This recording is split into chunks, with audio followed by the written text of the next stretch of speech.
Chapter 451. By the time Shui Rui woke up, Yushu had already returned. The weather was intermittently hot. After dinner, the two of them sat by the small pond in the middle of the courtyard to enjoy the cool air. The front half of the Wangji Tower was a restaurant, while the back half of the building was empty. However, it didn't receive any guests. Slowly, it became like one's own backyard. Shui Rui didn't know where Yushu had gone in the afternoon. He watched as Xiao Qing and Xiao Dai surrounded Yushu, busily arranging tea and incense. They were so careful that they didn't make any mistakes. He saw something strange. He waved his fan and pointed at Yushu. Did they make you unhappy? The two maids froze. Yushu was fiddling with a few cherrywood skewers, trying to connect them with a red thread. She didn't even raise her head as she replied, "My mother is back. In the afternoon, I'm going to visit her, so I'll bring these two to help me." Shui Rui knew that her mother ran away from home a while ago and didn't wait for him to help find her. Yushu waited for the matchmaker to come. She didn't tell Shui Rui about this.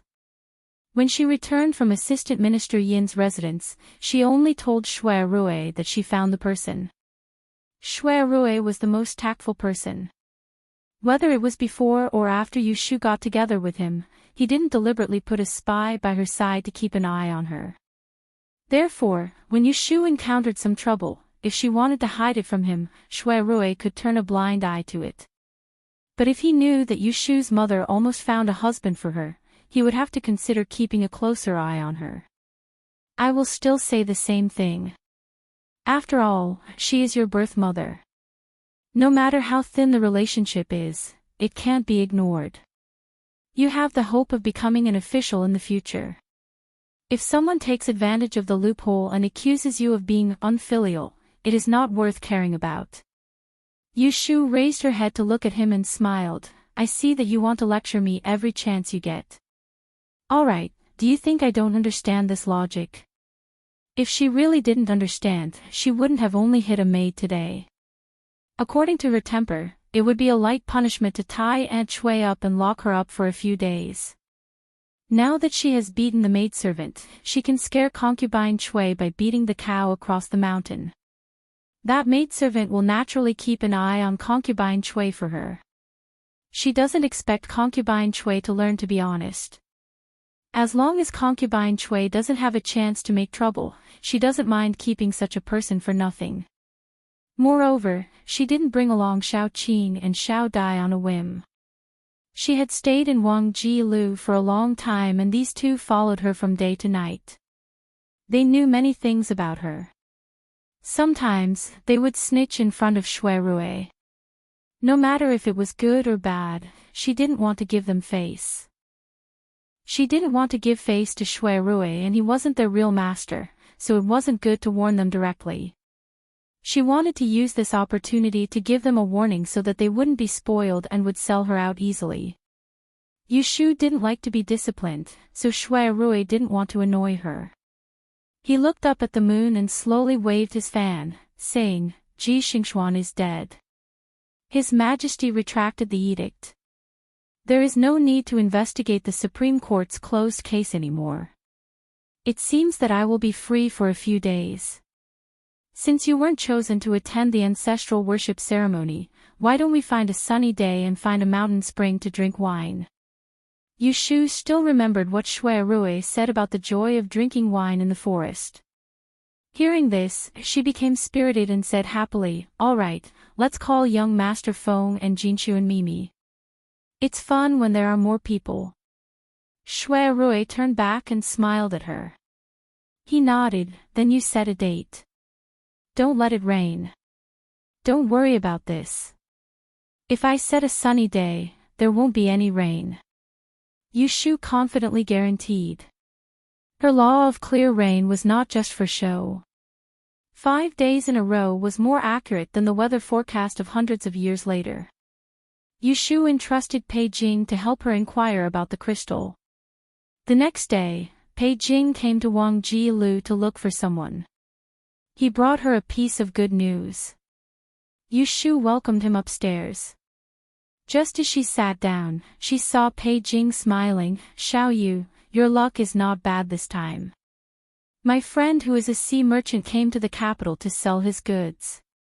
He brought ready-made water essence with him. Do you have time these 2 days? Do you want me to help you talk to him or do you want to meet him yourself?"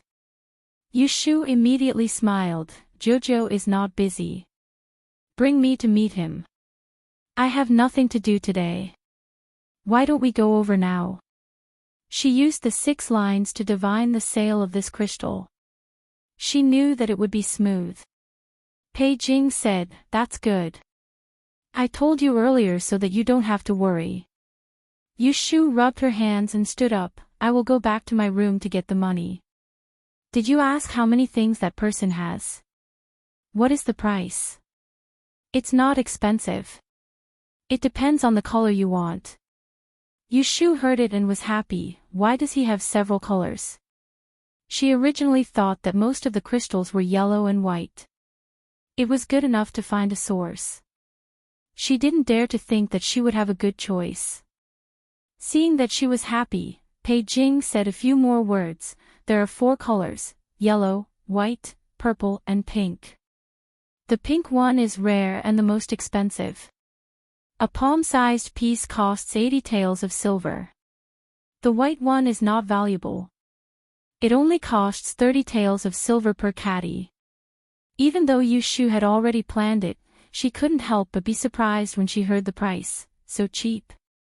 A palm-sized piece could be made into 5 or 6 bracelets.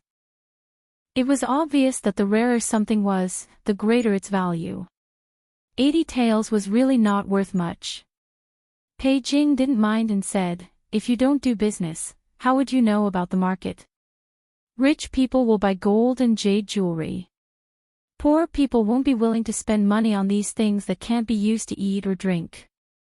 That boss Liang is a jewelry merchant. This time he came to the capital to sell sea pearls and coral gems. He brought a few pieces of water essence. From the beginning, he used it as a bonus.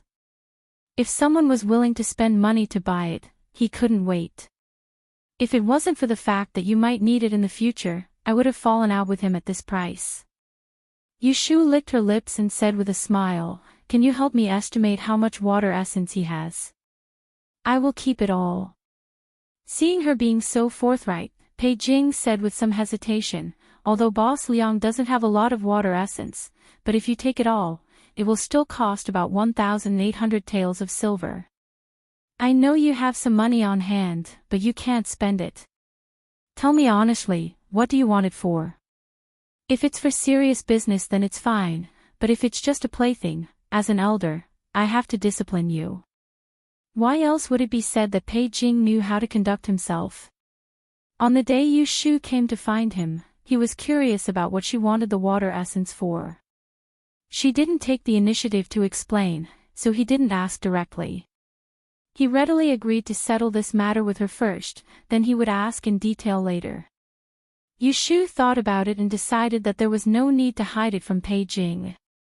In any case, she would take it out in the future, so she lowered her voice and told him, "This thing, water essence, in the hands of others, is a worthless stone. But I can nourish it and make it into a piece of jewelry. When I take it out, it will become a treasure." Pei Jing was shocked and looked at Yushu skeptically. He wanted to say something but stopped. Yushu blinked her eyes at him and didn't explain anymore. Chapter 452. The water essence stones that Yushu got from the sea merchant, Boss Liang, were all specially selected natural crystals. They had different shapes. Some looked like clusters of corals, while others looked like frozen ice cubes. The bigger ones were as long as a child's arm, while the smaller ones were as small as a jujube. The unpolished crystals seemed to be covered with a veil and didn't reveal their beauty. However, the bright color of the water was very unique. Boss Liang had heard of Yushu's name and wanted to make friends with her. Under Pei Jing's persuasion, he sold her more than 10 water essence stones for 600 taels and gave her a small box of pearls to play with. Yushu returned with satisfaction. Next, she needed to find a skilled craftsman to create a few crystal ornaments. From the looks of it, the merchants had a wide range of contacts.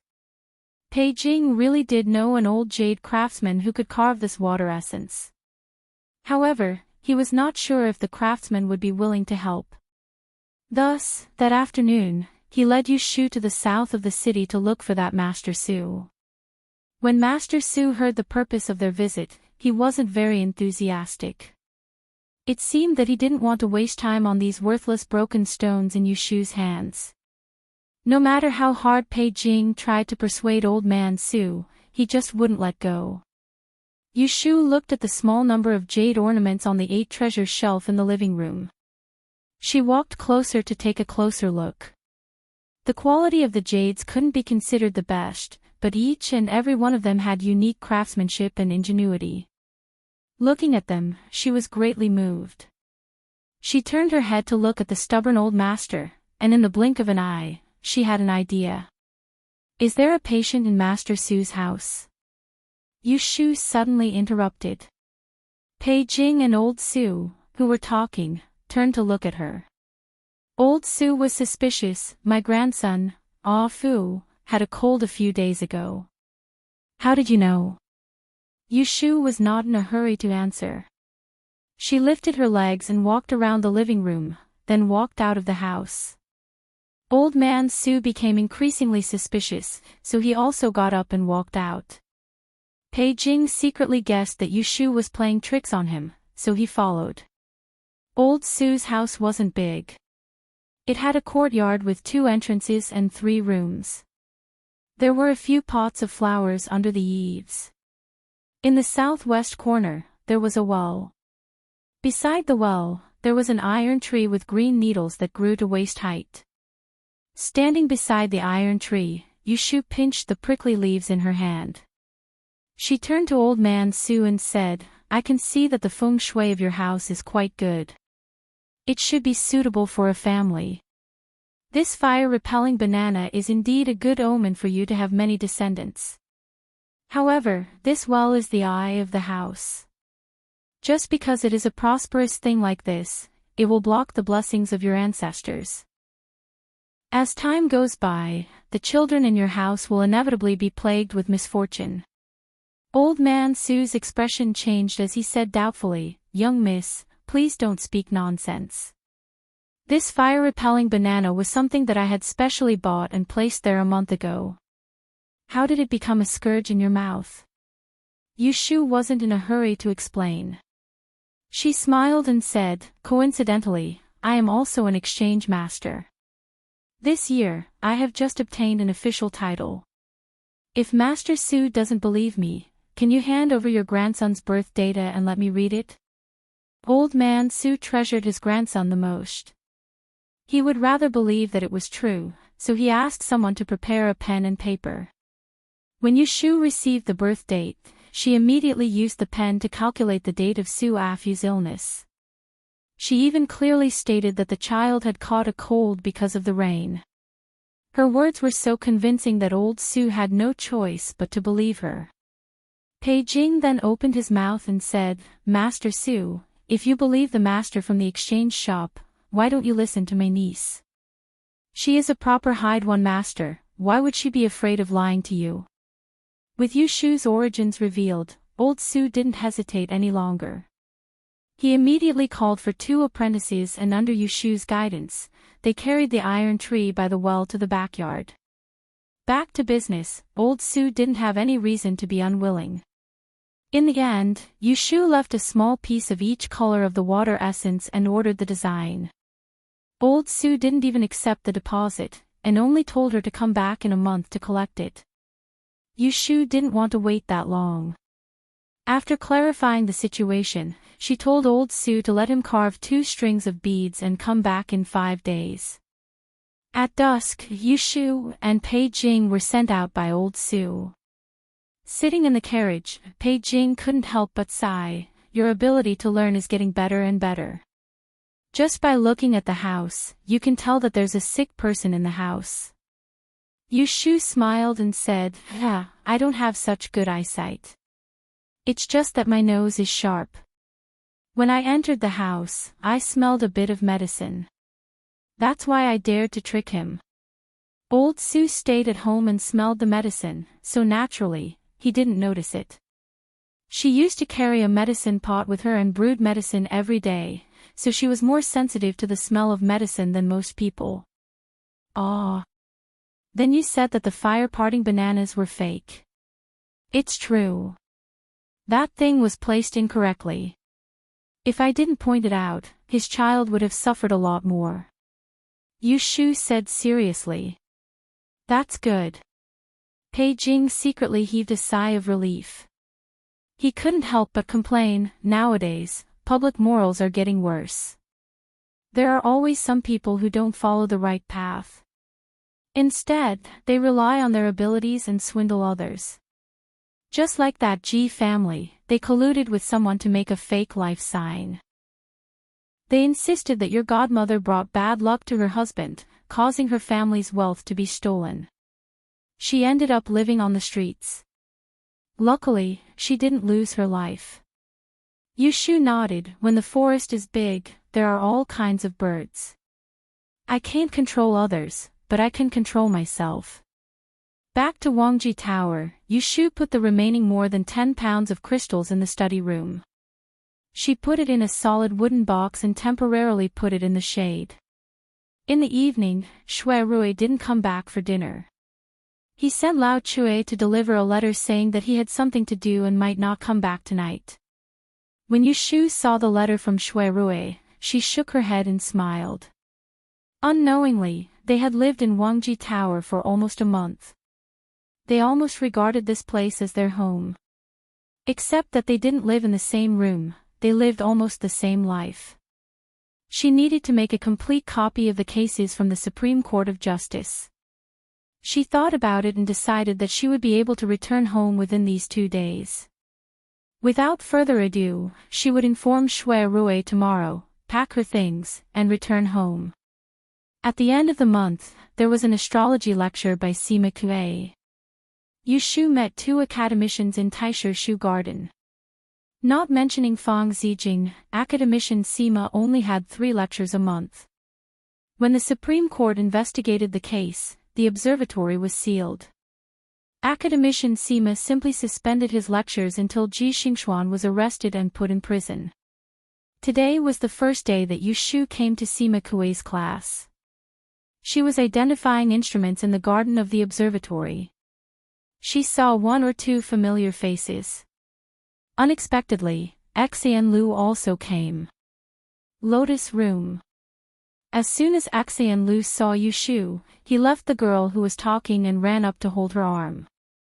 He pouted and said coquettishly, "I thought you wouldn't come today." Yushu saw that her complexion was good and her cheeks were round again. She couldn't help but pinch her cheeks and said, "Are you feeling better now?" Xian Lu covered her face and nodded. She looked around and tiptoed to her ear and whispered, "Do you know that Ji Xingxuan died in prison? I heard that she couldn't stand the torture and hanged herself to escape punishment." Yushu turned to look at her. Xian Lu's face was sad. It was not because of schadenfreude, but because of sympathy. "I know. What did your family say? Do you still want to pursue the matter that she wanted to kill you?" Ji Xingxuan was gone, but the Ji family was still there. Ji Huaishan had 3 sons. Yushu did not specifically ask for information, but she knew that after Ji Huaishan bit his tongue to commit suicide in court, the Celestial Commissioner seemed to have come forward to keep his body whole and had the Ji family send the coffin back to their hometown in Yang. So Ji Xingxuan stayed alone in Jing and had no choice but to seek refuge with Ning Wang. But she didn't even have an elder who could help her. Xian Lu said, "She's dead and the Ji family is in shambles. They don't even have a door, so where can they pursue the matter? My family's old ancestor will speak and the matter will be closed. The unlucky one is the Chao family. Even now, we don't know who Ji Xingxuan hired to kill Chao Yuling. When Ji Xingxuan died, she was determined to be the mastermind of Chao Yuling's murder and determined to be a contract killer. But the killer who strangled Chao Yuling that night on the observatory was nowhere to be found. Scholar Sima hadn't arrived yet. Yushu and Axian Lu were standing next to a sundial and chatting. Suddenly, a burst of loud laughter came from the south. The dozen or so people standing under the observatory turned their heads and saw a group of 3 or 4 young people walking over. There were both males and females, and among them was a girl dressed in pink. She had willowy eyebrows, a raised nose, and her hair was combed into a pair of peach-shaped buns.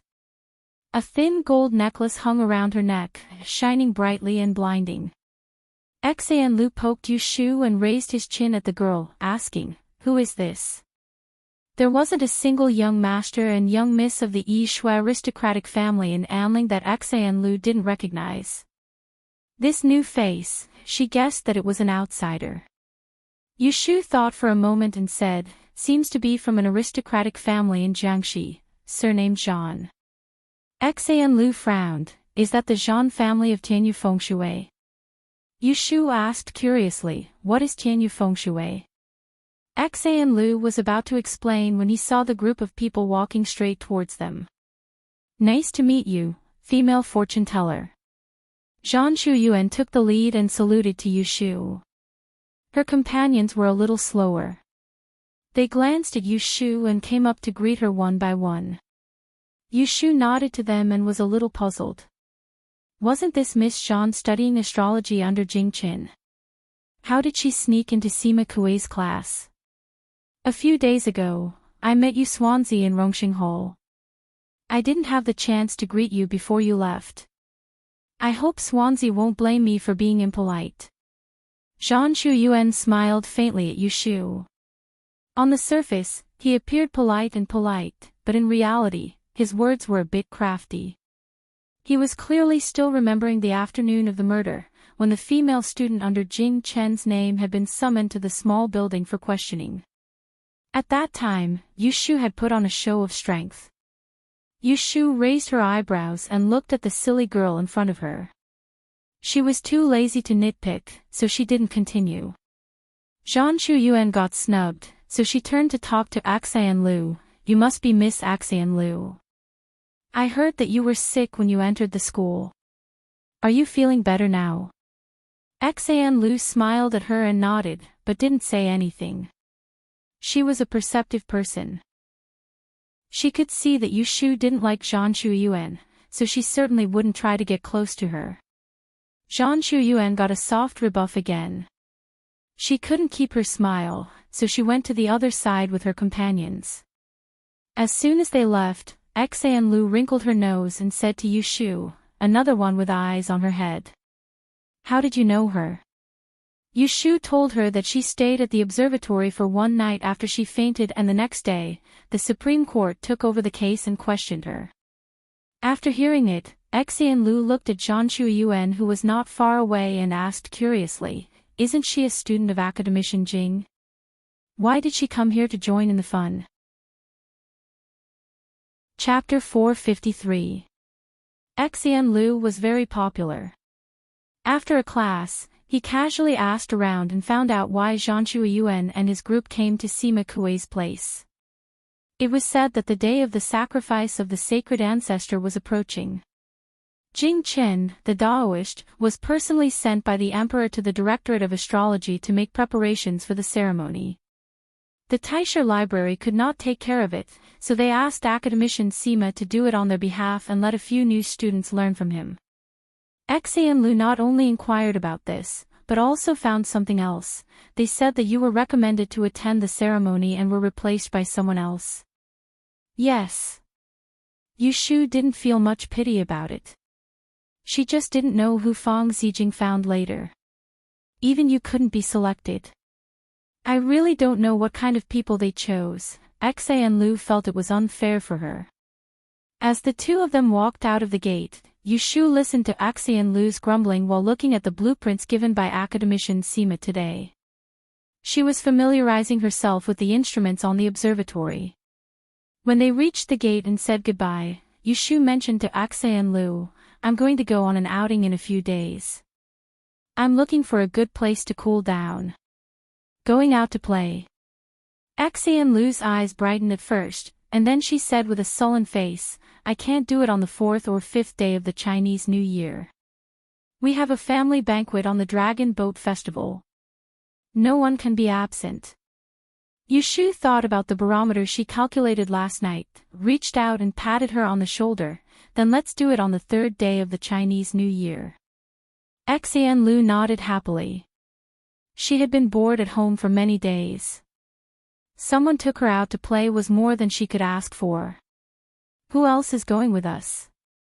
Brother Xue and his sister, my brother Xiao Xiu, and the young master of the Feng family. The sister of Lord Xue. Who is it? It's the 3rd daughter of their family. Her name is Jin Sun. Don't you know her? Hearing this, Xian Lu's face showed a little strange, and she said, It's her. Well, what's wrong with her? No, nothing. Yushu saw that Xian Lu's face was not right, and she was suspicious. She didn't intend to let her fool her. If you have something to say, just say it. Why hide it from me? If you're like this, I won't tell you the next time I hear any news. Xian Lu pouted and didn't want to talk about it. It's not a good thing. It's been a long time.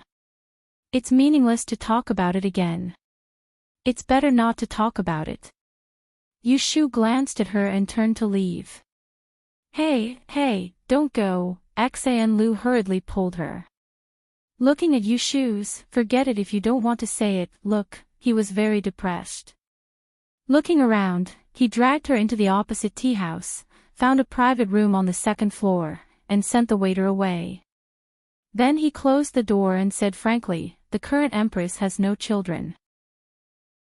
You should have heard that the 2nd princess is the legitimate daughter of the empress and has married Qiu Hingji, the eldest son of the grand secretary of the Tao Wenguan. Now there is only the 14th princess by the empress's side, who is only 9 years old. Do you know that there was a 10th princess by the legitimate wife? Yushu shook her head. She was born in the marketplace and had just made a name for herself. How could she know about the things in the imperial city? She had only been in contact with a few nobles. Although she had Xue Rui, a relative of the imperial family, as a lover, he usually didn't gossip with her. The 10th princess died 3 years ago. It was said that she died of typhoid. Xian Lu leaned forward, half lying on the tea table, and suddenly lowered his voice. But in fact, the 10th princess fell from the Seaview Tower and fell into the water in the middle of winter. After being rescued, she died. Hearing this, Yushu had a vague guess in her heart. She then asked, could it be that the death of the 10th princess is related to Xue Jinchuan? Not only related. There are rumors that it was Miss Xue who caused the 10th princess to fall into the water. Yushu was stunned and then frowned. She thought that Xue Jinchuan, the daughter of the prime minister, had a timid temperament. Could it be because of this rumor? So when people in Anling City heard about this, they didn't want to have anything to do with Miss Xue. The first young master of the Xue family was even more unlucky. He lost the position of the emperor's son-in-law. Xian Lu sighed lightly. Yushu heard it and was stunned for a moment. She blinked her eyes a few times and then repeated a few words dryly, Emperor's son-in-law. Isn't it so? I heard from the elders that the emperor intended to marry the 10th princess to the first young master of the Xue family. At the last moment, the 10th princess was gone. The first young master of the Xue family was sad and left Anling City. He only returned to the capital after 2 or 3 years. He was really an infatuated person. Xian Lu continued to ramble on, not noticing that Yushu, who was sitting opposite him, was unusually silent. After coming out of the tea house, Yushu and Xian Lu separated and got on the carriage. She stopped halfway and got off the carriage. She asked the coachman to go back first. She wanted to walk on the street alone. At this moment, she was upset. When she returned to Wangji Tower, she didn't know what expression to show to Xue Rui. She didn't believe everything Xian Lu told her. Originally, those groundless rumors were 30% true. As it was passed on, people said it was 100% true. She could not believe it, but she had to doubt. Was the 10th princess killed by Shui Jinchuan? Did Shui Rui almost become the emperor's son-in-law? And did he leave the capital city because of his broken love? These questions caused Yushu's mind to be uneasy. She walked and thought all the way, and unknowingly, she'd returned to Forgotten Opportunity Restaurant. She stood at the entrance of the rear courtyard and looked at the closed door, unable to take a step forward. What are you doing here? Are you going to be a door god? A sound of laughter sounded out from behind her, causing Yushu to turn her neck stiffly.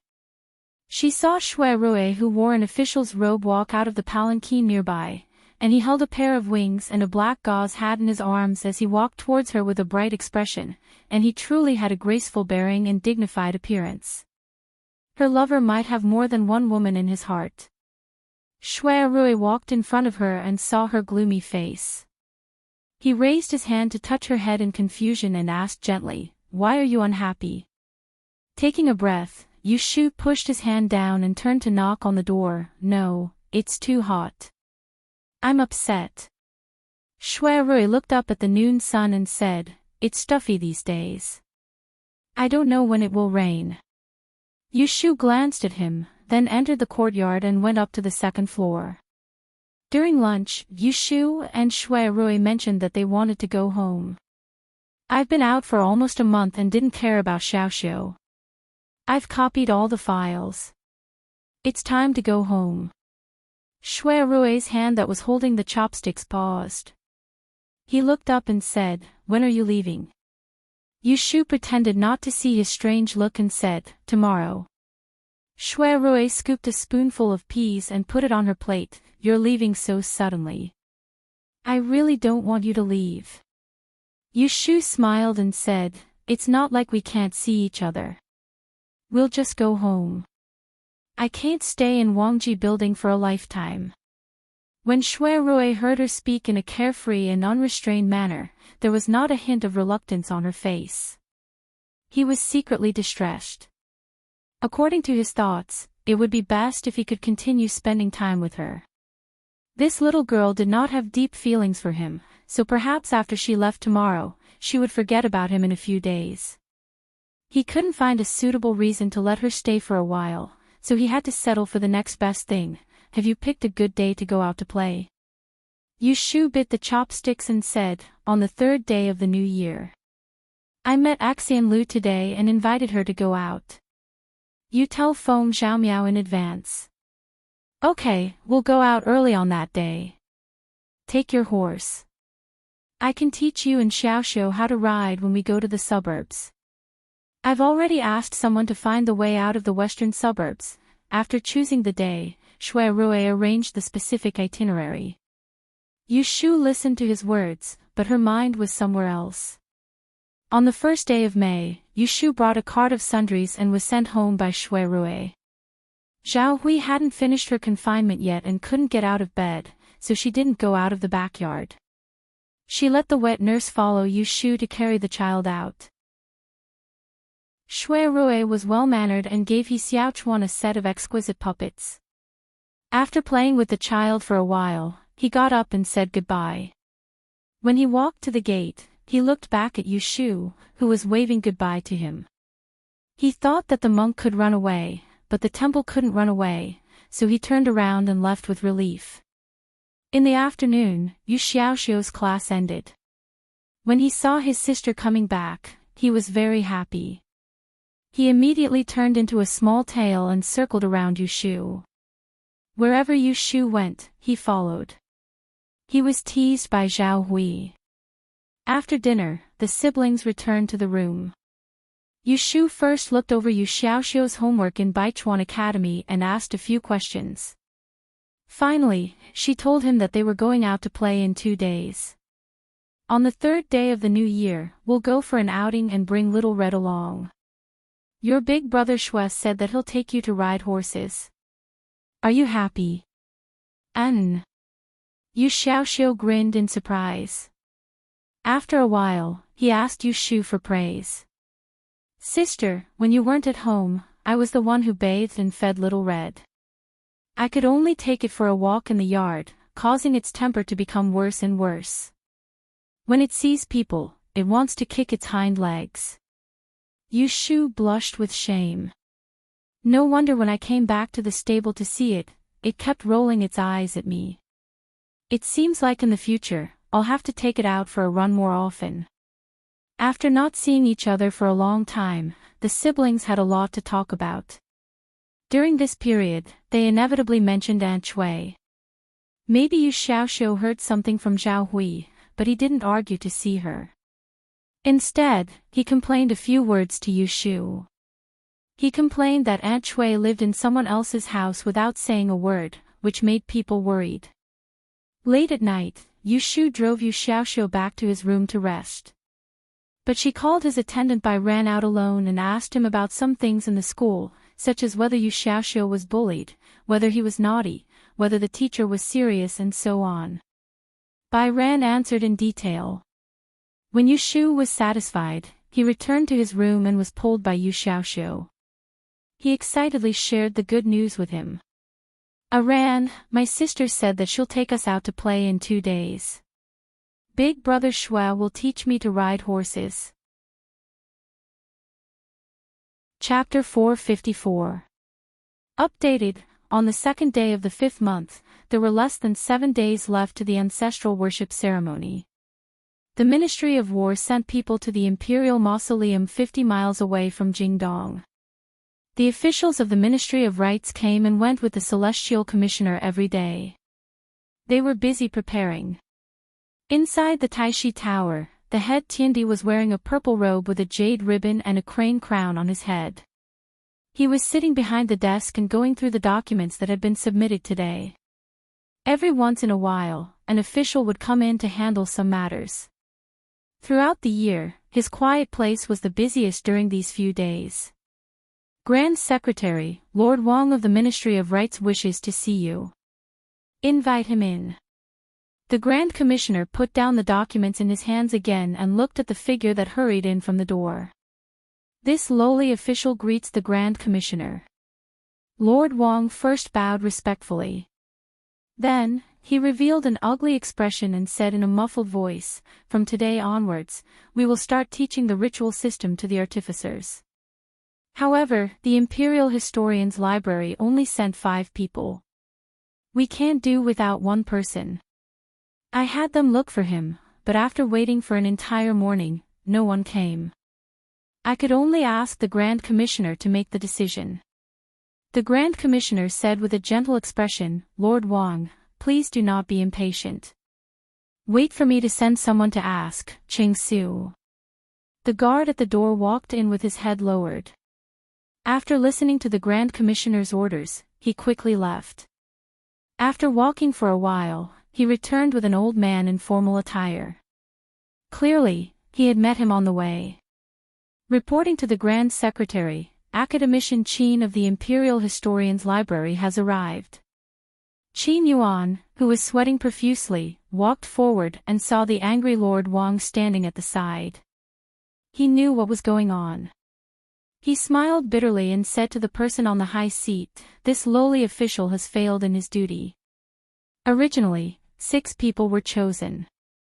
Who would have thought that my granddaughter Yuero would accidentally fall down the stairs and sprain her ankle when she went out this morning? She can't go, so I'm afraid she won't have the fortune to go on the day of ancestral worship. I hope that the Grand Commissioner will forgive me. I have already sent someone to inform the academicians and have them choose another person to replace her as soon as possible.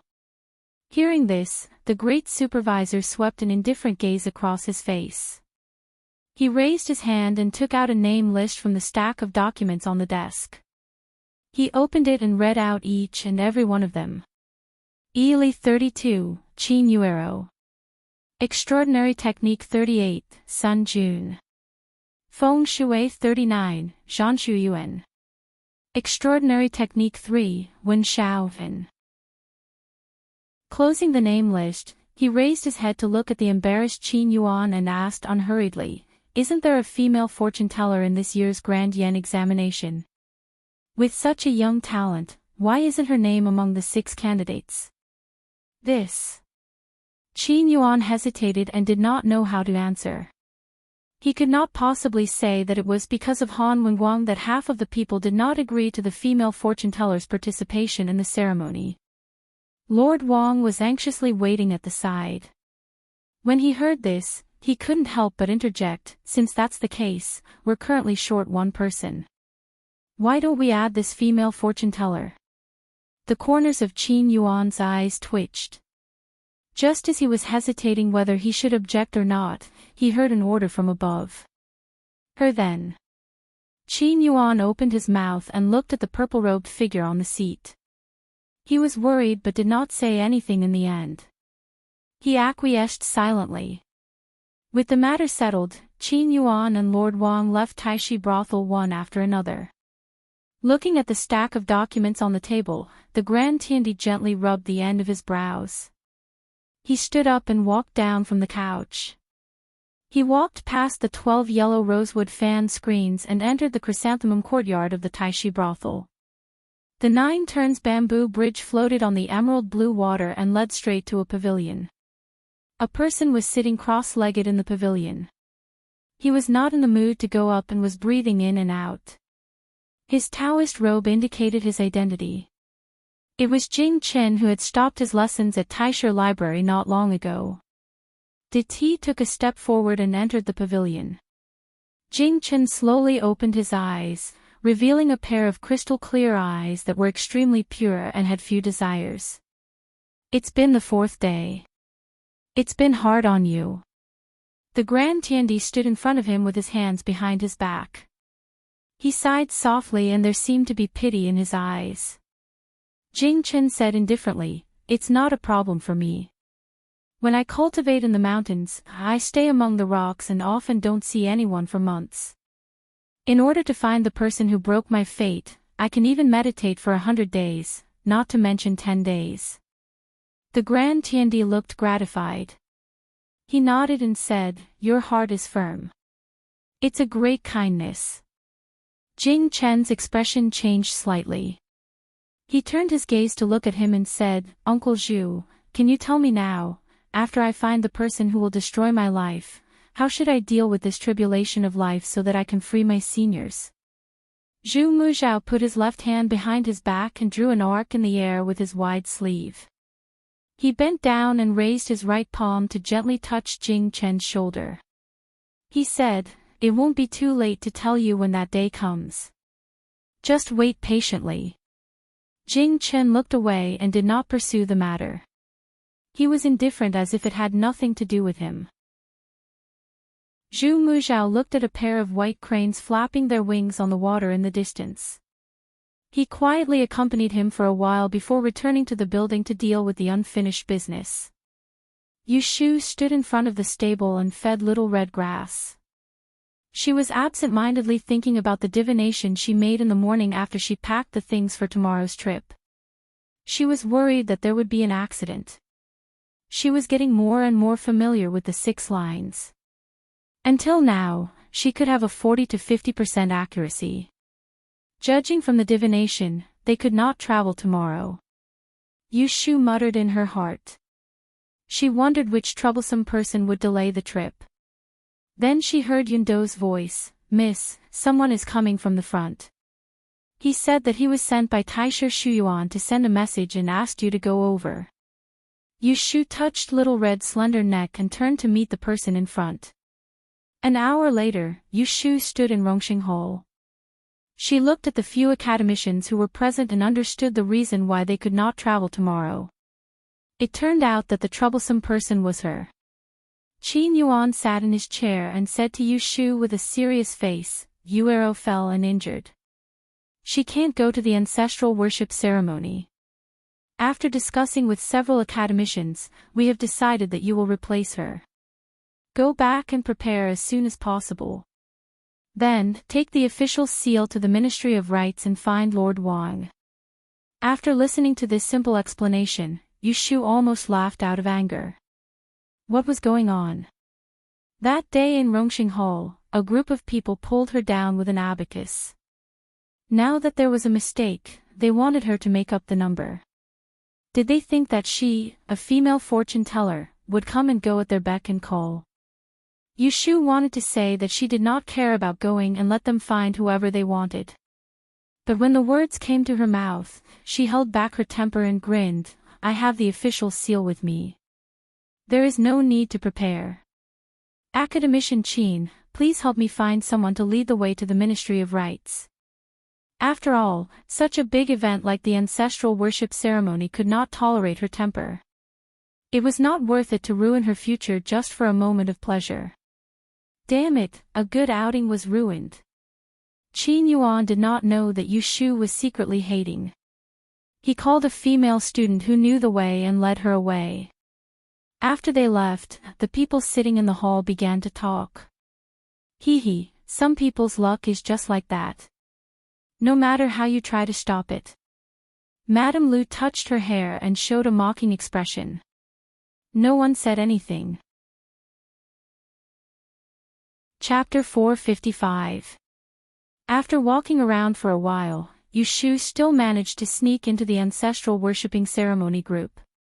Even though she was reluctant, there was no reason for her to reject an opportunity that was presented to her. She comforted herself and calmly went to the Ministry of Rites to report. The Ministry of Internal Affairs was at the foot of the Imperial Palace, not far from the Celestial Commissioner. When Yushu found Lord Wang, the sun was about to set. There were only 4 or 5 people sitting in the meeting hall. They were all students of LoveLore Library. Yushu glanced over and saw Wen Xiaoan sitting in the corner. After a short surprise, she realized that he was probably the person who replaced her. What a coincidence. Wen Xiaoan entered LoveLore Library using one of the places she squeezed out. He participated in the ancestral worship ceremony and became her candidate again. Wen Xiaoan also saw Yushu, who had just walked in. He was stunned for a moment and then stood up and nodded to her. No matter how the other students felt when they saw Yushu coming back, Lord Wang of the Ministry of Rites was very happy. The 6 people holding the instrument were finally all here. After Lord Wang and Yushu greeted each other, he asked the registrar to bring the flower register and stamp Yushu's seal on it. He gave her a thin booklet and turned to the young people who came to the Ministry of Rites this morning. He said, "You'd better memorize the etiquette rules when you go back. You don't have to come tomorrow. 3 days later, the dress will be made. The Celestial Commissioner will arrange for you to stay in Huajian Garden outside the Imperial Mausoleum. You can see the instrument then." After that, he hurriedly led Yushu to the administrative department to find a tailor to measure her. Watching them leave, Zhan Shuiyuan pulled the booklet in his hand hard and said to himself, "Why is it still her?" When Yushu came out of the Ministry of Internal Affairs, it was already dark. Because only official horses were allowed to pass on the main street, Lu Zhong was waiting on another street with a carriage. Before Yushu walked far, she heard someone calling her from behind. "Shu." As soon as Yushu turned around, she saw Shui Rui standing on the steps of the gate that she had just walked through. It was obvious that he had just come out, and there were 2 officials following him. Seeing that it was her, Shui Rui briefly bade farewell to the 2 assistants. He picked up the corner of his robe and walked down the doorstep. In a few strides, he arrived in front of Yushu. "Big brother, why are you here?" Yushu asked first. She had returned home from Wangji Tower the day before yesterday. Including today, she hadn't met Shui Rui for 2 days. "I'm here for business," Shui Rui brushed it off and asked her, "What about you? Why did you come to the Ministry of Rites?" Speaking of this, Yushu was filled with anger. She held her forehead and told Shui Rui about how Qin Yuero had sprained her ankle and couldn't walk. When Shui Rui heard this, his eyes flashed and he said, "So there's such a thing. You got a bargain." Yushu said unhappily, "What bargain?" "He clearly asked me to make up the numbers." She then sighed and said proudly, "Fortunately, we're only leaving in 3 days. Tomorrow, we'll go out and play as usual. Unexpectedly, Shui Rui shook his head and said, since there's business, don't think about running around. There are only a few days left until the sacred ancestor worship ceremony. If anything goes wrong, there will be trouble everywhere. Don't worry and wait for the ancestral worship ceremony to end. We'll go out to relax. Yushu also knew what was more important. She resentfully said, N. Shui Rui saw that she was in low spirits and that the word unhappy was written all over her face. He chuckled and lowered his head to get closer to her. He said, don't be unhappy. I'll go this time too. Ha! Did she hear wrongly? He's going to the Imperial Mausoleum too. Shui Rui said, in the afternoon, I received an edict ordering me to accompany the Emperor to the Imperial Mausoleum on the 6th day of the Lunar New Year. You should be leaving on the same day. Although it's not convenient to meet, you can still stay in Huajian Garden before the ancestral worship ceremony. I'll find a chance to find you. Yushu's face instantly disappeared. She suppressed the smile on her face and nodded. Shui Rui raised his hand and patted her shoulder. Let's go. I'll send you back. How did you get here? The carriage is parked in front. Did you stay up late to read these 2 days? No. She didn't tell him even if she did. Shui Rui turned his head and looked at her. You've been eating at Wang Ji Lu's food for so long. Are you not used to it? Yushu said embarrassedly, don't laugh at me. To be honest, I'm not used to it. And I'm not used to it either. He wasn't used to eating alone. Without her in front of him, even his favorite wine tasted bland. The plan couldn't keep up with the changes. Yushu and Shui Rui had to go to the Imperial Mausoleum in a few days. They had no choice but to cancel the outing on the 3rd day of the Lunar New Year. Yushu didn't know how Shui Rui explained to Feng Zhaomiao and Shui Jinchuan when they got back. That night, she personally went to Axian Lu to apologize for standing her up. Axian Lu didn't blame her. Instead, he was more interested in the fact that Yushu was chosen to attend the ancestral worship ceremony. He asked all sorts of questions and even flipped through the rules and regulations in Yushu's hands. In the end, he hesitantly asked, you said Yuero fell and hurt herself. Should I go see her? Yushu put away the booklet and glanced at him. She said, if you want to go, then go. If you don't want to go, you don't have to force yourself. It's up to you. Axian Lu touched his nose and bitterly said, ever since Ji Xingxuan's accident, we haven't been in contact. A while ago, I went to see her, but she closed the door and refused to see me. Now that Ji Xingxuan is dead, I'm afraid she's blaming me. Seeing her gloomy expression, Yushu sneered and said, Ji Xingxuan reaped what she sowed. What does it have to do with you?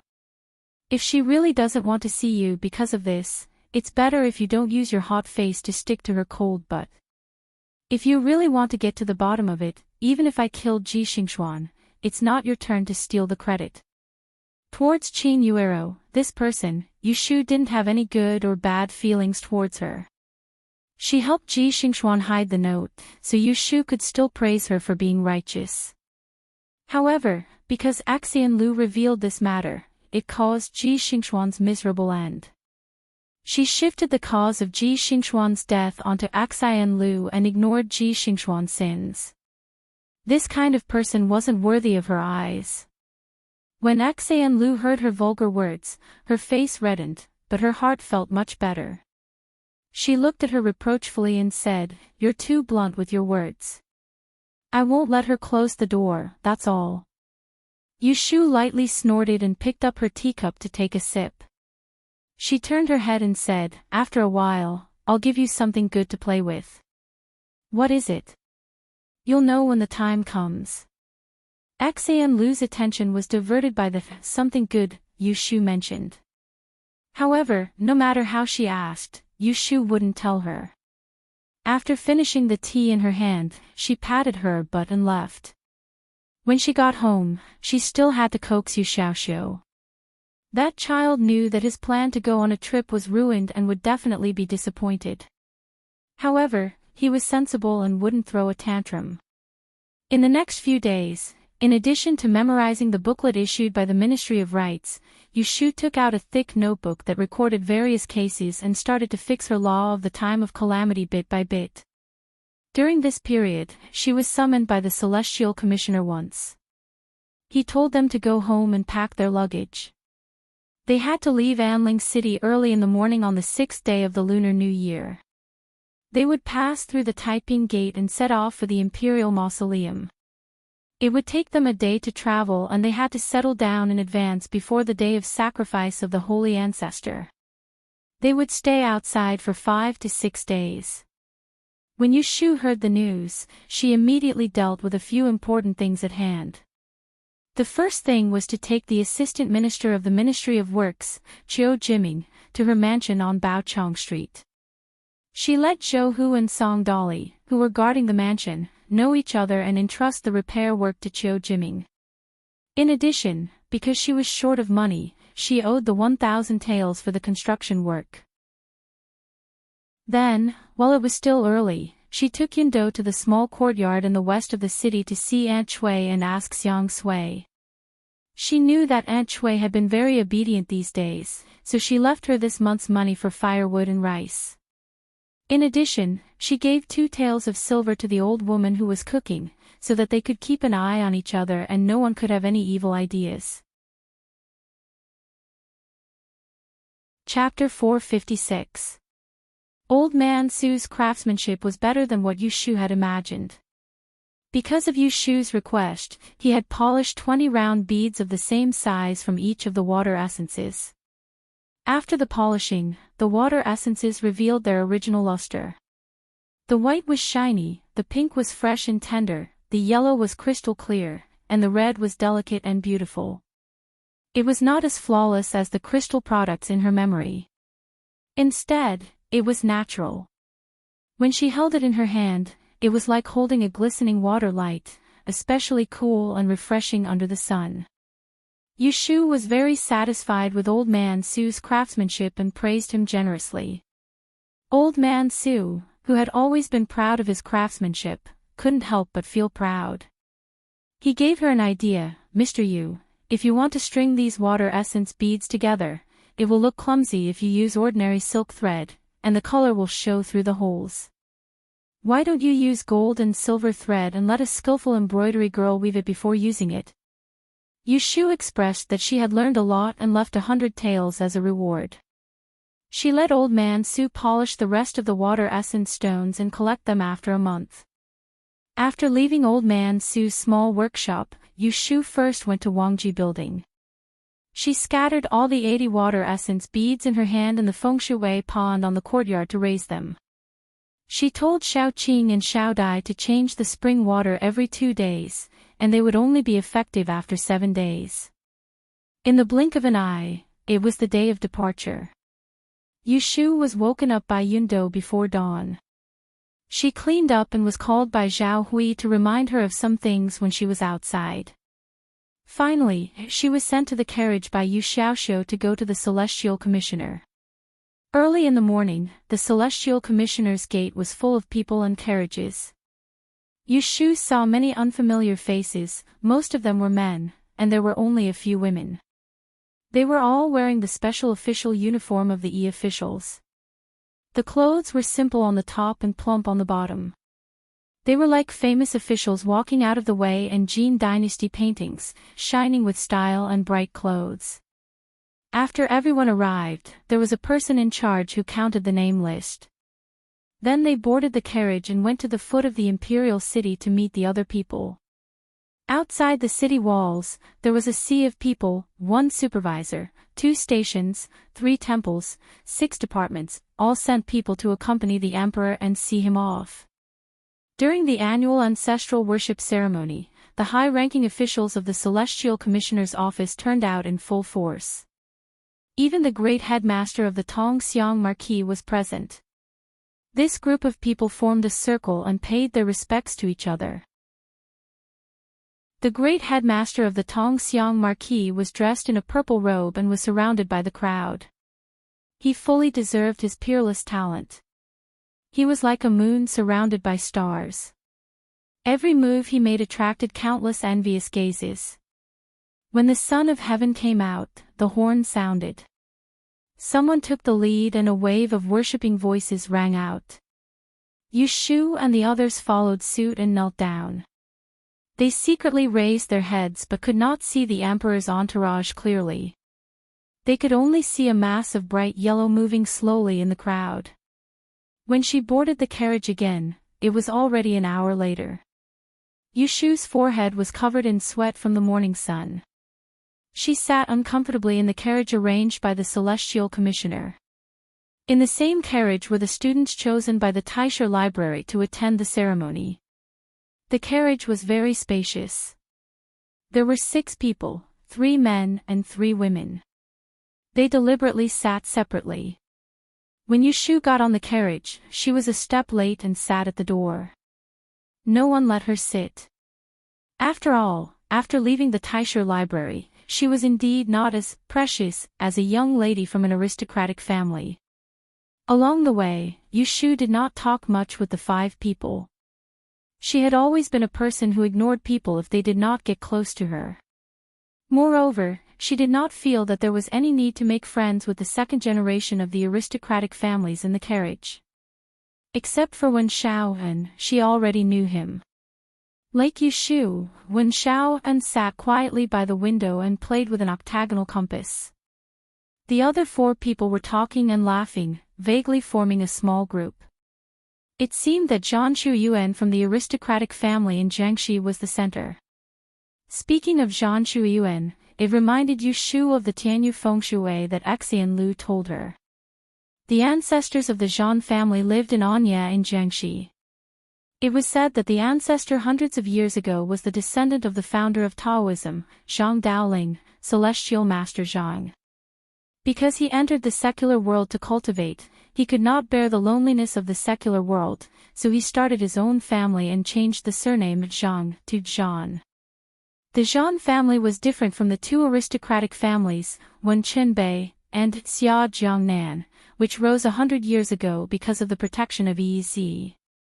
They were an old-fashioned family of fengshui and had a very high reputation in the local area. It was said that they were a little afraid of the emperor, but the common people along the Yangtze River might not know who the current emperor was, but everyone knew the name of the Zhan family. And this, Tianyu fengshui, was a secret ancestral skill of the Zhan family. Any direct descendant of the Zhan family who was born at 8 years old and had excellent talent would be passed a Tianyu to practice the secret skill. With this skill, they could predict good or bad luck and would always be successful. And Zhang Shuyuan was such a direct descendant who had a Tianyu, so she could stand out among the geniuses in the Taisha Library. Yushu was a little interested in this Tianyu divination tool, but when she looked at Zhang Shuyuan, she did not find any special jade on her. It was dozens of miles from the capital to Huazhen Garden. They set off in the morning and arrived in the evening.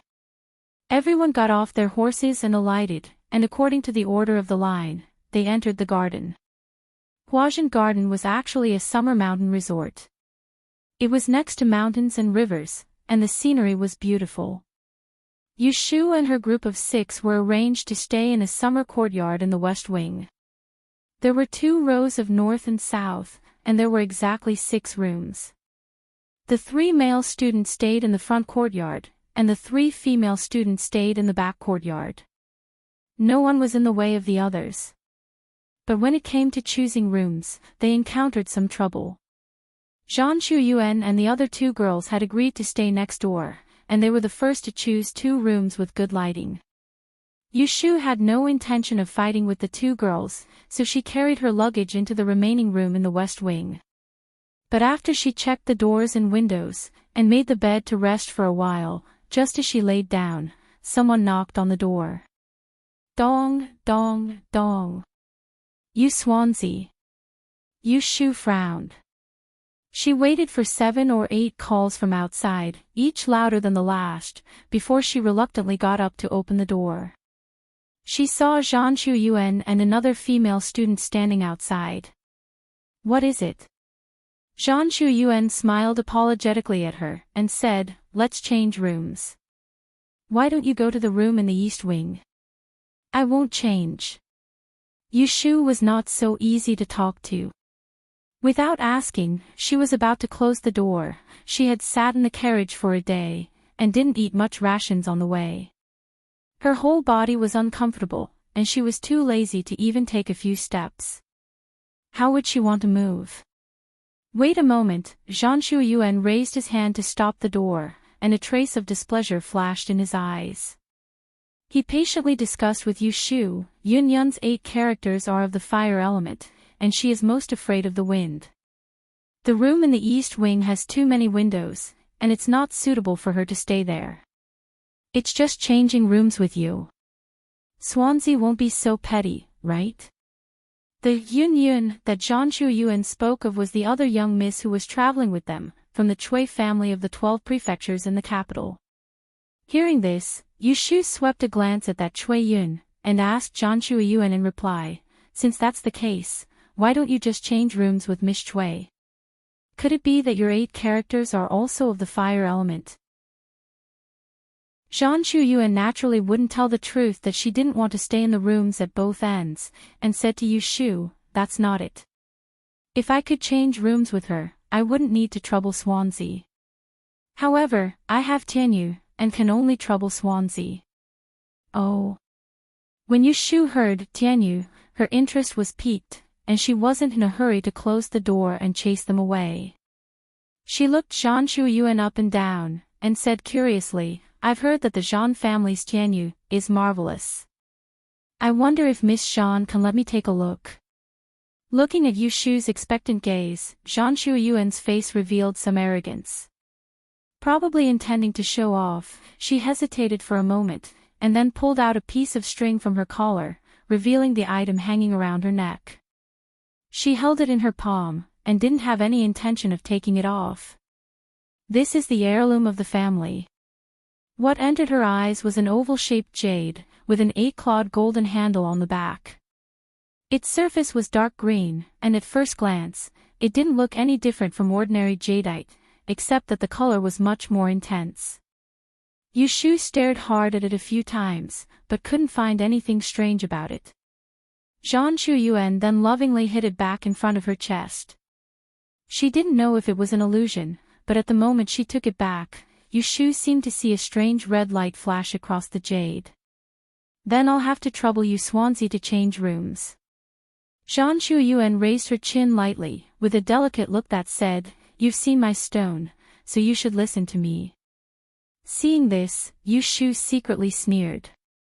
She felt that it was meaningless to argue with a little girl, so she nodded and agreed.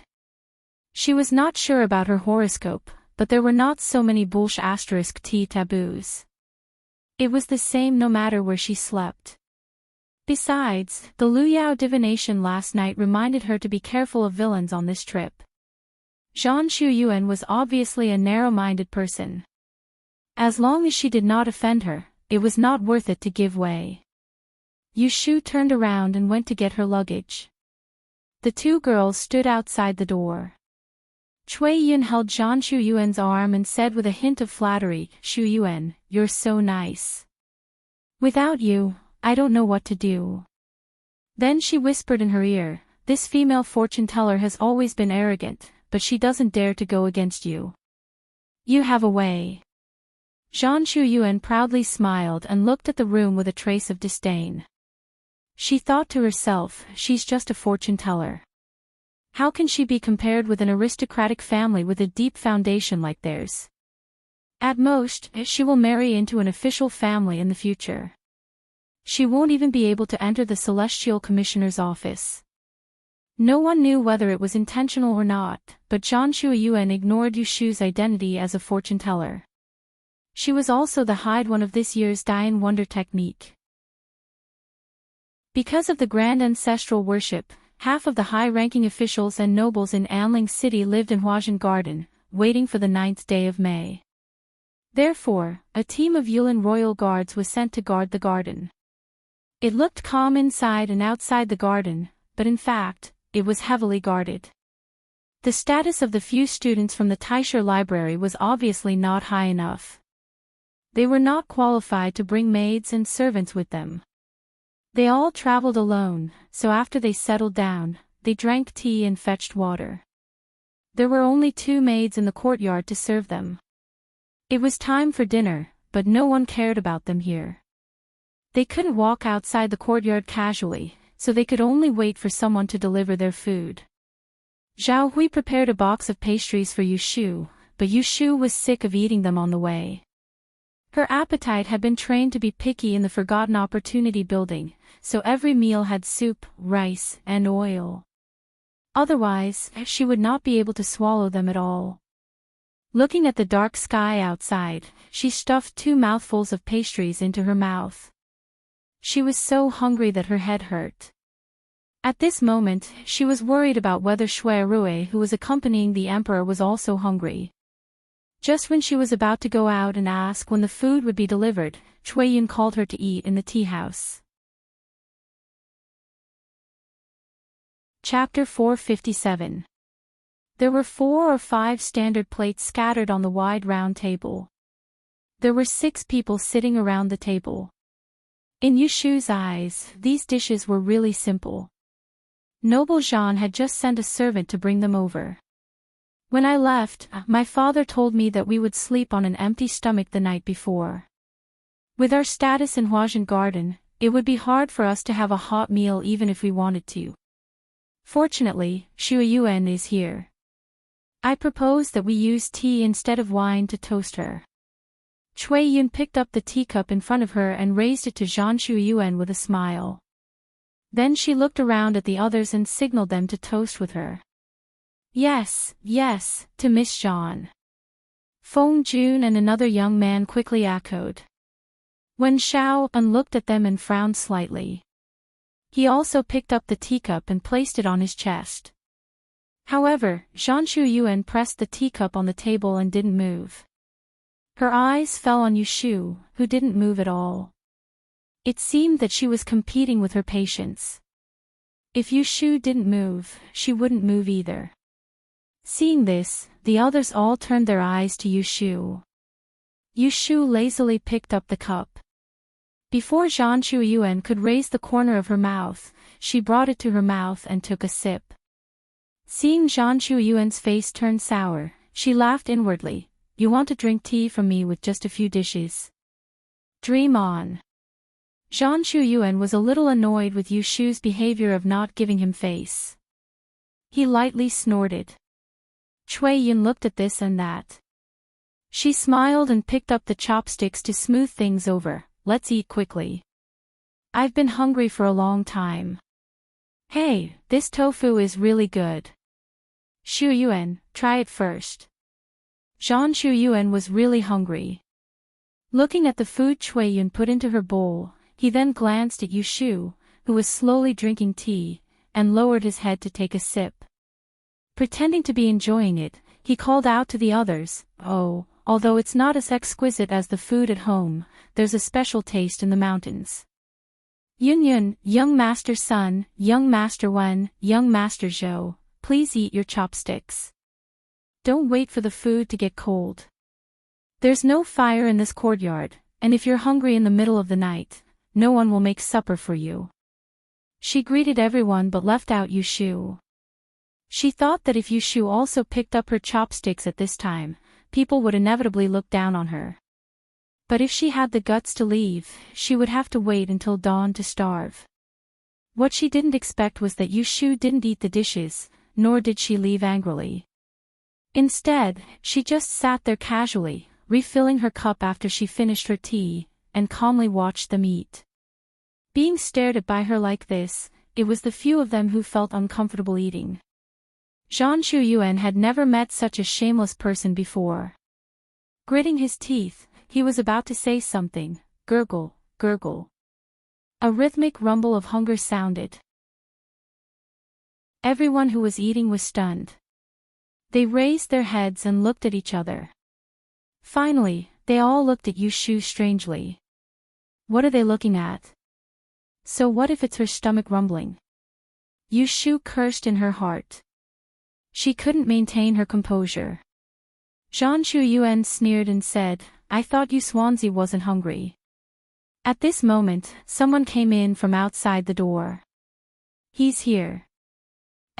Why is he already eating?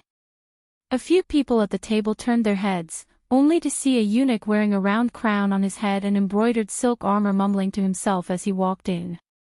Behind him was a young eunuch carrying a food container of myriad treasures. Young masters and young ladies, her ladyship has ordered this servant to bring some food over. The eunuch smiled as he looked at the 6 young people at the table. After recognizing their faces, he called the little eunuch to bring the food container to the table. He opened the lid and took it out layer by layer. At the same time, he announced the names of the dishes: marinated golden eel, crispy sliced goose, 3 delicacies, stewed pig skin, jade tofu pudding, lotus flower cashew nuts, and finally, this white spirit fresh fish soup. The various delicacies were placed on a blue and white porcelain plate. There was a pot of soup with a silver spoon and a tray of snow-white steamed buns. The dishes were arranged in a circle around the table. The aroma of the steaming hot food pushed the original 4 dishes and 1 soup to the center. It was a pitiful sight. Gulp. It was unknown how many people swallowed their saliva. Water. Yushu was no exception. She was so hungry that she wanted to scratch the wall. Cui Yun used her elbow to nudge Cui Shuyuan. She winked at her and said, Her ladyship really treats you well. She quickly added a few more hot dishes. How can we finish them? When that flower-clothed eunuch had entered, he had said, Nyang Nyang, and everyone present had heard it. With Cui Yun's words, they all thought that Zhang Guiren had added more food for them, and their gazes towards Zhan Shuiyuan immediately became a bit warmer. This caused Zhan Shuiyuan, who had been a bit puzzled earlier, to become proud again.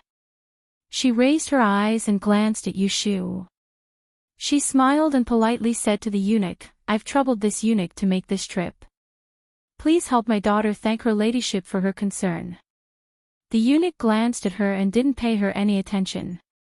He took out the silver tin wine jug from the last layer of the food container in the little eunuch's hands. He took out a small plum blossom-shaped wine cup and placed it next to one person. He bent over and kindly said, This is her ladyship's 100-year-old wine. It clears the heart and moistens the lungs. Miss, you should drink less. Rest early tonight and don't delay tomorrow's official business. Her ladyship. Hearing this, everyone was shocked. Zhan Shuiyuan froze with a smile on his face. He stared at the wine jug next to Yushu. No matter how stupid he was, he understood that she was thinking too much. His face quickly turned red and he wanted to bury his head in his chest in embarrassment. Yushu was stunned for a moment. Her eyes flickered and she understood the whole story. She immediately felt a burst of sourness and sweetness in her heart. In this world, she probably wouldn't be able to find a second considerate person who cared about her so much. Among the 4 consorts in the imperial palace, who else but noble consort Xue could call her noble consort Nyang Nyang? She had nothing to do with noble consort Xue at all. If it wasn't for Xue Rui's mediation, how could she have such a big face? Thank you, her ladyship, for your kindness. Yushu moved her chair and stood up.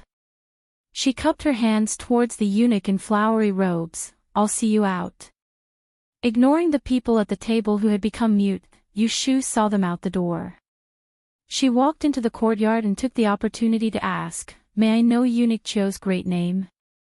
I don't dare. Miss, you can just call me eunuch Chio. Miss, you don't need to trouble me to see you out. You can go back. This servant has already informed the kitchen that they will send food to you on time tomorrow. You don't need to share a table with others. Yushu thanked him again. She reached into her sleeve and took out the 100 taels banknote that she had prepared for emergencies. She stuffed it into the eunuch's hand. I'll have to trouble Eunuch Chio to take care of me in the future. Eunuch Chio smiled but didn't refuse. He took the thin banknote. The young eunuch saw it with his sharp eyes and didn't say anything. When they reached the entrance of the courtyard and saw that Yushu had gone back, he asked in a low and puzzled voice, Master, didn't you say that the biggest taboo for us internal officials is a little chick lying on the doorstep and chattering? Didn't eldest young master already tip her? Why did you still accept her?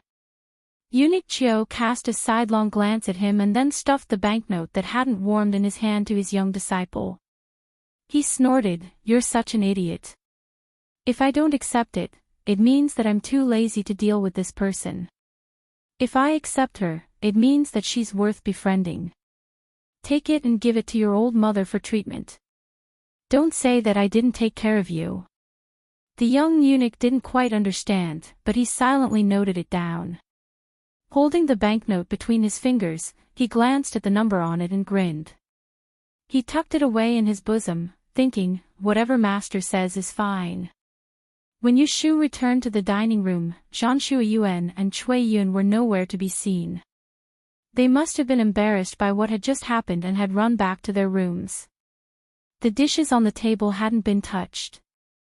Yushu looked at the three youths sitting obediently at the table, waiting for her to return. She generously waved her hand and said, You're welcome. Let's eat. Other than the expressionless Wen Xiao and the other two sighed in relief. It was only after a whole day that they revealed a friendly smile to Yushu. Because of someone's thoughtfulness, Yushu's appetite increased. She only felt full after eating 2 steamed buns. During the meal, there were inevitably people who tried to ask about her relationship with Imperial Consort Shui. Yushu pretended not to know anything. In the end, she couldn't eat anymore and returned to her room with the pot of wine. After washing her face with water, Yushu took off her coat and lay on the bed. She held a small wine cup in her hand and looked at the crescent moon outside the window. She smiled and squinted her eyes. The mood that had been stifled because of the sudden appearance of the 10th princess a few days ago had been soothed by this meal. No matter who Shui Rui used to have in his heart, from now on, she would do her best to make him only have her in his heart. At the same time, in the north court of Huajian Garden, in a small building by Lake Li, Qiu Gonggong quietly walked into the middle room. He pushed aside the layers of beaded curtains and bowed his head. He respectfully half-knelt on a carpet and said in a low voice, Replying to your ladyship, this servant has just delivered the food and the pot of wine. Inside the tent, there was a figure lying on her side. The light reflected on the yellow silk curtains. Her elegant voice was like silk, making people's hearts tremble. Did you see her? I saw her. She's clean and delicate. Her appearance isn't shocking, but she speaks with propriety. She doesn't seem like someone who sticks to formalities. You devil's mind. Did Ben Gong ask you these things? This servant was too talkative. The voice behind the curtain let out a faint laugh and said, Forget it, I am just curious. Qing Bai is fine, he asked you to take care of a girl, and he did not deliberately hide it from me. I think he has some childish thoughts, that's why he deliberately let me know. Eldest brother passed away a long time ago. Qing Bai is sensible and much more capable than the other hedonistic sons. His Majesty is willing to put him in an important position. As his aunt, I feel proud. It's a pity that he left his mother at a young age. I only have one son, Xiaojiu, so I love Qing Bai like a son. Naturally, I have to worry about him. Qiu Gonggong hurriedly said, Eldest young master is young and talented, skilled in both the pen and the sword. Which young master in Anling City can compare to him? Only our prince can. Don't try to make me happy. Although Xiao Jiu is smart, he isn't as flexible as Qing Bai. After all, he stayed in the mountains for so many years, noble consort Shue's thoughts were unknown. She sighed and waved her hand. You can leave. Ask about that girl. We'll talk later. Yes, this servant will leave. Chapter 458. Yushu moved to the room on the east side. Early in the morning, she was woken up by the sunlight shining into the room. She was not unaccustomed to the new environment. Perhaps because she drank some wine last night, she had a good sleep and got out of bed refreshed. There was water in the room that she had a maidservant fetch before going to bed last night. She used it directly to wash up, not expecting anyone to serve her early. First, this wasn't Wangji Tower. Second, there were two delicate young ladies living in the backyard. Those two servants were definitely not enough to order around. Sure enough, when Yushu changed her clothes and strolled around the yard, she saw the two servants bustling in and out of Zhan Chuyuan's and Cui Yun's rooms. When it was time for breakfast, the little eunuch from last night came again with a food box. There were many kinds of breakfast, but the amount was not as much as last night. It was enough for Yushu to eat alone. Obviously, the people from last night were not included. This was also true. Noble consort Shue's subordinates took care of Yushu because of Shui Rui. There was no need to involve the young ladies and young masters. However, Yushu suspected that it was also because eunuch Chiu didn't know what was good for Zhan Chuyuan and the others last night.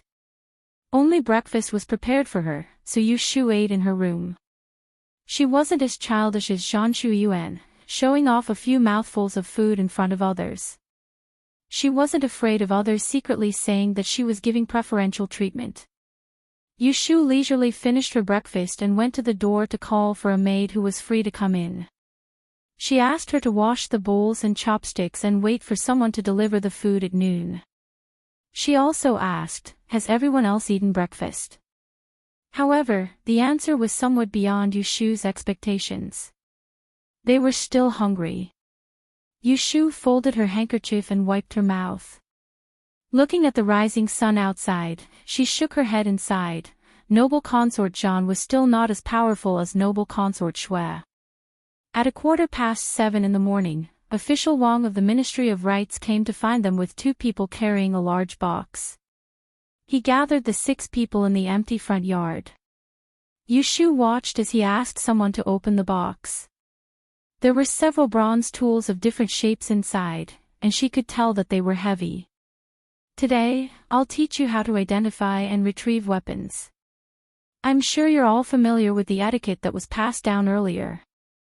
These 6 weapons were passed down by the sacred ancestor, since Lord Wang gave a long speech, mainly explaining that the mission of the 6 of them during the sacred ancestor day of sacrifice ceremony was to protect the 6 artifacts and follow the sacred ancestor closely to worship the ancestors.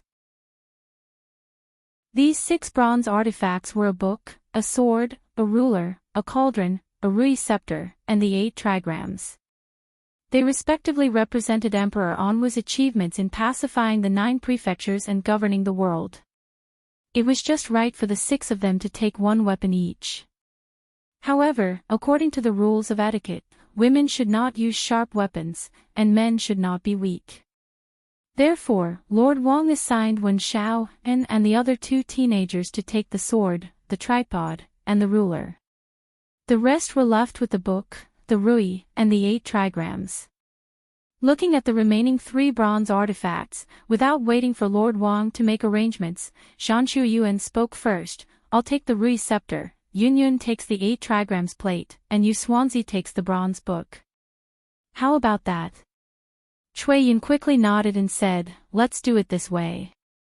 Among the 6 artifacts, if one were to compare the level of metaphor, the tripod would naturally be the best, followed by the rui scepter. The 8 trigrams plate was, of course, the symbol of the E-Masters. The 2 of them did not decline modestly and directly picked the best one. Lord Wang turned to look at Yushu. Seeing that she didn't have any objections, he nodded and told the assistant officer behind him to record it down. He told them, "These 6 artifacts are fake. They are for you to practice using. Wait until the 9th day of the 5th lunar month, then you will hold the real artifacts. Zhang Shuyuan and Cui Yun happily went forward to hold the bronze artifacts. Yu Shu picked up the bronze book indifferently. She weighed it in her hand and found that it was about the same weight as she had imagined. She then looked at the Rui scepter and the 8 trigrams in the other 2 girls' hands, and the corners of her mouth immediately curled up. After that, Lord Wang didn't ask them to do anything else. After teaching them the basic hand gestures, he set up an incense burner and moved a chair to the side to keep time for them. He asked them to stand in a line for the time it takes to burn a stick of incense. The young people didn't care and looked relaxed. At the beginning, they all held the hand gestures and stood in a more standard position. However, before Lord Wang could drink a second cup of tea, someone started shaking the incense burner. Lord Wang saw this and frowned secretly. He didn't know that among the 6 people, 5 of them hadn't eaten or drunk anything that morning. Wen Xiaohen and the other 2 teenagers were fine. They had stayed to freeload on Yushu last night, so they could bear it in the morning on an empty stomach. However, Zhang Shuyuan, who was angry last night and didn't eat, and Cui Yun, who comforted her for the whole night, suffered. The 2 girls hadn't been able to eat their fill after traveling for a whole day yesterday. Moreover, because of their resentment towards Yushu, they had chatted for half the night. They were tired and hungry. How long could they stand with a copper lump in their hands? What's more, compared with the thin bronze book in Yushu's hand, the Rui scepter and the 8 trigram plate were much heavier. Yushu calmly looked at Zhang Shuyuan, who was standing on her left. Zhang Shuyuan's face was pale and his forehead was sweating. She took pleasure in his misfortune and thought, the person who seems to be at a disadvantage may not necessarily be the one who gets the advantage. After a while, Zhang Shuyuan couldn't stand it anymore. She staggered forward and half squatted down. The bronze artifact in her hand fell to the ground. Shuyuan, Cui Yun took the opportunity to put down her sore arm and went forward to help her. Ahem. Lord Wang coughed heavily and stood up unhappily. He said seriously, "How long have you been standing? Didn't you eat this morning?" It had to be said that Lord Wang was telling the truth. Zhang Shuyuan felt embarrassed and wanted to say that they really didn't eat, but she saw Yushu's figure from the corner of her eyes and swallowed her words.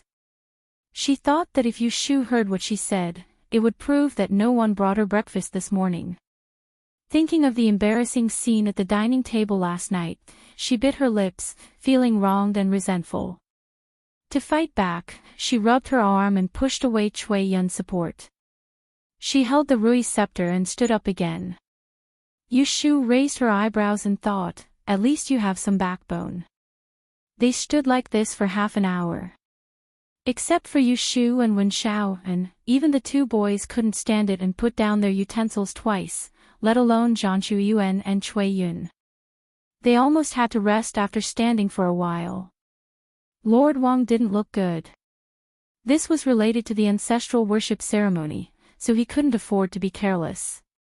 Usually, he had to be polite to these young ladies, but now he didn't have to worry. He first nodded to Yushu and Wen Xiao and then coldly said a few words to the other 4. However, before he finished, Zhang Shuyuan, who was embarrassed and tired, covered her stomach with cold sweat and bent down. Ouch! Seeing this, Lord Wang stopped talking and hurriedly asked someone to help her back to her room. Sun Jun and another young man took the opportunity to follow them, so that they wouldn't be scolded again. Chapter 459. Lord Wang's sigh was understandable to Yushu, as someone who had once longed to enter the Taisha Library. The Yi Academy, which was known as the #1 academy in the world, actually relied on one's family background. That's right, it was family background. On the surface, the Taisha Library, which accepted students every 3 years, selected the best based on the rankings of the Grand Yen examination. But in reality, those who did not have the background of a noble family, lacked the guidance of a famous teacher, and had to rely on their own to figure out their way and achieve results in the Grand Yen examination were all not young.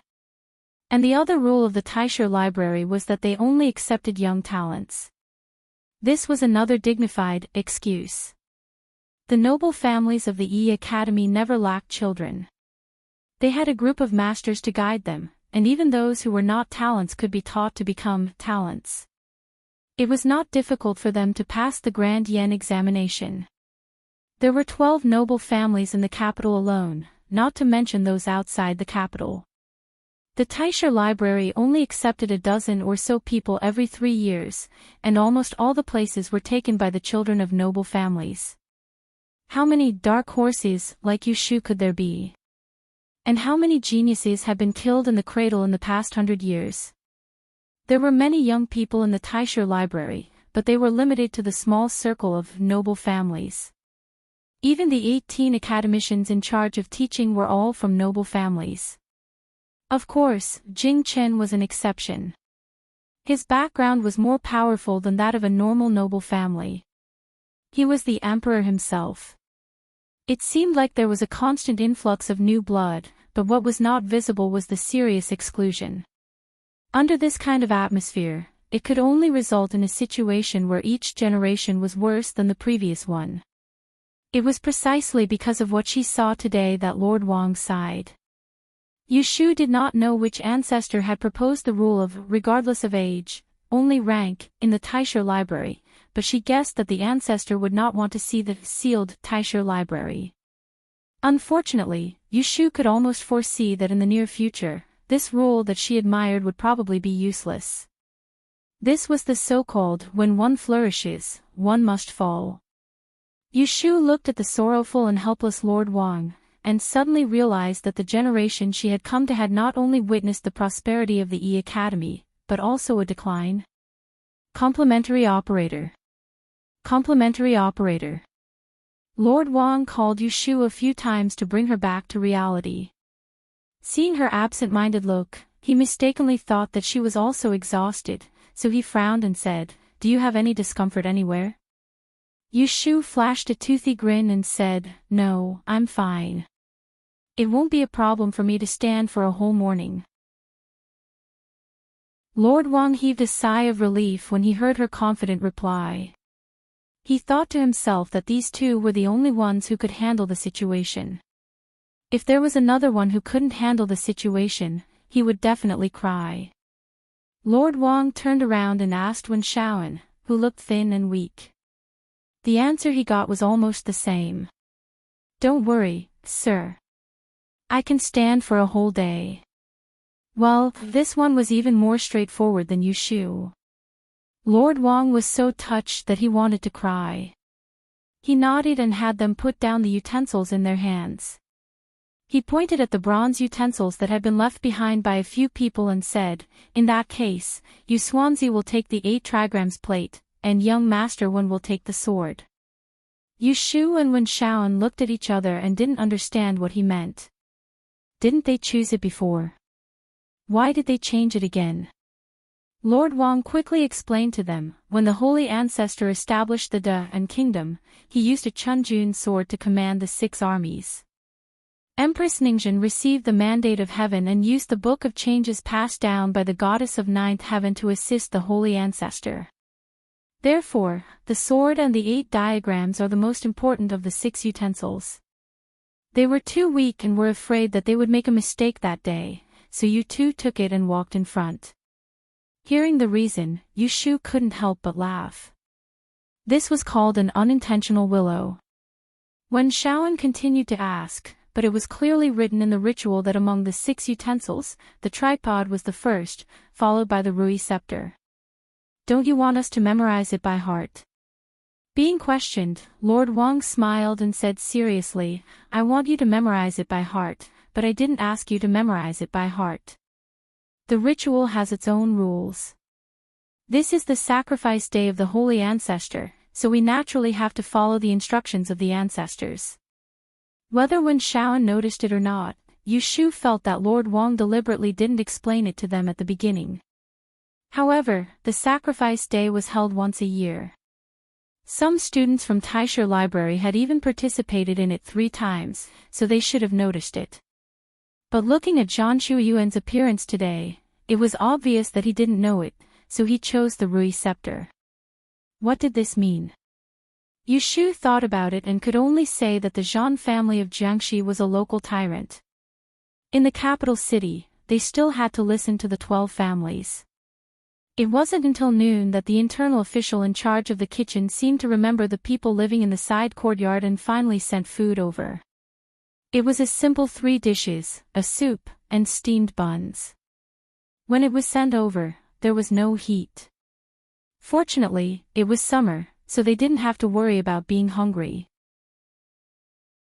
Putting aside the fact that Yu Shu was giving them special attention in the room, Lord Wang came again in the afternoon. Zhang Shuiyuan and the others had eaten their fill and finally had some energy. However, before they could do anything, they were rearranged to hold the utensils and were told that the 6 people would be led by Yu Shu and Wen Xiao and. Naturally, some people were dissatisfied, but they were dismissed by Lord Wang. What utensils do you want to hold? Stand under the sun for an hour, and I will agree. Then why don't the 2 of them stand? The person who pointed at Yu Shu and Wen Xiaoan was Cui Yun, who had received the 8 trigrams plate in the morning. At this moment, she was a little resentful. She must be regretting hiding in the room to accompany Zhang Shuiyuan in the morning and wasting the opportunity. That's right. Everyone has to stand. Why don't they stand? Zhang Shuiyuan was also dissatisfied and immediately called the other 2 to agree. Yu Shu looked up at the sky. Wen Xiaoan was expressionless. Lord Wang sneered and said, "When you ran back to your room to rest in the morning, the 2 of them stood for more than an hour." This time, no one had any objections. They arrived at Huazhen Garden on the 6th day of the new year. After the 7th day, on the morning of the 8th day, Lord Wang brought the ceremonial robes for the ceremony. There were also a few palace maids accompanying them. They went into the rooms to teach them how to put on their hats and clothes. The styles of the men's and women's ceremonial robes were different. The 3 youths were wearing crooked robes, while the women's dress was a plain long dress with 3 layers of snow-white undergarments. Only a tall and thin person like Yu Shu could show off her waist in the dress. The other 2 girls were equally dressed. After changing into the formal clothes, Lord Wang checked them one by one. When he was satisfied, he waved his hand and ordered them to follow him. With a palace maid leading the way, they followed behind to learn the steps and posture. Huazhen Garden was huge. Pavilions and terraces could be seen everywhere. After leaving the side courtyard, they crossed a small bridge. In the distance, they saw a group of nobles in the garden. Some of the 6 youths were tempted to make a move, but Lord Wang acted as if he didn't see it and continued walking. He had no intention of leading them to climb up. In the distance, in a pavilion, someone was looking at the group of people. Imperial brother, look over there. Why are they dressed like that? Are they patrolling the garden? He pointed to a little girl in the distance. She had a palace gauze on her shoulders and a partridge flower hairpin on her head. She was about 11 or 12 years old. From her voice, one could tell that she was a member of the royal family. Lu Tan, who was arranging the chess pieces, turned his head and took a look. With a normal expression, he said, "Oh, that should be a student of the LoveLore Library." After saying that, he turned back and saw the man who was playing chess with him. The man held a chess piece in his hand and didn't place it. He was also looking at the bridge. "Cousin, it's your turn." Shui Rui came back to his senses and smiled at Lu Tan. He placed the chess piece in his hand and didn't say anything. The little princess saw that they were playing chess and didn't play with her. She pouted and looked around in boredom. After a while, she lifted her dress and walked to the side. When they weren't paying attention, she slipped down the pavilion and disappeared in the blink of an eye. The 12th princess ran away. Shui Rui raised his hand and started eating the black chess pieces on the plate. Lu Tan was thinking about his next move. Without turning his head, he said, Huajian Garden is guarded by the Yulin royal guards. We can't lose her. Let her play. It's rare for her to leave the palace. Then he changed the topic and asked, Is Miss Lianfang here for this year's ceremony? Shui Rui said, she was not selected. Later, Miss Qin fell and got injured, so she was replaced. Lu Tan smiled coldly, the Taisher library. Shui Rui didn't comment. He watched him move a chess piece. He nodded and said, Good move. Lord Wang took Yu Shu and the others to walk around Huajian Garden. They went to all the places they could go before letting them go. Tomorrow was the 9th day of the new year. The ceremony was at noon. However, they had to rush to the imperial mausoleum early in the morning. There was no room for mistakes. Lord Wang reminded them again and again, especially to have them rest early tonight. When he said this, he especially stared at Zhang Shuiyuan and Cui Yun, hinting at something. After Lord Wang left, Yu Shu returned to her room to change out of her gown and put it away in the wardrobe. It was still early, and she didn't bring any books with her on this trip. Now that she had nothing to do, she hid in her room and felt bored. Knock knock. Someone knocked on the door. You Swansea. Yu Shu recognized Cui Yun's voice. She came out of her bedroom and opened the door. She saw Cui Yun standing outside with a smile and holding Zhang Shuyuan's hand. What's the matter? It's still early to eat. We are going to walk around the garden. Do you want to come with us? I'm tired. You guys go ahead. After Yu Shu finished speaking, she closed the door. She would rather stay in the room and be bored than deal with this kind of villain. Zhang Shuyuan looked at the closed door and said to Cui Yun with a gloomy expression, I told you not to call her. You are meddlesome. If you want to curry favor with her, go ahead. Why bring me along? Cui Yun hurriedly held her arm and whispered, What are you talking about? Why should I curry favor with her? Is it worth it? I don't want to see you become enemies with her. She is a 4th-class female fortune teller. When we get back to the library, if she comes looking for trouble, I want to see what you will do. Zhang Shuyuan couldn't be provoked. She gritted her teeth and said, Do you think I'm afraid of her? Fine, fine, fine. You are not afraid of her. Let's go. Let's go somewhere else. Don't let her spoil your mood. Cui Yun pulled Zhang Shuyuan away. Behind the door, Yu Shu listened to their quarrel. She frowned and went back to her bedroom. It was not that she had a good temper and did not want to go out and argue with them. It was really difficult for her to pay attention to such mindless characters. Zhang Shuyuan and Cui Yun said that they were going to the garden. However, Huajian Garden was not a place where they could casually walk around. There were guards guarding the garden. They didn't go far before they were blocked. After a few times, they lost interest and walked around the lake for a while before heading back. Cui Yun followed Zhang Shuyuan back to her room. Seeing that she was depressed, she coaxed, There is nothing fun in Huajian Garden. When we return to the capital, I will take you to a better place. I'm sure you will like it. Zhang Shuyuan nodded. She touched her neck. The next moment, her expression suddenly changed. Bored people were the easiest to get sleepy. Yu Shu and Yi lay on the bed and unknowingly fell asleep. When they woke up again, they were woken up by the sound of knocking on the door. Bang bang bang. Come out. Yu Shu, come out. Yu Shu yawned and sat up. The room was dusky.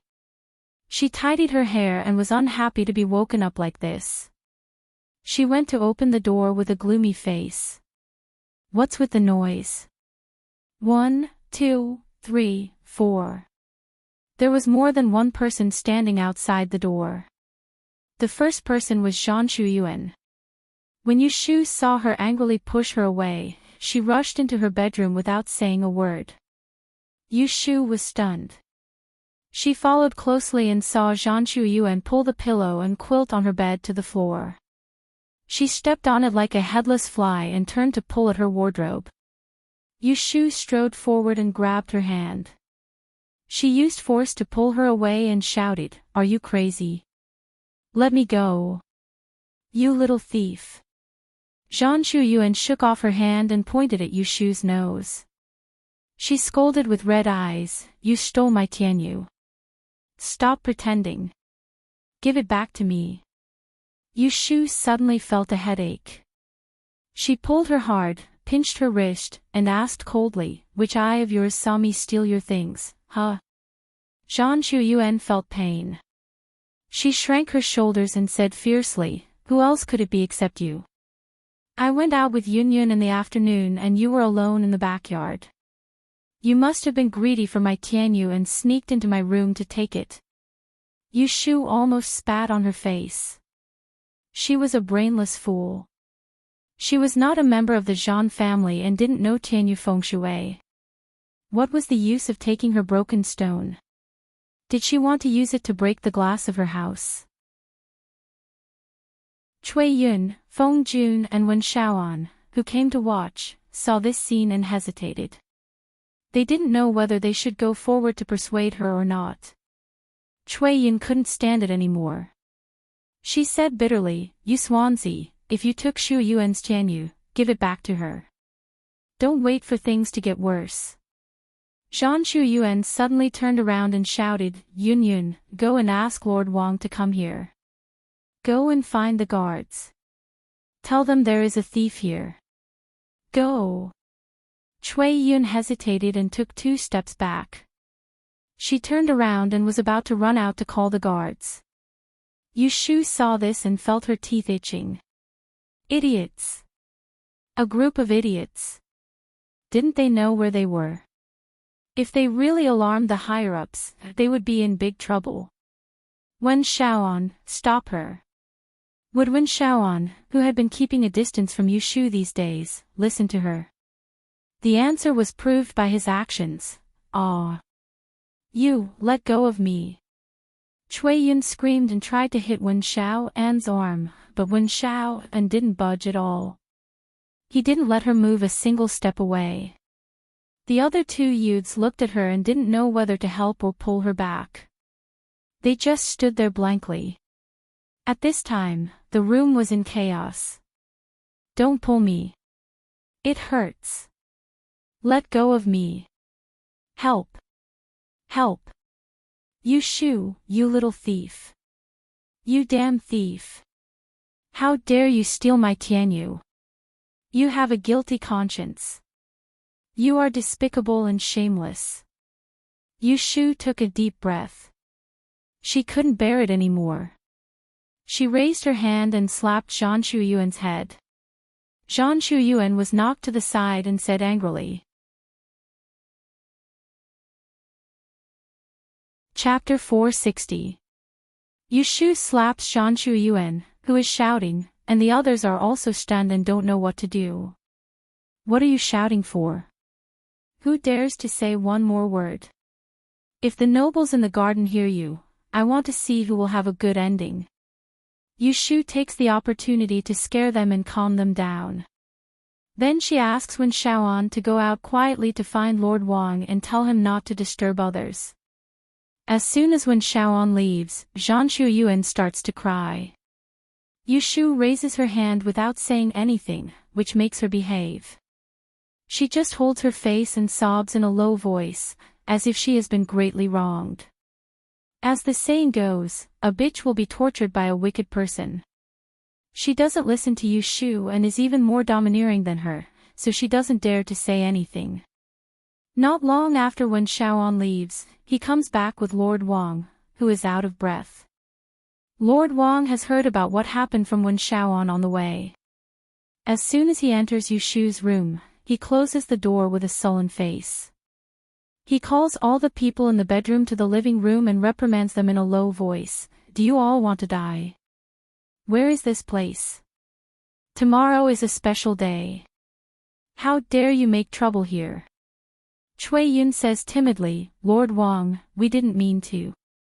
Xu Yuan's Tianyu was stolen. Yu Shu snorts coldly. Lord Wang glances at Yu Shu.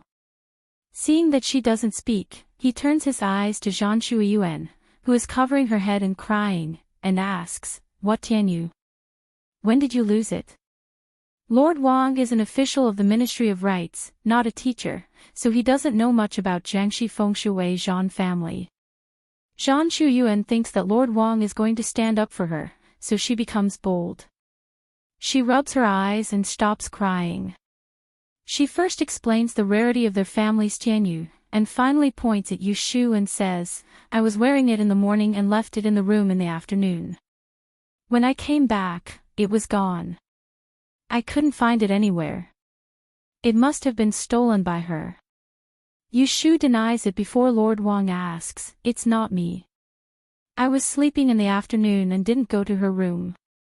It's you, and you still don't want to admit it. I didn't do it. Why should I admit it? Then do you dare to let me search your room? Who do you think you are to search just because you said so? You have a guilty conscience, Lord Wang felt a headache when he saw them quarreling. He immediately said in a low voice, Enough. Don't make any more noise. If anyone says another word, they can forget about attending tomorrow's ceremony. Pack up and leave tonight. Zhan Shu Yuan angrily shut his mouth, and the room became quiet. Official Wang looked at this and then at that, not knowing what to do. It was true that he was in charge of these 6 people, but he was a ceremonial official, not an inquisitor. How could he judge right from wrong, and he had no right to search the body of an oracle. Yu Shu saw Lord Wang's difficult expression and frowned inwardly. She knew that this matter couldn't be resolved peacefully. With the muddle-headed behavior of Zhan Shui Yuan and the others, this matter would definitely blow up. Unfortunately, no one was listening to her. Her identity as the fortune teller did not carry much weight here, so she could not make any decisions. At this time, there was another knock on the door. Miss Yu, this servant is here to deliver dinner. It was the little eunuch Jizi. Yu Shu moved and walked over to open the door a crack. She looked at the little eunuch outside and had an idea. She didn't hurry to take the food box in his hands. Instead, she asked, Eunuch Jizi, where is your master?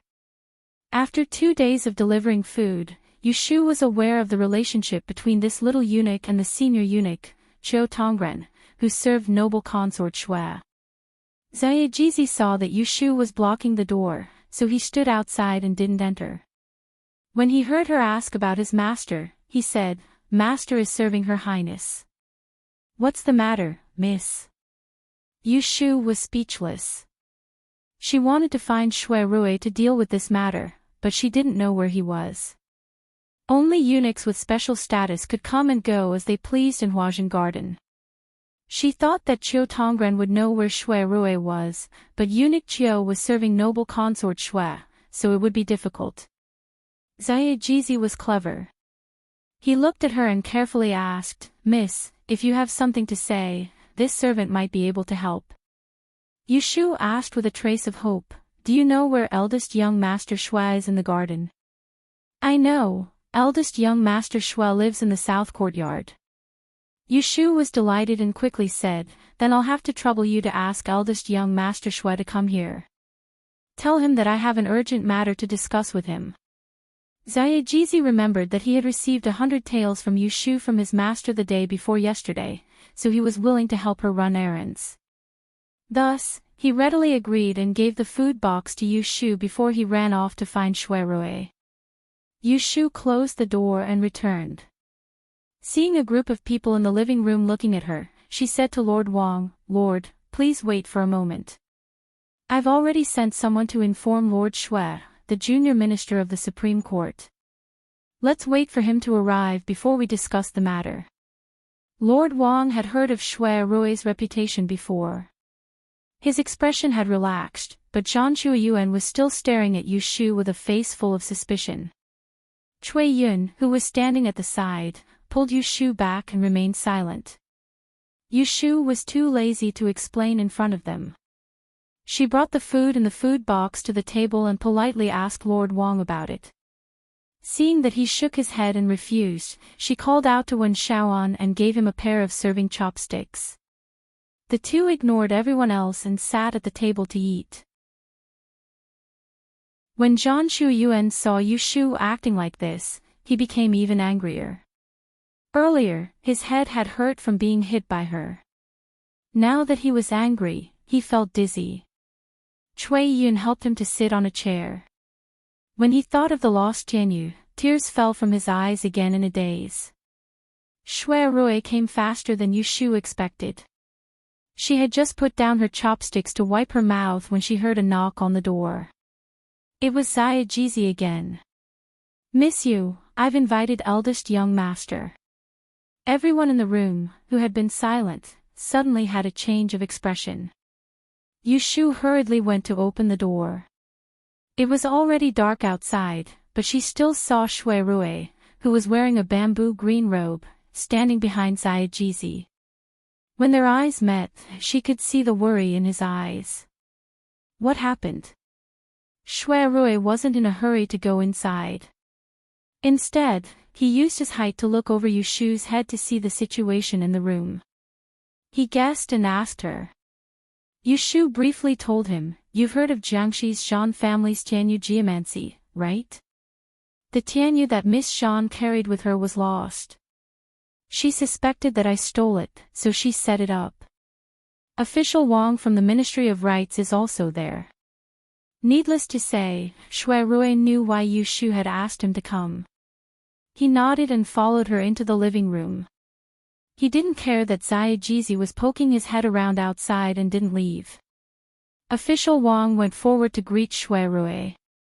In terms of official rank, Shui Rui was half a rank higher than him. Most of the young people in the room recognized who Shui Rui was. Those who were originally sitting there all stood up to avoid being rude. Shui Rui didn't exchange greetings with official Wang. He walked to the chair at the head of the table and sat down. He looked around at the expressions of the people in the room and asked first, "Who lost it?" Zhang Shuiyuan hurriedly said, "It's me. My Tianyu was stolen." "How can you be sure that someone stole it and you didn't lose it yourself?" I. Zhang Shuiyuan stuttered because of Shui Rui's question. Cui Yun, who was supporting her, spoke quickly and helped her. "It's like this, Your Excellency. Zhang Shuiyuan's Tianyu never left her. She was still wearing it this morning. In the afternoon, official Wang brought a dress for us to try on. Because it exposed her neck, the palace maid sister asked her to take it off. She kept it in the room and forgot to wear it. We walked in the garden in the afternoon and when we came back, the Tianyu was gone." Cui Yun didn't point out that Yu Shu did it, but Zhang Shuiyuan immediately found her confidence. She said to Shui Rui confidently, "In the afternoon, only Yu Xuanzi stayed in the backyard alone. We all went out. I'm sure that she entered my room and stole my Tianyu. On the first day when we lived in Huazhen Garden, she asked me about it and borrowed my Tianyu. She must have been greedy at that time." In the afternoon, when official Wang took us to learn how to walk, she saw the Tianyu above my neck and stole it when I was not in the room. Yu Shu said bluntly, "Are you kidding me? Why would I stare at your neck? I'm not interested in women." Puff. A muffled laugh sounded at the wrong time. Everyone turned around. Feng Jun covered his mouth awkwardly and lowered his head. Zhang Shuiyuan's face turned red and white. She clenched her fists and was about to argue with Yu Shu, but she was interrupted. "Take me to your room." Shui Rui stood up and gestured for Zhang Shuiyuan to go out. When they reached the door, he took the lantern from Xiaoji's hand and the others followed him. Zhang Shuiyuan's room was next to Yu Shu's. It was in the middle of the 3 rooms in the backyard. The door was not closed, so Shui Rui pushed it open. He raised the lantern to illuminate the room. The room was a little messy. It could be seen that the owner had lost something and was anxiously searching for it. Shui Rui asked them to stay outside the door and walked around alone. After a while, he came out and lit the candles in the room. He walked to the door with the lantern, looked down at the feet of everyone, and led them back to Yushu's room. He also walked around the room and came out again. He asked Zhan Shuiyuan, "After you took off the Tianyu, where did you put it?" "I put it under the pillow." "Are you sure? Did you remember wrongly?" Zhan Shuiyuan pulled Cui Yun anxiously and said, "I can't remember wrongly." Yun Yun also saw it. "You can ask her if you don't believe me." Shui Rui nodded and turned his dark eyes to Cui Yun. "Did you see it?" Cui Yun was stunned by his stare. She pursed her lips and said, "Yes."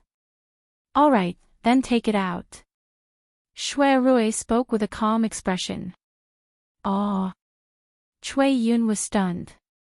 Not only her, but everyone present was stunned when they heard Shui Rui's words. Yushu was the first to react. She looked at Shui Rui and then at Cui Yun. She suddenly sneered and said, "It turns out that you are trying to frame me." Cui Yun hurriedly refuted with a pale face, "What are you talking about? Are you suspecting that I stole Shui Yuan's Tianyu? How is that possible? It's not me. I have been with her all the time. How could I have the chance to sneak into her room?" Zhan Shuiyuan also didn't believe it. He angrily said to Shui Rui, "Why do you like to wrongly accuse people? You did the same thing at the observatory. You casually said that academician Jing killed someone, and now you are wrongly accusing Yun Yun. What kind of official are you? You are not fair at all. Don't say anything. I'm sure it's not her. It's Yushu. If you don't believe me, let me go and search." When she heard this, Shui Rui hadn't said anything, yet Yushu was the first to become displeased. She could tolerate these idiots slandering her, yet she couldn't bear to hear anyone speak ill of Shui Rui. So she turned around and glared at Zhan Shuiyuan before she narrowed her eyes and said.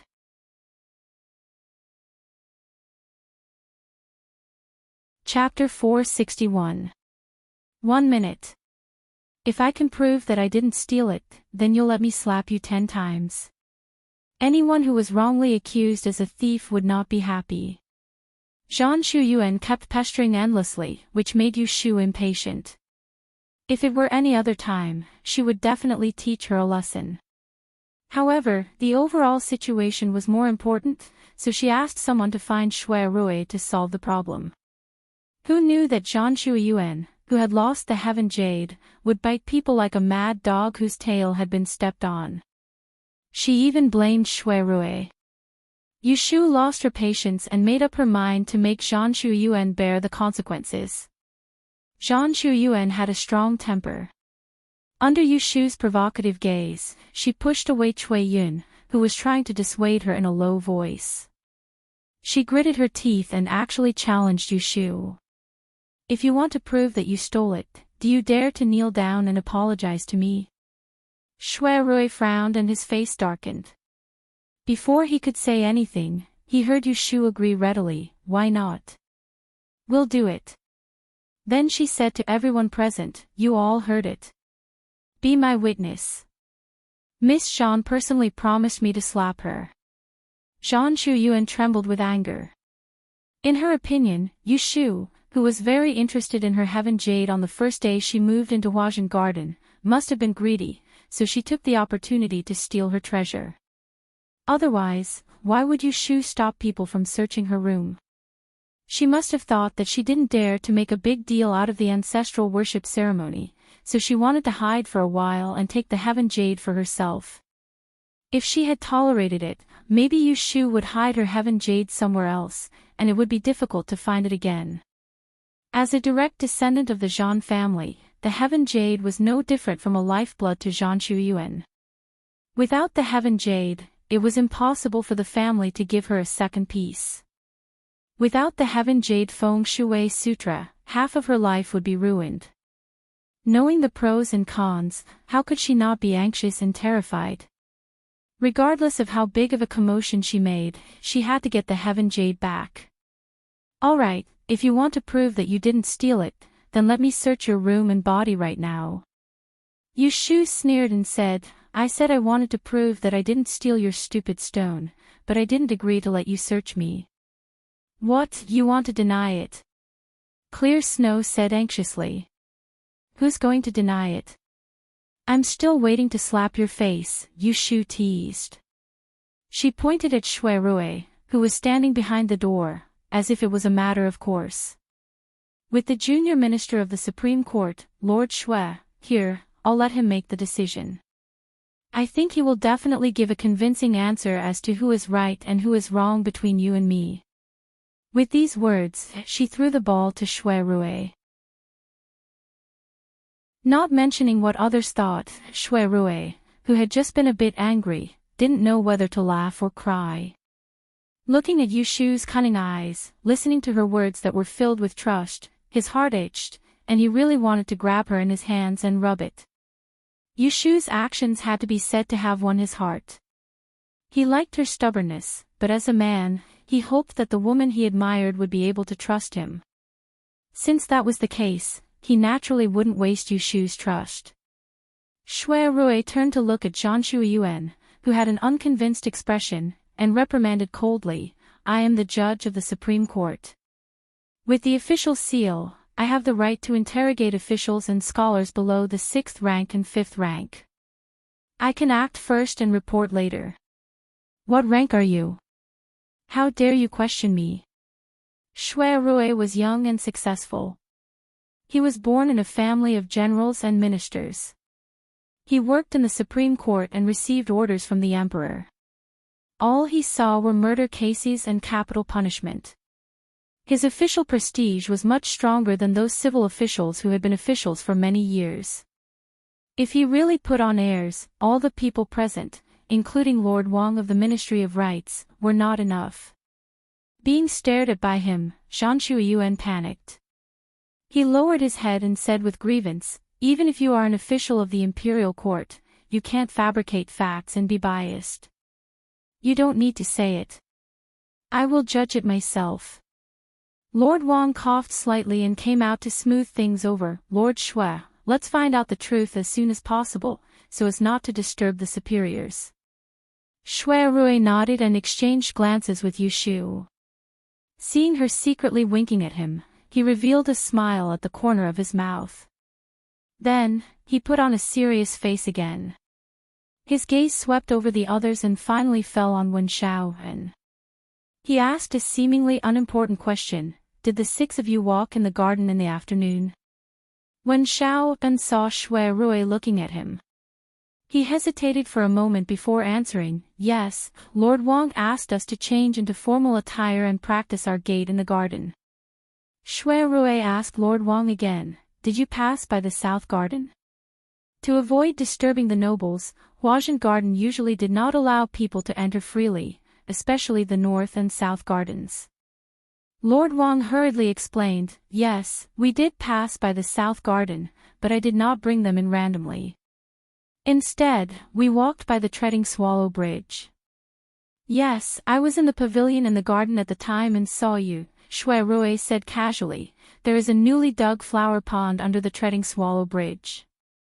Because it is filled with water, it is not easy to walk, right? Lord Wang continued, yes, we could not go around it. I could only have them carry their clothes, but they still stepped in a lot of mud. Hearing this, Shui Rui smiled and lowered the lantern in his hand. Pointing at their feet, he said, then let's look at your shoes. Everyone lowered their heads and looked at their shoes, then at the people beside them. 7 people, 7 pairs of feet, all somewhat dirty. Not a single person's shoes were clean. There was nothing special. What does Lord Shui mean by this? Lord Wang asked in puzzlement.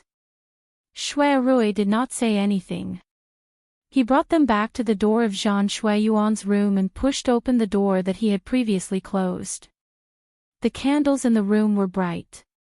It was not as clear as it was during the day, but it did not obstruct people's vision. Before they could see anything, Shui Rui had already pointed it out. Look at the floor, aren't there some dirty and messy footprints? She was not the only one who had entered Zhang Shuiyuan's room. In addition, she had tossed Tianyu and searched everywhere, so it was not strange for there to be some footprints on the wooden floor. However, there were a few sets of footprints that were stained with some brownish-yellow mud.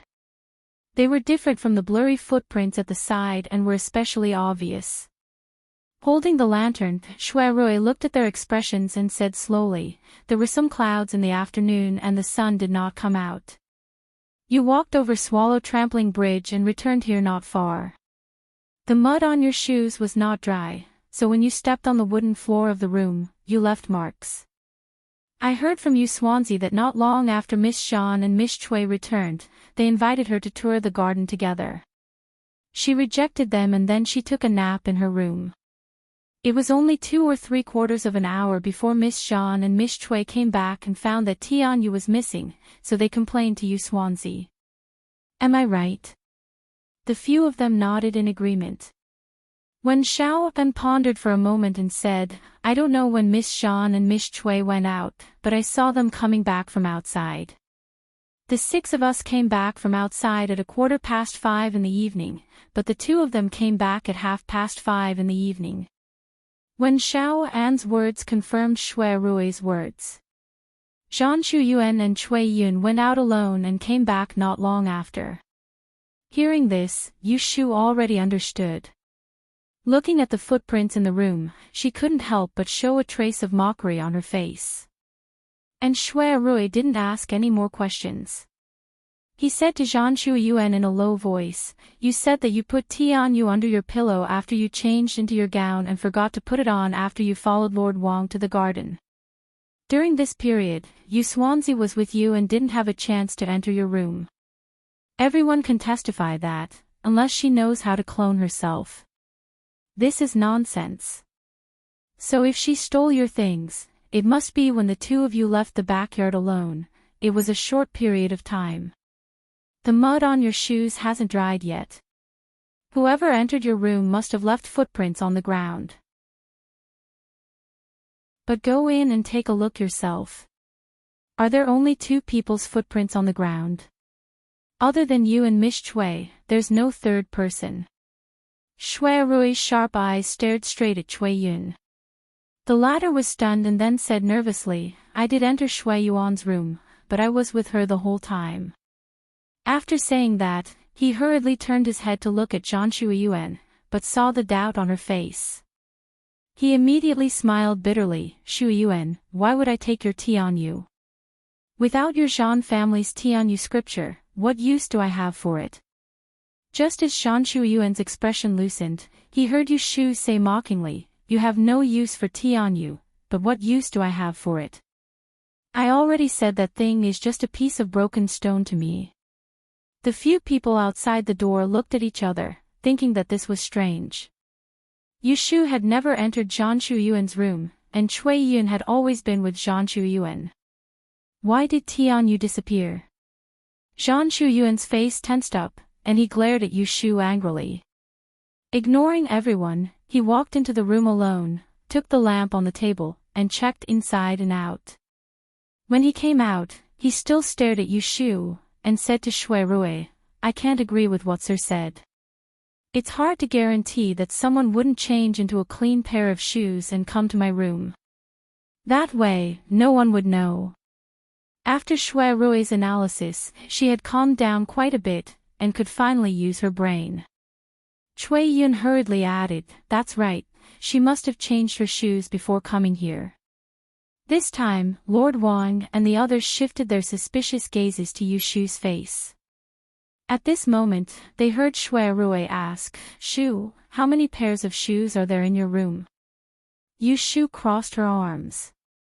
She finally knew why Shui Rui went to her room after looking at Zhang Shuiyuan's room.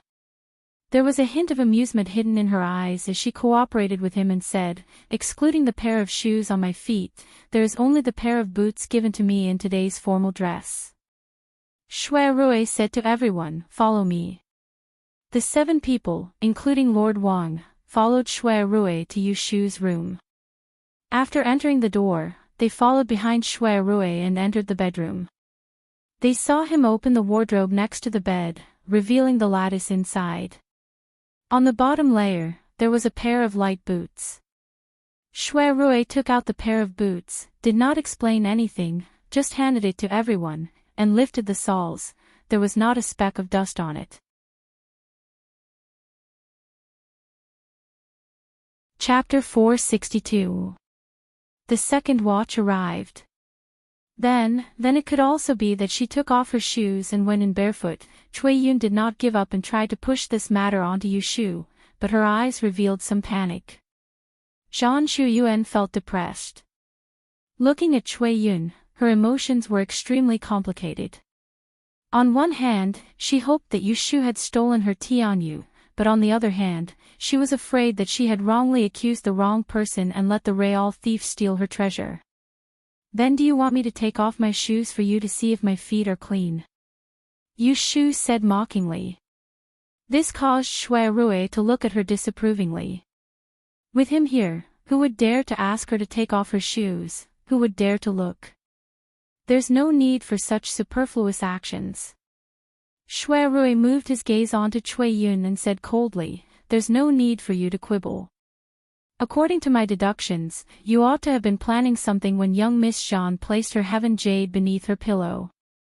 At that time, you seized the opportunity when she was unprepared to take it away from her right before her eyes, then you went out with her and left Yu Swansea alone in the rear courtyard to push the matter onto her. Darren, don't wrongly accuse me. Cui Yun was so anxious that her face turned red. According to what you said, then why should I drag Shui Yuan to visit the garden with Yu Swansea? Because you knew that I wouldn't go with you, Yu Shu said. That's not me. Cui Yun stomped her feet hard under everyone's questioning gaze and said angrily, if you don't believe me, you can search my room. Otherwise, let Shui Yuan search my body. If he can find Tianyu, I will kill myself here. Yun, you. Zhan Shuyuan had already suspected Cui Yun, but seeing her so confident, he could not make up his mind. Shui Yuan, it really wasn't me. Cui Yun grabbed Zhan Shuyuan's hand and was so anxious that she was about to cry. This was Huazhen Garden, and she was a student that had been chosen to participate in the ancestral worship ceremony. If she was convicted of theft, with so many pairs of eyes watching, it would not be easy. Not to mention how she would be dealt with after the ancestral worship ceremony. If this matter were to spread, her reputation would be ruined. It would be a problem whether she could continue to stay in the LoveLore Library. Zhan Shuyuan couldn't bear to do it, but for the sake of her family jewels, she couldn't let the thief off. Thus, she lowered her head and said in a muffled voice, then let me search. Cui Yun's shoulders trembled, and she finally let go of her hand. She said indignantly, okay, then you guys search. That's not necessary. You won't be able to find anything from her. Shui Rui said coldly. Under the puzzled gaze of the others, he put his left hand into his sleeve, took it out and handed it to Zhan Shuyuan. Is this Tianyu? On his palm, there was an oval green stone with 8 claws and a fine silk thread tied to it. It was the heaven jade that Yu Shu had seen on Zhan Shuyuan's neck a few days ago. My heaven jade.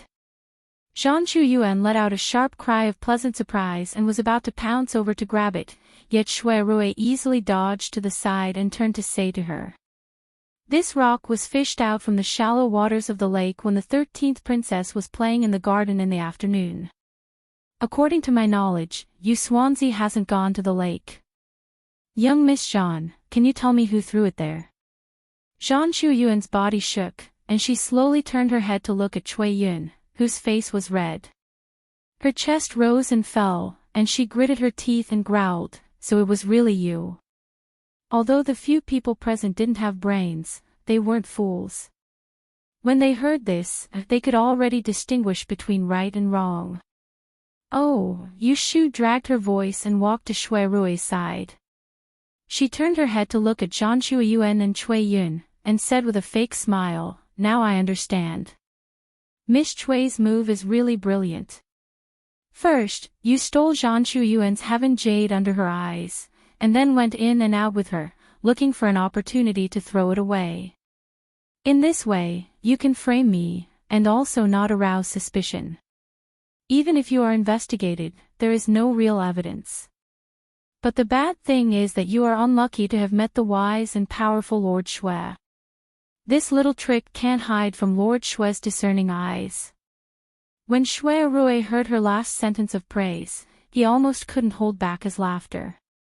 He turned his body and put his hands behind his back.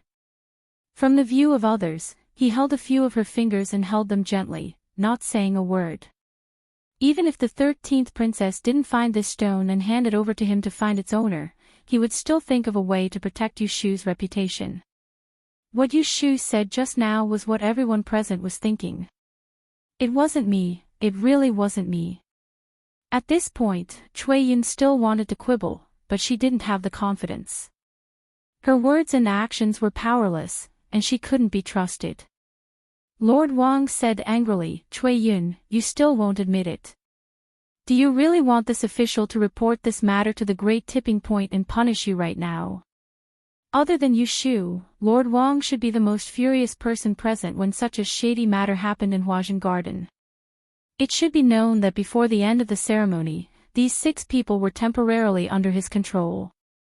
If anything went wrong, he would also have to bear a part of the blame. Cui Yun was stared at by several pairs of fierce eyes, especially under Zhan Shuiyuan's murderous gaze. Cui Yun was glared at by several pairs of eyes, especially by Zhan Shuiyuan, who looked like he was going to devour her.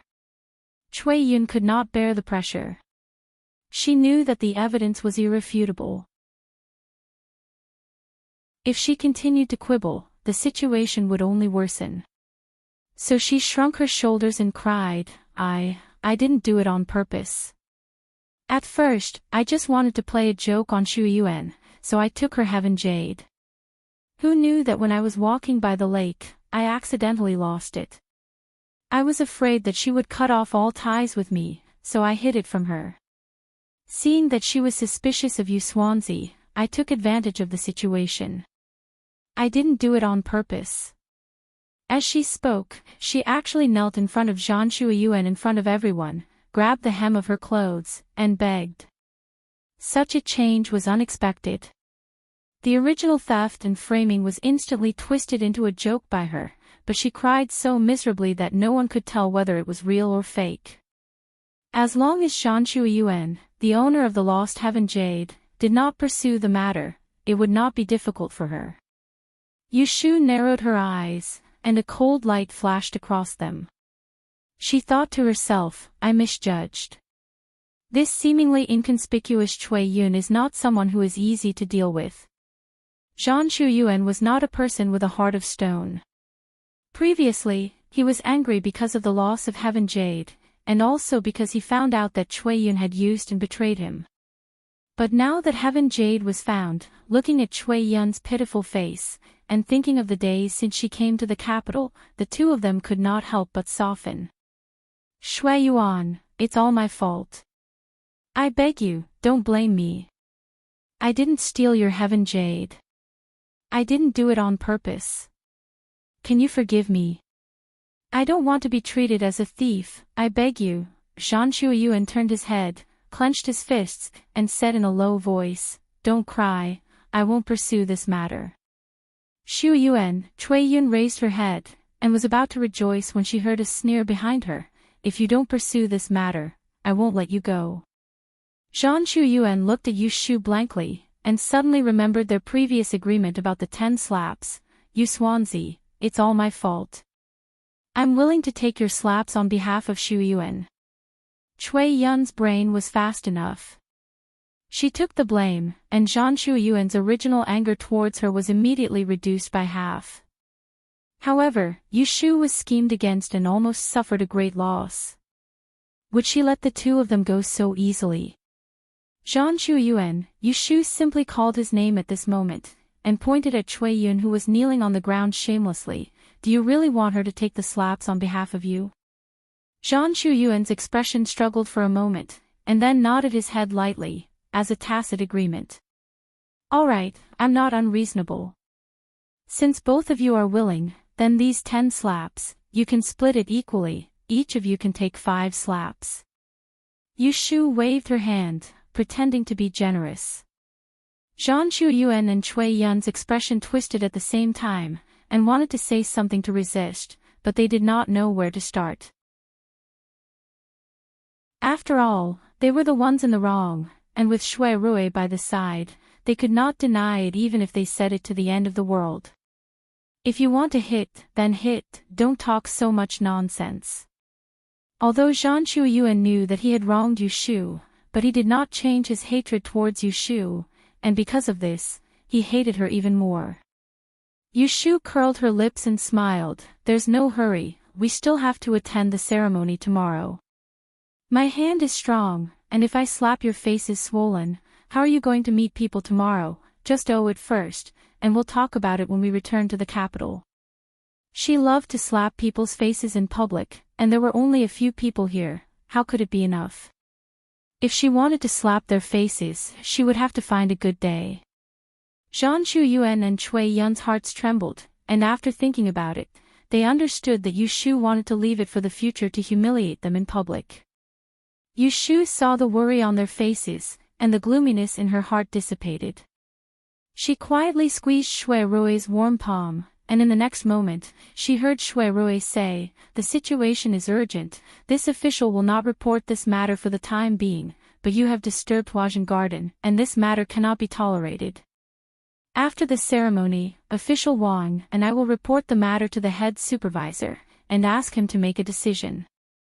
Cui Yun's face turned pale. She did not expect that after she escaped one calamity, there would be another one.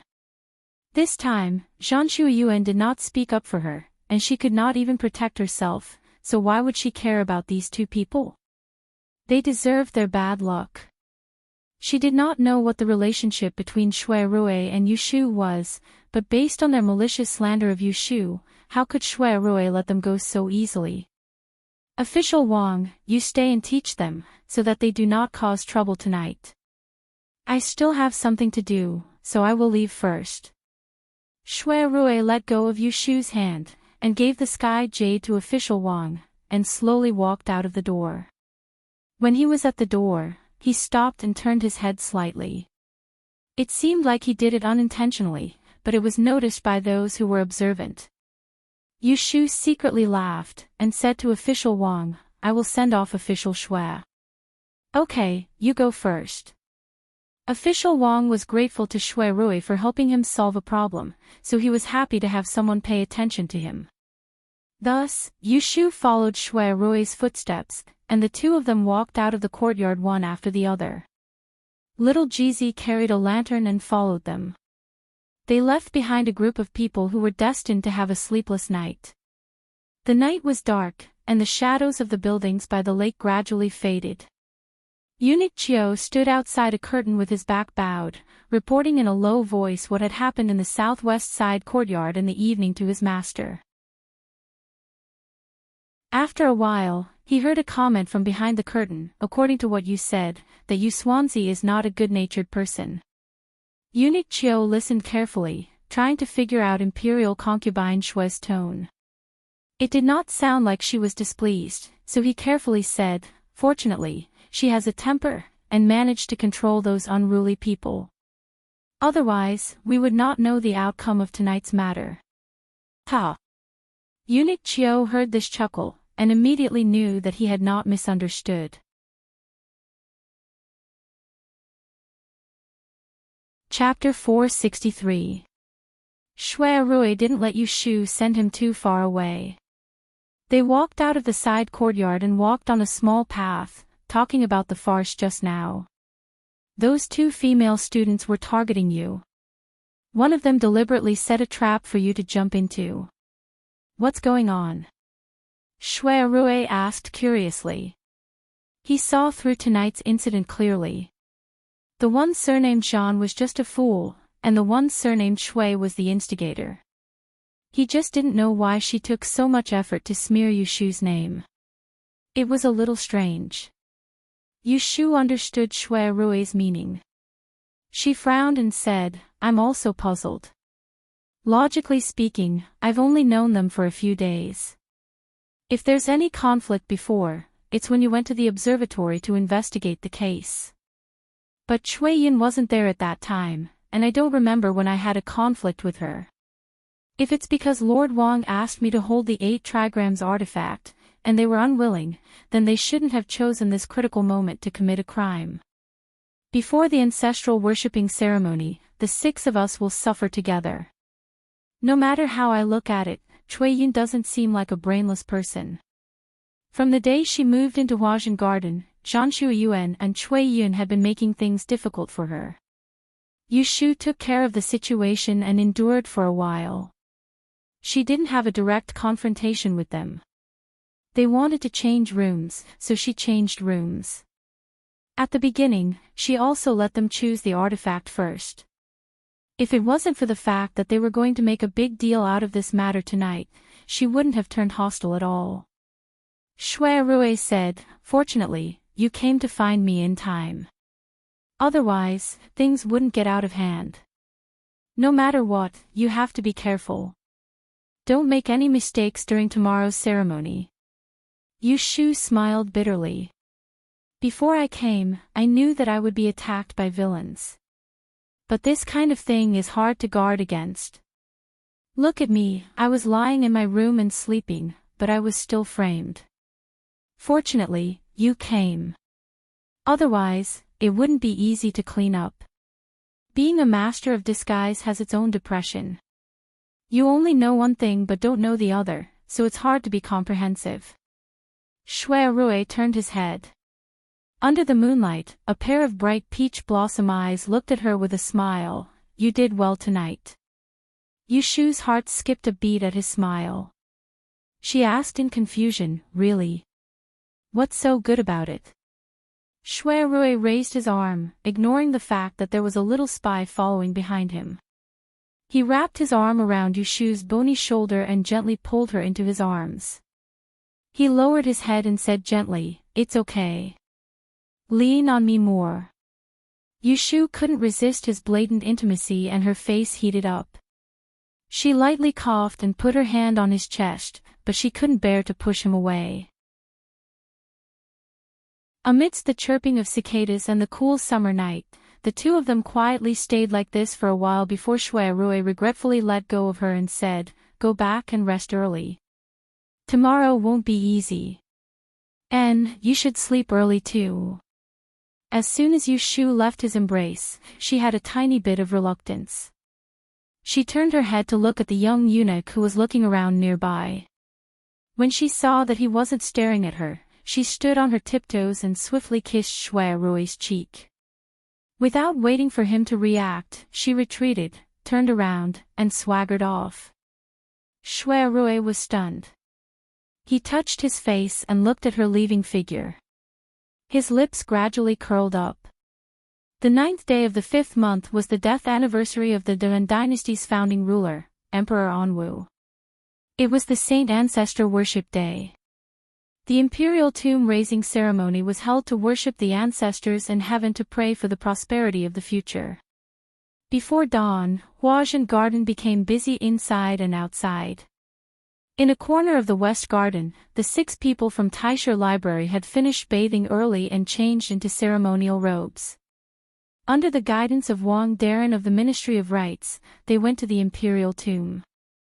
Along the way, the atmosphere in the carriage was very heavy. Due to the effects of last night's incident, Zhan Shuiyuan and Shui Yun did not sleep well.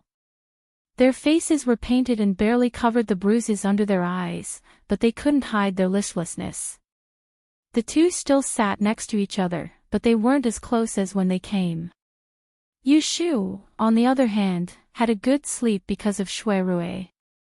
She crossed her arms and leaned against the carriage with her eyes closed, enjoying the peace and quiet. After about 3 to 5 miles, the carriage stopped. Hearing Wang Daren's voice, Yu Shu, who was sitting by the door, was the first to jump off the carriage. The imperial tomb was built at the foot of Qi Mountain. The east and west were connected by the sun, the north by the dense forest, and the south by the flowing river.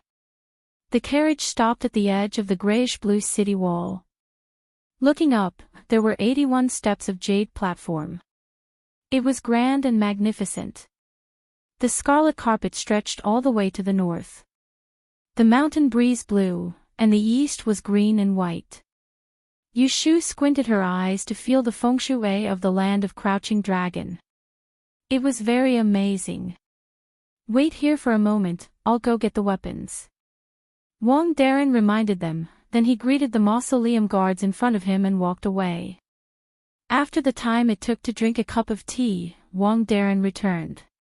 He was accompanied by another ceremonial officer and a small group of mausoleum guards.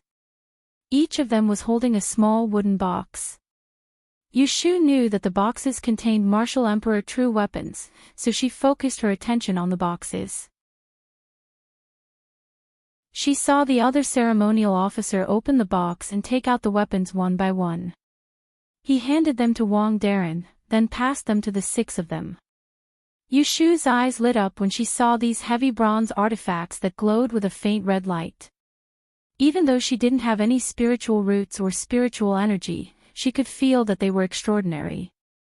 Apart from the shape, they were similar to the fake artifacts that Lord Wang had given them before. Only their weight was comparable. She felt an indescribable heaviness as soon as she held the bagua plate in her hand. When the cold bronze object came into contact with her palm, she couldn't help but shiver. A faint trace of fear rose in her heart. She turned around to look at the other 5 people. They all had strange expressions on their faces. It seemed that she wasn't the only one who was affected. Lord Daren was not surprised at all.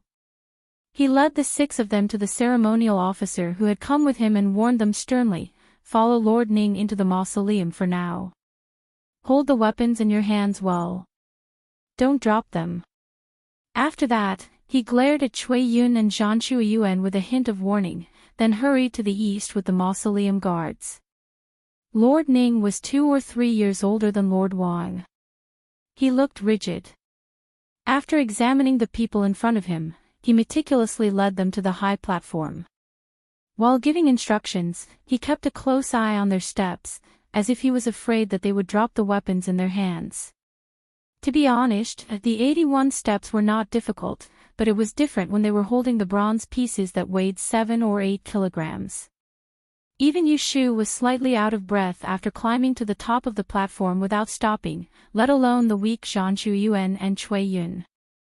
The 2 of them were at the back. Under Lord Ning's dissatisfied gaze, they gritted their teeth and climbed up. "When the ceremony begins, you will wait here until His Majesty ascends the platform. You will do this," Lord Ning carefully explained the process of following the emperor. He told them that there would be a ceremonial boy leading the way, and they only needed to remember to follow the ceremonial boy closely. The 6 of them formed 2 columns. Yu Shu and Wen Xiao and were arranged to walk on the east and west sides of the imperial carriage. They held the 8 trigrams treasured sword in front. As long as the 2 of them did not make any mistakes, the 4 people behind them would be able to keep their eyes open. In the blink of an eye, the sun rose. Yu Shu and the others were led by Lord Ning to walk a few times on the Mausoleum Avenue. They were familiar with the route, but they were also very tired. There was a large underground palace under the imperial mausoleum, but the top was like an ordinary garden. The scenery was pleasant, and every entrance was guarded by light-armored mausoleum guards with long spears in their hands. The security was tight. The altar was placed on top of the heavenly altar, and white banners were fluttering around it. More than 10 Taoists in blue robes wandered around the heavenly altar, waving their banners. Their expressions were solemn, and no one knew what they were doing. Yushu looked at them curiously, but when she heard Lord Ning cough, she hurriedly lowered her head to look at the road.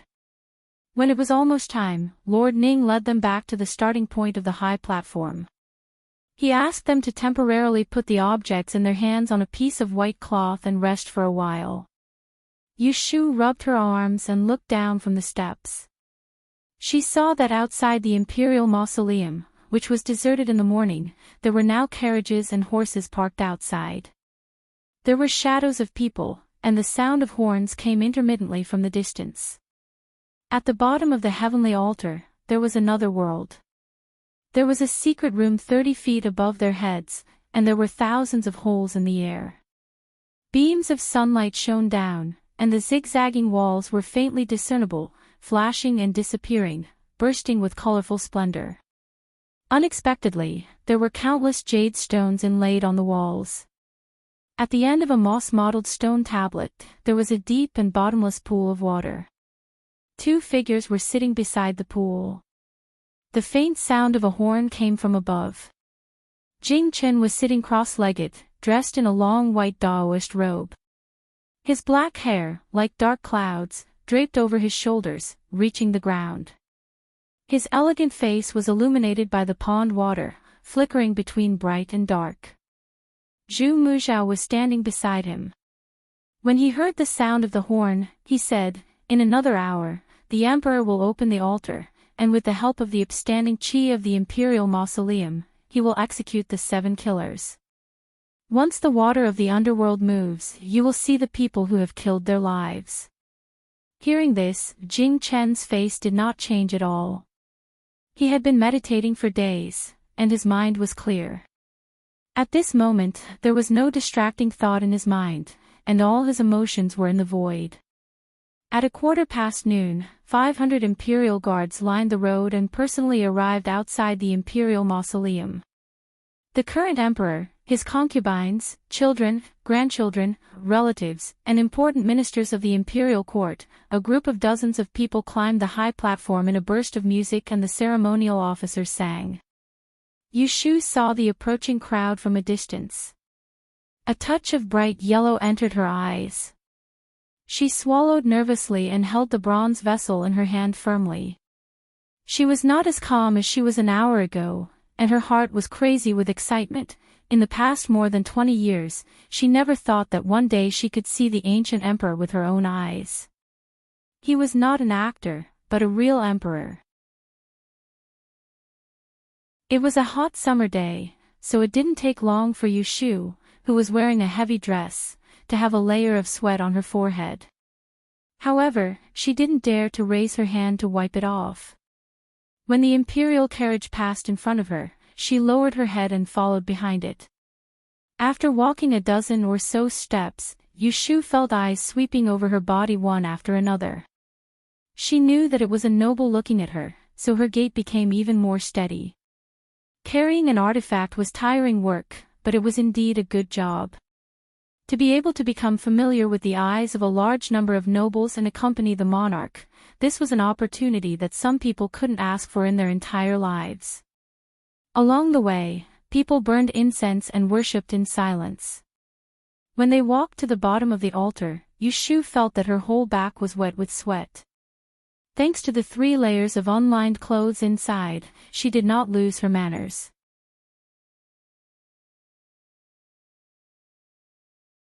Chapter 464. A drop of sweat rolled down the tip of Yushu's nose. She blinked her eyes and slightly raised her eyes to peek at the Dan Emperor who was kowtowing to the sky on the Temple of Heaven. She muttered in her heart, "Why is it not over yet?" The ceremonial officers' high-pitched singing did not stop, one after another. Yushu was a little upset listening to it. It was as if a bee had drilled into her head and kept buzzing. The blue-robed Taoists were scattered around the 9 cauldrons around the Temple of Heaven. They ignited a large number of incense sticks with talismans one by one. The white smoke soon filled everyone's eyes. Suddenly, a gust of east wind blew and hot air blew against her face. Yushu almost sneezed because of the smell of incense, but she gritted her teeth and endured it. In the blink of an eye, the sun in the sky was suddenly covered by clouds, and the sky suddenly became gloomy, as if a storm was coming. Yushu was secretly puzzled. According to her calculations the day before, there should not be rain today. Just as she was thinking, there was a sudden explosion of thunder in her ears. Rumble. In the crowd, there was a woman's exclamation, and the scene began to become noisy. Shui Rui, who was among several civil officials, looked up at the layers of dark clouds in the sky. He did not know why his mood was a little depressed, and he had a bad premonition. Yushu was also frightened by the sound of thunder. She couldn't help but raise her head to look. She saw that between the mountains in the distance, there were silver bolts of lightning in the shape of a snake. It was extremely shocking. At the bottom of the Temple of Heaven, the whistling wind filled the cave. Outside, there was thunder and lightning, and the thousands of holes on the top wall gradually darkened. Jing Chen stared motionlessly at a quiet pool in front of him. Zhu Muzhao stood beside him with a dignified expression. From time to time, he looked up and clenched his fists behind his back. Rumble. All of a sudden, ripples appeared in the tranquil pool, one after another, as if there was an invisible hand stirring the water. The turbid water slowly became clear, and it was extremely strange. Jing Chen's steady heartbeat intensified as the ripples in front of his eyes intensified. His eyes became a little confused. As his mind swayed, he heard a series of secret words in his ears. The Great Way is invisible, but it gives birth to heaven and earth. The Great Way is emotionless, but it runs the sun and the moon. The Great Way is nameless, but it nourishes all things. Jing Chen's mind was blank, as if his soul had left his body.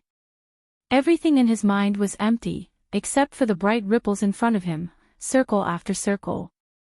A blurry figure floated out of the water. Zhu Muzhao recited the Taoist heart-cleansing incantation in a low voice while watching Jing Chen's face. His expression changed slightly when he saw Jing Chen's face reflected by the water. With a light gasp, Jing Chen snapped out of his daze and closed his eyes. In an instant, the ripples in the pond dimmed and calmed down. Zhu Muzhao held his sweaty palms and patiently waited for him to calm down before asking in a deep voice, "How is it? Did you see it?" Jing Chen was silent for a long time. He opened his eyes and looked at the pond. He stretched out his hand and touched the calm surface of the water. But other than the coldness and moisture from his fingertips, it was like ordinary water. What he saw with his own eyes was just an illusion. "I saw it." Zhu Muzhao's eyes lit up with joy. "Is it a man or a woman? Have you seen it?" "Uncle, can you first tell me how to solve my fate after I find the person who broke my fate?" Before today, Jing Chen had asked the same question more than once. Every time, Zhu Muzhao simply said, "It's not the right time." Before Jing Chen left the mountain, the sect leader and his master did not explain much about this. So, in order to solve fate, he could only listen to the arrangements of the celestial commissioner, Zhu Muzhao. Zhu Muzhao did not answer immediately. Looking at his expression, he seemed to be thinking about something. Jing Chen shook off the water droplets on his hand and stood up. He turned his head and looked at Zhu Muzhao, saying, "You don't have to hide it. I already know that I am the great in calamity. I carry the fate of our dynasty for 100 years. Great fate brings disaster. If I can't find the person who broke my fate, not only will the elders of the sect be implicated, the world will also be in turmoil. Now that I know who the person is, why don't you tell me honestly how to break my fate?" Zhu Muzhao was slightly stunned.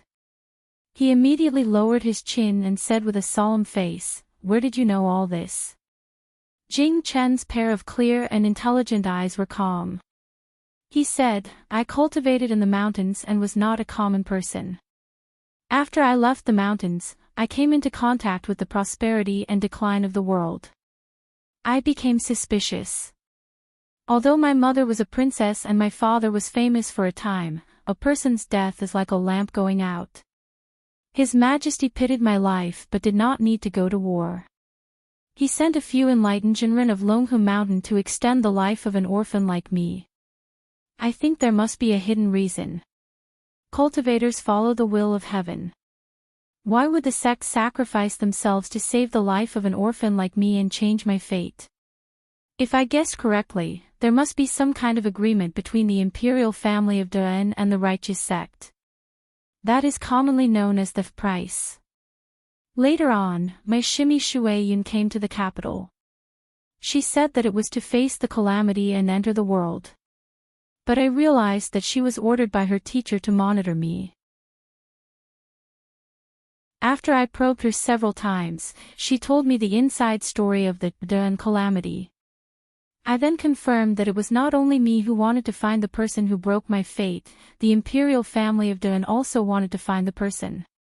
Listening to this confession, Zhu Muzhao's palms moved. He looked at Jing Chen's face, which was similar to the person in his memory. In a trance, he seemed to see that calm man again.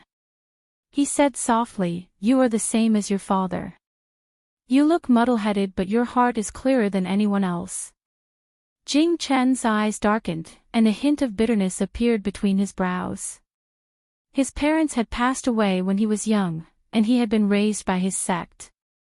Ever since he was sensible, he had been surrounded by all kinds of strange gazes. The loneliness and unwillingness of his youth had all been covered up by the heavy kindness he had received.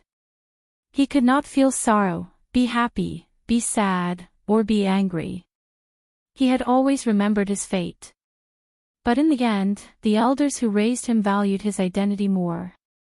His uncle who loved him was for the country's fate. Even his father who died for his mother may not care about his life and death. In the short 19 years of life, there was only a short period of time that could be called happy, and only in that short period of time, there was someone who treated him sincerely. Xiaoyu.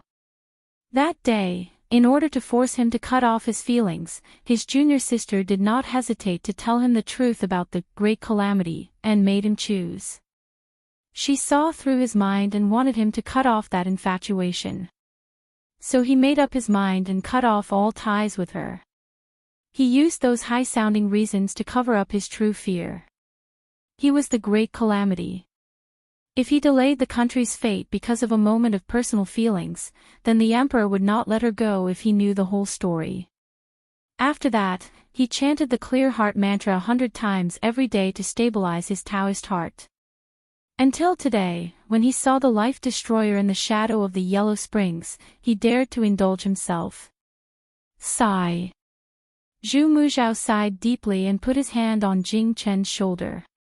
He said warmly, "You are only half right. The emperor sent you to the righteous path not only because you are the great calamity, but also because you are the child of Princess Liyue. You are of the royal bloodline. You are his nephew."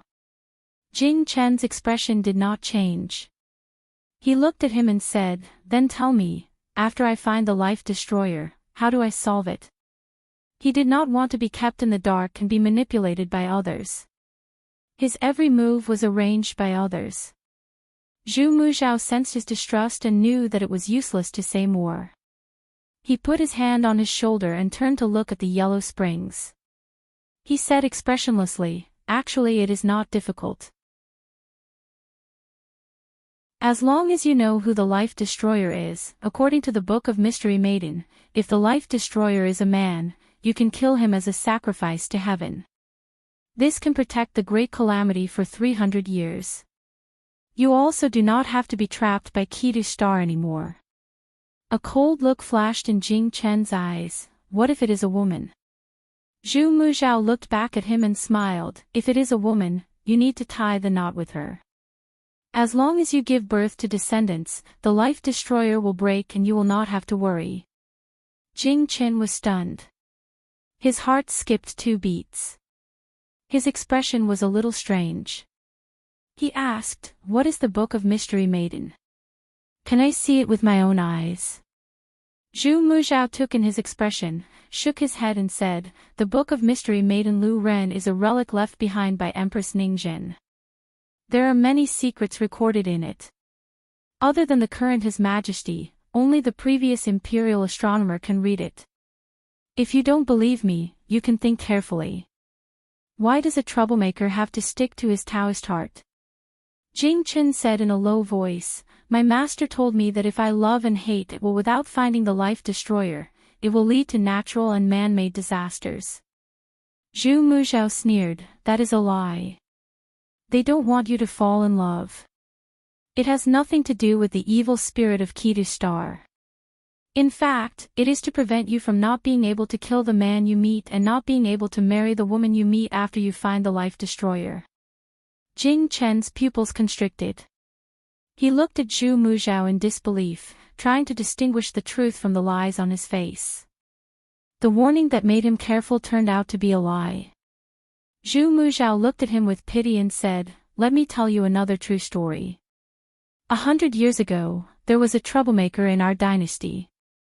He followed the mandate of heaven. Unfortunately, the life destroyer he found was his sworn brother. He couldn't bear to go back on his word and almost caused a disaster. What happened in the end? Did he die?" Zhu Muzhao said lightly, "Of course he died. Compared to the country and the people, it was just a human life. He died a worthy death." Jing Chen was silent. After Zhu Muzhao said these words, he asked again, "I have told you everything I can say. Now you can tell me, was the life destroyer you saw a man or a woman?" "It was a woman." Zhu Muzhao's expression softened and said, "Fortunately, it was a woman, so it was spared. Have you seen that person before? If you haven't, when you go back, you can draw the person. I will send people to find him, but it will take some effort." "No need. It was someone I know." "Oh?" Zhu Muzhao asked curiously, "Who is it? Do I know him?"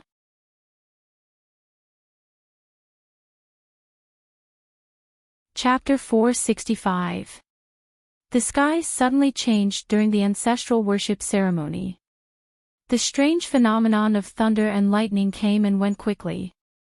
A moment ago, there were flashes of lightning and roars of thunder, but in the next moment, there were no flags and drums. The dark clouds dispersed, and before the crowd could react, the sun appeared again. This temporary abnormality did not affect the ceremony. Instead, a gust of wind made people feel cool. The sweat on Yushu's face dried up and she felt a chill on her back. She followed the emperor and was not far from the group of officials and nobles. Thus, when she heard people whispering about the spirit of the sacred ancestor, she felt a little strange. She quietly raised her head and found Shui Rui's figure in the crowd. Her line of sight moved a few times before she met his steady gaze. At that moment, she smiled lightly at him and held up the 8 trigrams bronze artifact in her hand, hinting to him that she could still hold on. Next, the Book of Rites and Prayers were sung. The emperor, who was nearly 50 years old, walked around the Temple of Heaven and performed the rites. Then, he led his officials back. According to official Ning's instructions, Yushu and the others did not need to go back with the emperor. Thus, they stood where they were and respectfully sent the emperor off. As soon as the emperor left, they could not stand it anymore. Zhan Shuyuan and Cui Yun scrambled to put the bronze artifact in their hands on the ground and sat down on the carpet by the roadside to catch their breath. Yushu looked around and saw that the people around her did not have any strange expressions. She tidied up the things that needed to be tidied up and tidied up the things that needed to be tidied up. It seemed that she was used to the delicate behavior of the people holding the bronze artifact. She hugged the bronze artifact and sat down on the ground. Among the 6 people, only Wen Shao and was still holding the heavy bronze artifact and stood there stiffly. "I'm so tired. If I stood for a while longer, I would have fallen down." Sun Jun panted like a fool. He used his wide sleeves to make a fan and fanned his face. Another young man was also so tired that he stuck out his tongue. He looked up at Wen Xiao and laughed dryly. Wen Xiao, and why are you still standing? If you don't sit down and rest, you might not even have the strength to go back later. Wen Xiao and glanced at him and then turned his head away, making the young man feel awkward. Hey, get up quickly. How can you just put the cultivation artifact on the ground? With a low cry, Lord Wang appeared out of nowhere with a few mausoleum guards behind him, carrying boxes. With an unfriendly expression, he urged them to pick up the bronze artifacts and personally inspect them before putting them back into the boxes. Alright, Teacher Xiaoyi, this is the end. There are carriages waiting outside. I will get someone to send you back first. Lord Wang had been worried for many days. Today, he could finally let go. He could not wait to throw the burden away. Lord. Zhan Shuyuan and the others patted their buttocks and left with the others. Yu Shu lagged a few steps behind. When she turned around and saw Lord Wang still standing there watching them leave, she turned around and walked over to him. She bowed and said, I have troubled Lord Wang for these few days. After a few days of observation, Yu Shu felt that the ceremonial officer in front of her was reliable and capable. She didn't know when they would meet again, so it was better to make friends. Lord Wang smiled. Yu Swansea, what are you talking about? This is my duty. Yu Shu put down her hand and said, I still have to thank Darren for your care. I will be returning to the capital in a few days. I have no other forte, but I do have some skills in seeking fortune-telling. I can boast that I am not any worse than the masters in the Great Exchange Hall. If Darren has any difficulties, you can send a letter to Wang Ji Lu at Demo Street to look for me. Lord Wang's expression changed. He looked at the precocious young girl in front of him and compared her to the pampered young masters from the LoveLore Library. It was not difficult to see that she would have a bright future. His mind also became active, so he nodded and accepted Yu Shu's good intentions. He extended his hand and took the initiative to send her to the outer circle. Yu Shu was the last to sit on the carriage back to Huajian Garden. Even though the people on the carriage were impatient, no one dared to say anything. Yu Shu's fierce and forceful performance last night was still in their minds. Even the two boys were faintly afraid of her, not to mention Zhan and Cui, who didn't even have the strength to speak. The journey back to the side courtyard of Huajian Garden was silent. The people on the carriage wished they could wash off the sweat on their bodies and comfortably lie on the bed to sleep. Unfortunately, there was still a group of nobles waiting to serve them in the garden. There was no extra manpower to pay attention to them. Yu Shu didn't care about the others. Once she entered the room, she took off her heavy dress and put on an undershirt. She used the water left in the morning to wipe her body. She took out the medicinal oil that Fengji had given her when she left the house from the wardrobe. She sat cross-legged on the bed and applied it to her arms and legs to prevent any side effects and soreness for a while. In the blink of an eye, the afternoon passed. Yu Shu lay on the bed snoring. She didn't know that there were people talking about her in another part of the garden. Zhu Muzhao waved away the attendants accompanying him. He had his personal guard stay downstairs and went upstairs alone. Jing Chen had already changed out of his Taoist robe. After a bath, he stood refreshed at the window, looking at the scenery of the garden. Between his sword-like brows was a faint cloud of worry, like it was surrounded by fog. Jing Chen. A call brought him back to his senses. He turned his head to look at the approaching Zhu Muzhao and asked, Uncle, have you seen His Majesty? Zhu Muzhao nodded and said, His Majesty is very happy to know that you found the Fate Breaker. After a pause, he said with a pleasant expression, As for the words you said to me in the Emperor's cave, I will pretend I didn't hear them. When you meet the Emperor, don't mention them again. The words spoken out of anger referred to the words Jing Chen had said after seeing the Fate Breaker. He had revealed his suspicions about the disaster of the Duan. This was more or less a sign of fear of the emperor. The emperor might not be angry when he heard this, but it was inevitable that he would be estranged from this nephew. Jing Chen's expression did not change. He was not at all worried that Zhu Muzhao would say that he wasn't the disaster of the den in front of the emperor. Compared to this, he was more concerned about the problem he was about to face. Zhu Muzhao did not notice the worry in his heart. He continued to speak, "Since we already know that Yu Shu is the fate breaker, we still need you to spend more effort on her so that she is willing to marry you and become husband and wife. But regarding the secrets of the disaster of the Den and the fate of our dynasty, you must not reveal them to her. Furthermore, you must not let her know of your identity as the fate breaker. Remember this." "That is difficult," Jing Chen said with an indifferent expression. "Before this, because of my worry, I broke off all ties with her. The two of us are like strangers. Now, I want her to cultivate the love of Qin and Jean, but I cannot tell her the truth. It will be difficult for her to even pay attention to me, much less agree to become husband and wife with me." Zhu Muzhao frowned slightly. Originally, when things had progressed to this stage, as long as the emperor issued an edict, regardless of whether Yu Shu was willing or not, she would have to submit. But the situation now was different. First, several months ago, Jing Chen had been ambushed on his way to the capital and almost lost his life. Second, a murder had occurred in Taishe Shu Garden not long ago. An innocent female student had died. The target was Jing Chen. All kinds of targeting showed that there were people secretly thinking of ways to obstruct the disaster of the Den from breaking the fate breaker.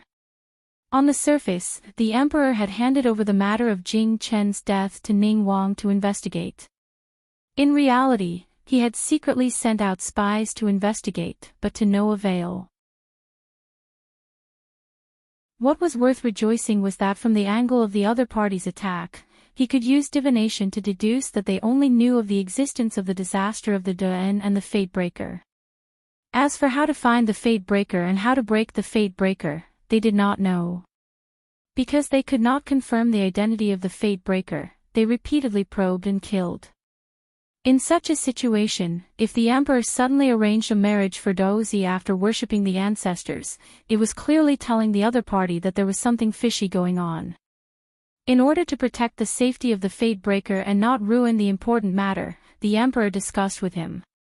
Not only could they not arrange a marriage, they had to find another target to attract the attention of those people in the dark. Then, they could follow the clues and catch them all. After thinking for a while, Zhu Muzhao raised his head and said to Jing Chen, "There's no hurry to break the fate breaker. In short, the person has been found. Don't let her be suspicious and find a chance to get close to her. I have also seen Miss Yu twice. From her appearance, she isn't a short-sighted person. You only need to lie to her that your fate breaker has been broken. Since you and she have gone through thick and thin together, it shouldn't be difficult for you to forget about the past. Moreover," at this point, he revealed a smile and said, "In my opinion, you have a good impression of her. Since you don't have any worries, you might as well learn more about the ways of men and women. This way, you can have the best of both worlds and become a good couple. Isn't that good?" Hearing this, a suspicious red appeared on Jing Chen's handsome face. He tilted his head to avoid Zhu Muzhao's penetrating gaze and looked out the window again. In a low voice, he mocked himself, "In the end, I still lied to her. What's so good about it?"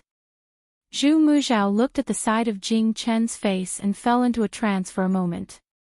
It was as if he had gone back to 20 years ago and heard the same words. However, the words were still ringing in his ears.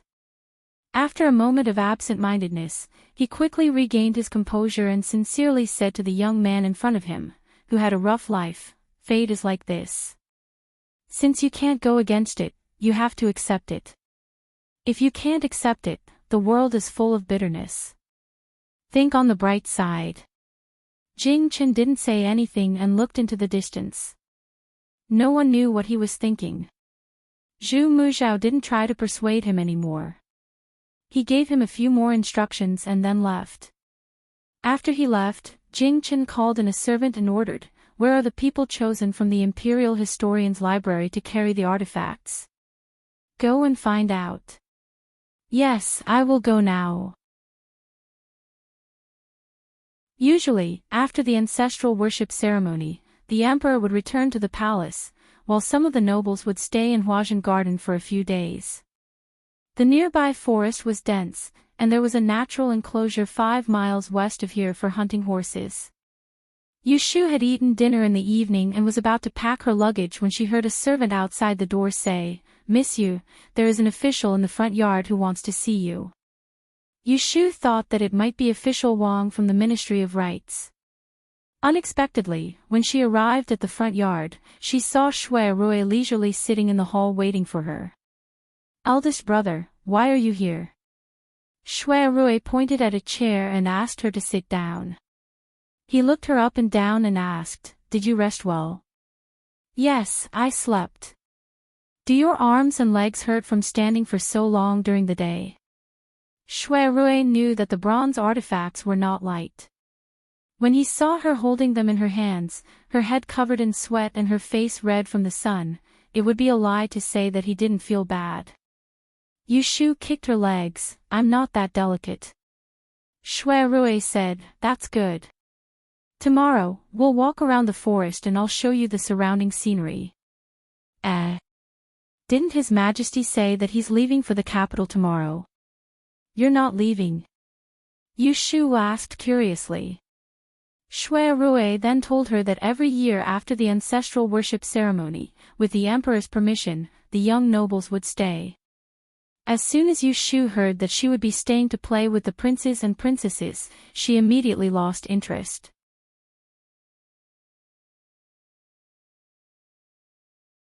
Chapter 466. Early in the morning, carriages and horses were gathered outside Huajian Garden. The emperor was returning to the capital. Several people from Taisha Library had packed their clothes early in the morning and were waiting in the front yard. There were 6 of them, but one was missing when they left. "It's almost time. Why hasn't Yu Swansea come out yet?" Sun Jun was sitting on a chair with 2 bags in his arms. He looked out of the door for a while and looked back at Zhang Shuyuan and Cui Yun. He said hesitantly, "Can one of you go to the backyard and call her?" Zhang Shuyuan said to Cui Yun coldly, "Go and call her. Don't delay our journey because of her." Cui Yun didn't dare to get close to Yushu and she couldn't refute Zhang Shuyuan. She said hesitantly, "Let's find a servant." "Just go." "What are you talking about?" Zhang Shuyuan didn't want to be nice to Cui Yun. She could forgive Cui Yun for losing her Tianyu, but she couldn't let it go. When Xiaoan held half of the sweet bun left from last night in his hand, he broke it into pieces and sent it into his mouth. Watching them pushing and shoving each other, he said lazily, "Don't call her. She won't go with us." When Xiaoan was the only one who told Yushu that she was going to stay. Hearing this, everyone looked confused. Sun Jun asked confusedly, "She won't go? What do you mean?" "She wants to stay." Zhang Shuyuan sneered, "Is Huajian Garden a place where she can stay if she wants to?" This was the royal garden, not an inn or a restaurant. Cui Yun said sourly, "She can't stay by herself. It's different if someone asks." Zhang Shuyuan was suspicious. "What did you say?" Being born in one of the 12 prefectures of the capital, Cui Yun naturally knew more than Zhang Shuyuan, who was a disciple from outside the capital. Thus, she told her about the tradition of the princes and princesses staying in Huajian Garden for the summer after the annual worship ceremony. There were not many opportunities for such a group of noble descendants to gather together. "Yu Swansea can stay here. I guess it's most likely because of the 9th prince. Didn't you see that Imperial Consort Nyang has been sending people to deliver food to her?" "Oh right, wasn't Yu Swansea invited by the 9th prince to attend this year's double sun gathering? I nearly forgot about this layer of relationship. No wonder when that happened young Master Shui personally came over." Cui Yin muttered and accidentally mentioned the night before yesterday. She immediately shut her mouth and carefully looked at Zhang Chuyuan. Sure enough, she saw that Zhang Chuyuan didn't look well. Zhang Chuyuan had always felt that Yushu only had the title of a female fortune teller. In terms of family background, she was not on the stage. She was polite to Yushu in LoveLore Library because of the rules. Outside of LoveLore Library, she was more or less dismissive of Yushu. However, the events of the past few days clearly told her that Yushu was much more prestigious than she had imagined. This kind of disparity made it difficult for her to calm down. At this moment, it was as if there was a breath stuck in her throat, extremely sullen. The fact that Yushu had stayed in Huazhen Garden made the people present ponder over it.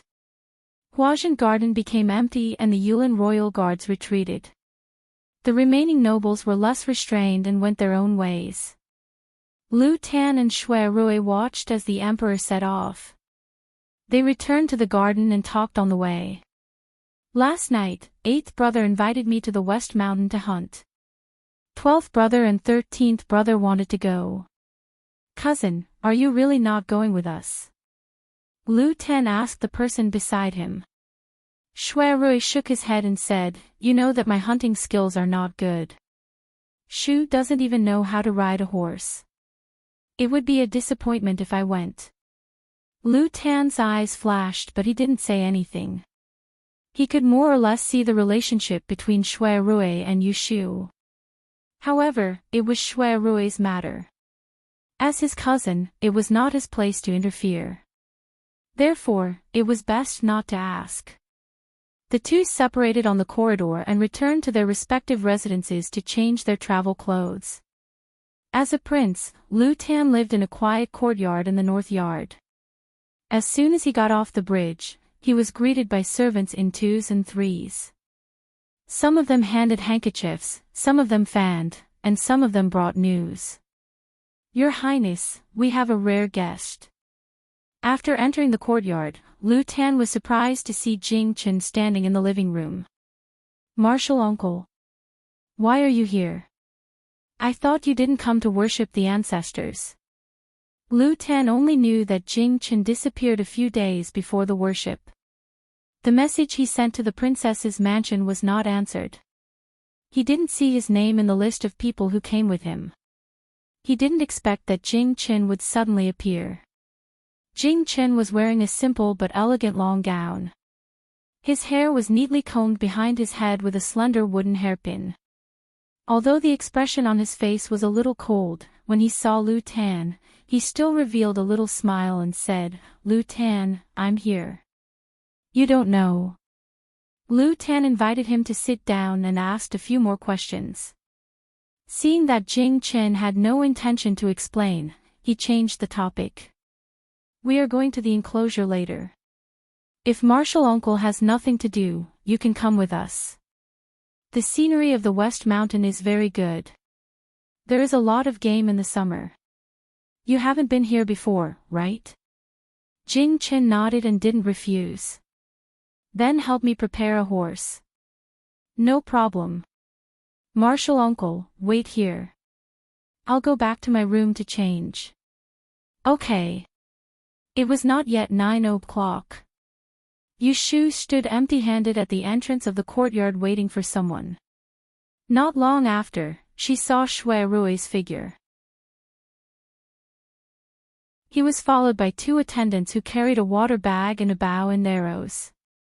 Yushu walked forward and looked behind him, asking, Where's the horse? Last night, he used the horse to seduce her to stay. Shui Rui said, It has been brought to the south gate. Let's go. Well, why do you still have a bow and arrows? There are a lot of wild animals in the forest outside.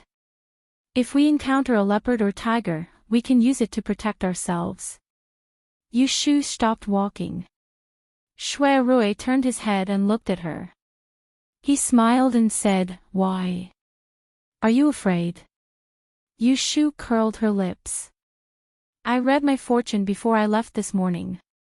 Today is not going well. Don't jinx me. If you scare me again, I'll go back to sleep. She turned around and walked back. Shui Rui saw this and quickly reached out to pull her. Hey, why can't I make a joke? Well, I brought the bow because I want to hunt some wild birds. Let's barbecue outside at noon.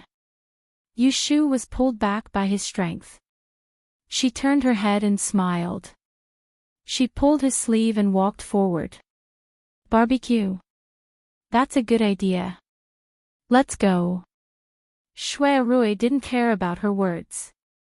It was rare to have a chance to come out to play. He wanted her to be happy. They walked fast. After a while, they were out of the west gate. A groom was already waiting on the road. He was leading 2 horses, one yellow and one white. Both were plump and strong, and appeared to be in good spirits. When they arrived in front of her, Yushu looked at one and then at the other. She couldn't help but stretch out her hand to stroke the pure white horse with an eager expression. She turned her head and asked Shui Rui, "Which one should I ride?" When Shui Rui saw her eyes lit up, he knew that she had set her sights on his carriage. He smiled as he took the white horse from the coachman's hand and waved at her.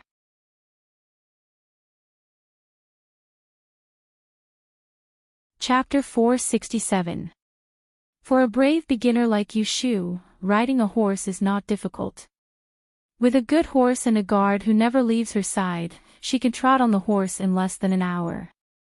There is a long and winding road in the southwest of Huajian Garden, leading to the paddock in the West Hill. The road is flat and the sand is soft. Tall elm trees are planted on both sides of the road. They are verdant and lush in the summer. When riding a horse, the sun is on its head. Only the breeze brings warmth to people's faces. Shui Rui followed by Yushu's side. The 2 of them chatted and laughed as they ran. 2 attendants rode their horses and lagged behind them at a moderate distance. Yushu trotted for a distance before slowing down the horse's speed in a slightly jerky manner. She admired the pleasant scenery of the countryside. Stroking the neck of the docile white horse beneath her, she turned her head and grinned at Shui Rui. "Since I came to the capital last year, this is the first time I have come out to relax. Thanks to you, brother." Shui Rui knew Yushu's experiences after she came to Enling like the back of his hand, and when he heard this, he could only sigh in his heart that she had a hard life. When she first came here, she dragged along her weak brother and Jing Qin who had lost his memory, and she was busy making a living. She set up a stall in the market square to tell fortunes, and she raised her family by herself. Later, she was persuaded by him to participate in the Dian examination. She was busy preparing for the exam. Then she met Jing Qin and left without saying goodbye. Because of this, she became enemies with the Ji family. Troubles came to her one after another. She had no time to sneak out to play. He had seen all of Yushu's sufferings with his own eyes. Sometimes, he would break out in a cold sweat for this lonely woman. However, she did not complain or blame anyone. Instead, she became braver and braver. It was as if she had an inexhaustible spirit. She never regretted the past and would always look forward. She lived a real life, which made him admire her. Shui Rui looked at Yushu and his eyes flickered. He said in a clear voice, "This is still the capital region. A place to have fun is not really free. If there's a chance in the future, I'll show you the various sceneries of the north and south of the Yangtze River. The grasslands beyond the Great Wall, the snow on Changbai Mountain, the mountains and the sea of clouds, the desert of the western frontier. It's so beautiful." Yushu was not blind, but when she saw Shui Rui's spirited expression when talking about these things, she couldn't help but be attracted by him. She rolled her eyes and teased, "From the way you talk, it sounds like you've been to these places before." Shui Rui raised his thick eyebrows and shook the yellow rattan horsewhip in his hand. "I've been there, but I didn't tour all of them. I wasn't able to enjoy myself." Yushu had a question in her heart for a long time. It was rare for her to talk about this. She took the opportunity to ask him, I heard that you left Anling a few years ago. It's been 2 or 3 years since you left. Did you go sightseeing? Shui Rui turned his head and looked at Yushu. The smile on his lips faded for some reason and he slowly said, Seeing his behavior, Yushu couldn't help but think of the rumor she heard from Axayan Lu not long ago. Shui Rui fled Anling out of sadness because of the death of the 10th princess. Could it be that he really went to heal his feelings? Thinking of this, Yushu felt strange. She secretly looked at Shui Rui's face and muttered in her heart, 3 years ago, the 10th princess was only a little old. According to the ranking, she was at most the same age as the 9th prince, Lu Tan. At that time, she was only 12 or 13 years old. Even if Shui Rui was only 16 or 17 years old, he couldn't have loved her so much, could he? But it was hard to say. Shui Rui's aunt was an imperial concubine in the palace. He was also very fond of the emperor and often walked around the palace when he was young. It was possible that he and the 10th princess were childhood sweethearts. Otherwise, there was no arranged marriage. Why did Shui Rui, a good young man, stay empty for 2 or 3 years and delay it until now? The more Yushu thought about it, the more confused she became. On one hand, she didn't want Shui Rui to have other women in his heart. On the other hand, she couldn't figure out why he left the capital that year. Shui Rui didn't know Yushu's speculation. He looked into the distance and said to her, We'll enter the hunting grounds if we go any further. Let's stop here. Yushu nodded and dismounted with him. When the 2 attendants behind them caught up, they walked to the river together.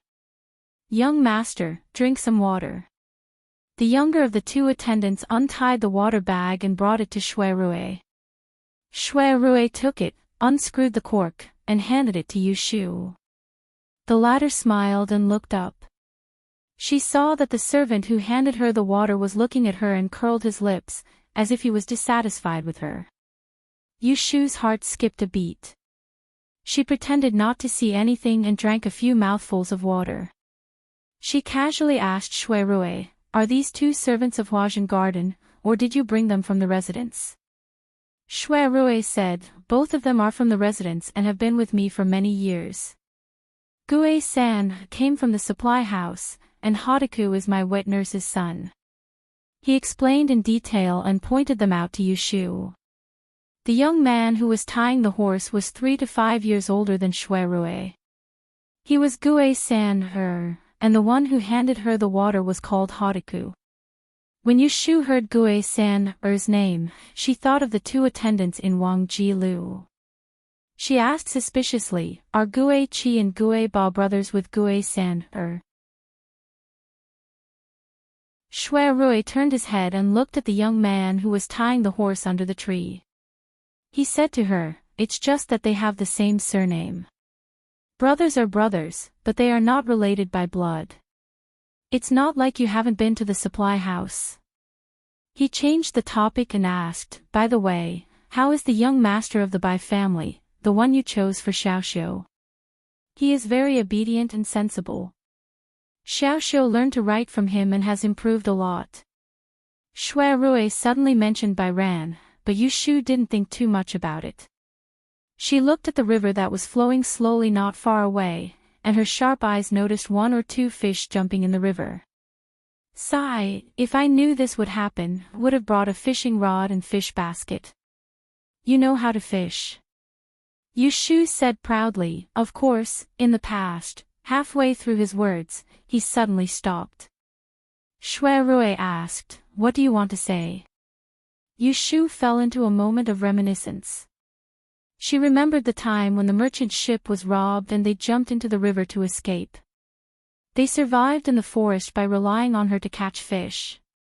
Hey, it's nothing. A hero doesn't talk about his past achievements. It's all in the past. Yushu tried to fool him and began to urge Shui Rui, Aren't we going to hunt? Let's go, I'm hungry. Shui Rui noticed that she was hiding something, but he did not ask further. Instead, he said, "Then you stay here and play in the water and look at the fish. I will take Hataku to the forest and come back as soon as possible. Don't run around." Yushu was not happy. "Why don't you take me? Don't you know that sitting and waiting to die is the most boring thing?" Listening to her nonsense, Shui Rui did not know whether to laugh or cry. He reached out and patted her head. "What are you talking about? If you are bored, you can build a fire with Gue-san. You don't know how to shoot arrows. You will only cause trouble if you go."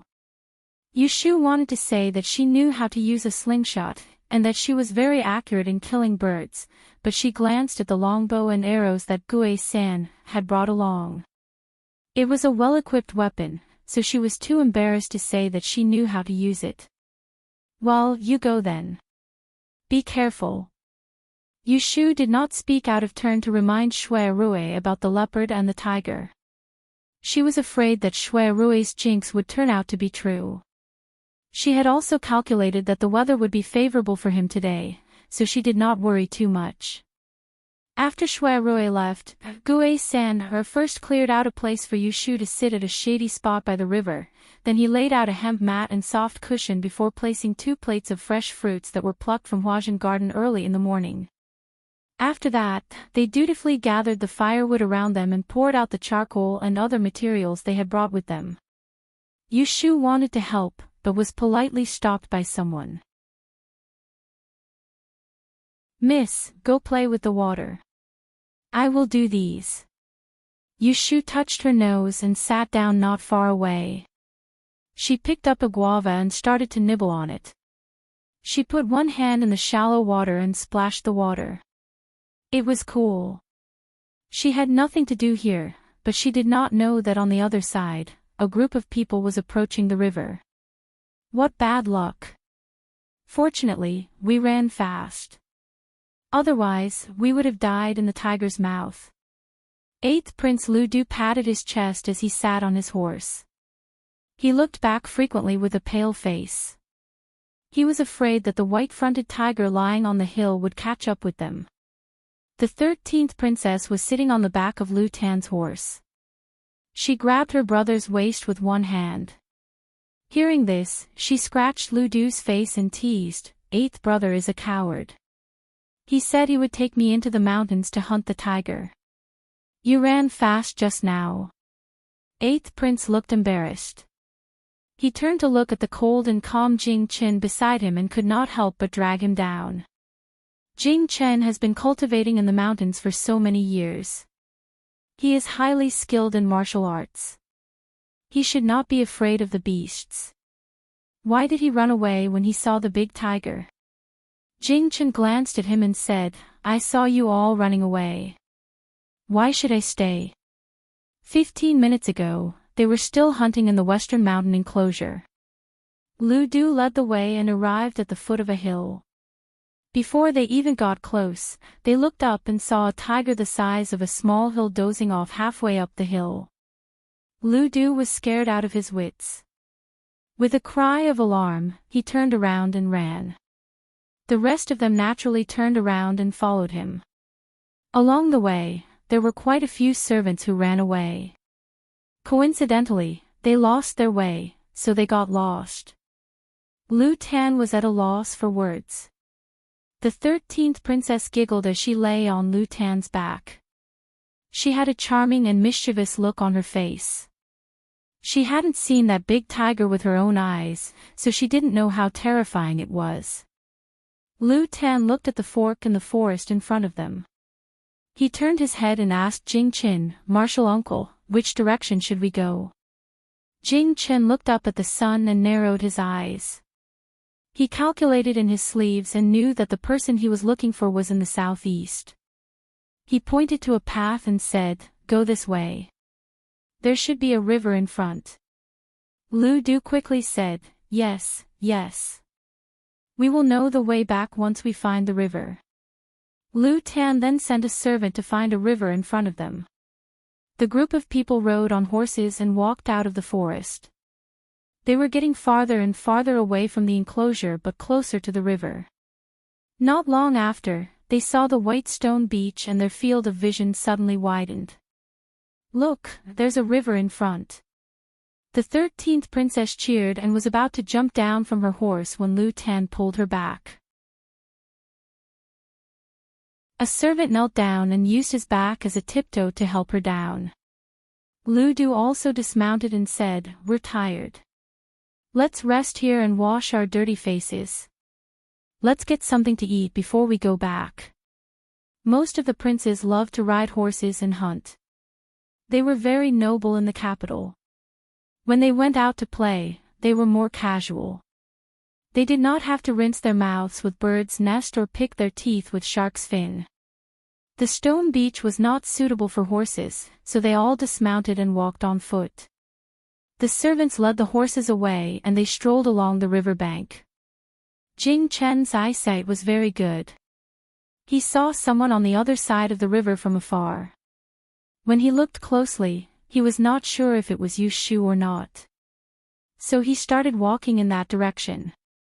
He was so focused on the person on the other side that he did not notice the movement behind him. After walking for about 10 steps, he suddenly heard a frightening scream from behind. "Ah!" Jing Chen quickly turned his head and saw a golden figure slowly walking out from the woods. Its huge body shrouded everyone's hearts in fear. The white-fronted tiger they met in the hunting grounds had actually chased them all the way here. A whoop at the tiger's roar struck the eardrums of everyone on the riverbank. Everyone's faces turned pale. The tiger was indeed extraordinarily large. Even an adult black bear would not be able to match it. It stretched out its 4 limbs and the fat on its body jiggled. It bared its sharp teeth and transparent saliva dripped down. The tiger was not afraid of humans at all. It must have gotten tired of eating birds and beasts deep in the mountains and came out for a change. Its cold gaze swept across the group of humans and it walked towards them step by step, as if it was choosing which one to eat first. Lu Gu was so scared that he almost peed his pants. His legs trembled and he could not even move, let alone run. 13 was so scared that he cried. He tightly held on to Lu Tan's arm and was pinched hard by him. He did not dare to make another sound. At this time, whoever made the first move would undoubtedly become the tiger's first target. Lu Tan was also nervous to the point where his nose was dripping with sweat. But he was more composed than Lu Du. He stared at the tiger's movements and sized up the surrounding situation with his peripheral vision. His eyes turned cold, and he calmly withdrew the gemstone ring on his index finger, and shot towards a direction. "Ah!" A servant who had been kneeling on the ground with his head in his hands jumped up. At the same time, the tiger turned its head and stared at him. Its 2 thick forelimbs tightened and contracted as it pounced at the servant. At the same time, Lu Tan pulled 13 back and shouted, "Martial uncle, quickly make your move." There was no need for him to say anything. The moment the tiger pounced at the servant, Jing Chen had already caught up.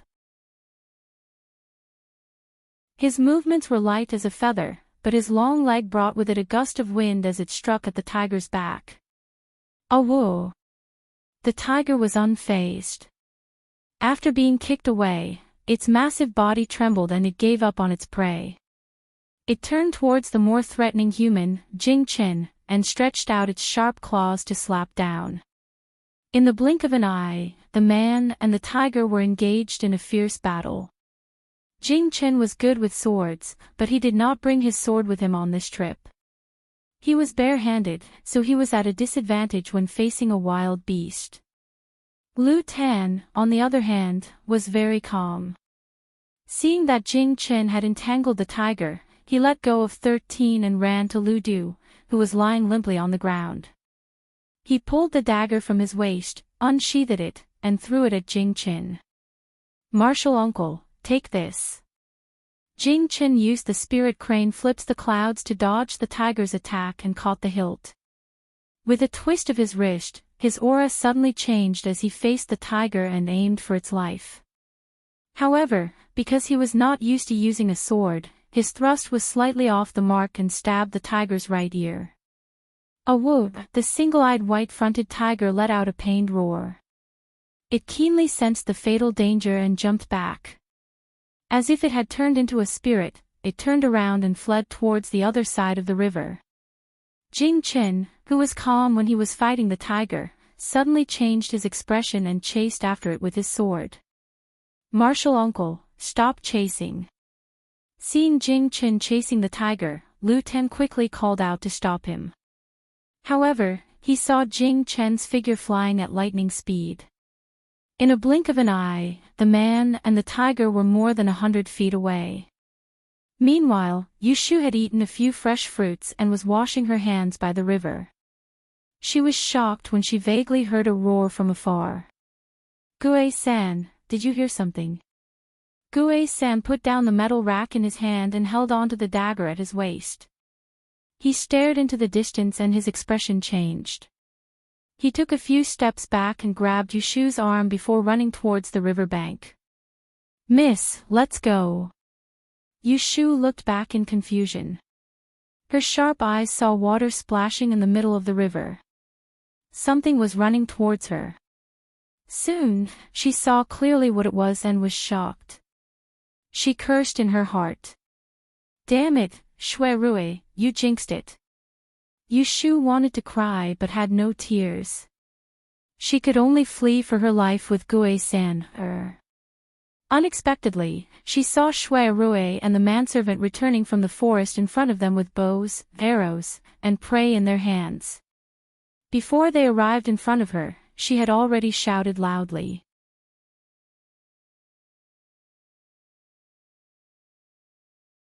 Chapter 468.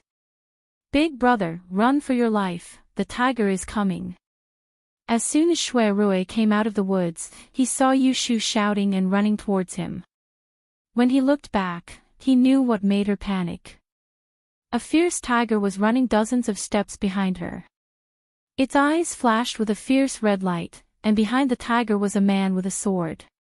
Shui Rui's face changed, but he didn't retreat half a step. He immediately pulled the longbow in his hand and put an arrow on the bowstring. Just when Yushu ran to his side, his eyes flashed with cold light, and he shot a single eye at the tiger. Whoosh!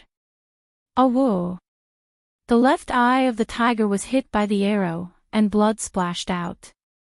It was in so much pain that it retracted its forelimbs, and its two hind legs moved a few steps forward. Just because of this pause, Jing Qin, who was chasing behind it, caught up with it, stepped on its back, and pierced its head with a sword. Bang! The huge body of the tiger fell to the ground. Yushu suddenly turned around and grabbed onto Shui Rui's arm, yet Shui Rui pulled her back and pulled her behind him. Yushu was panting, and half of her head popped out from behind him. She looked at the big tiger lying on the ground 7 or 8 steps away from them. Its huge body made people's scalp numb. Her teeth trembled a few times, and then she saw Jing Qin standing up from the tiger, looking straight at her with a pair of bright eyes. She was stunned for a moment, and then she came back to her senses. She pulled Shui Rui's back and asked him in shock, "Are you dead?" Shui Rui glanced at the man and the tiger coldly. He raised his hand and put his arm around her shoulder, pulling her to his side, and teased her, "Dead? Look at how scared you are. You ran faster than a rabbit just now." Yushu hit his chest and said angrily, "It's all because of you, Jinx." Shui Rui chuckled softly before turning to Jing Qin, who was standing nearby, and said, "Thank you, Daoist child, for lending a helping hand." Shui Rui was smart. Seeing the situation in front of him and the figures running over from afar, he had a suspicion in his heart. Before today, he had not heard that Jing Qin was in Huajian Garden. Someone who was not supposed to be here was now right in front of him. The West Mountain enclosure was so vast that there was no end to it. It could only be said that someone had purposely run into them. If it wasn't for him, then it was for Yushu. Jing Chen's indifferent gaze swept past Shui Rui's face, and in the end, it descended onto the palm on Yushu's shoulder. Because the two of them were too intimate with each other, he felt slightly stuffy in his heart, and he instinctively wanted to silently chant the mind-cleansing incantation. He no longer needed to guard his Tao heart.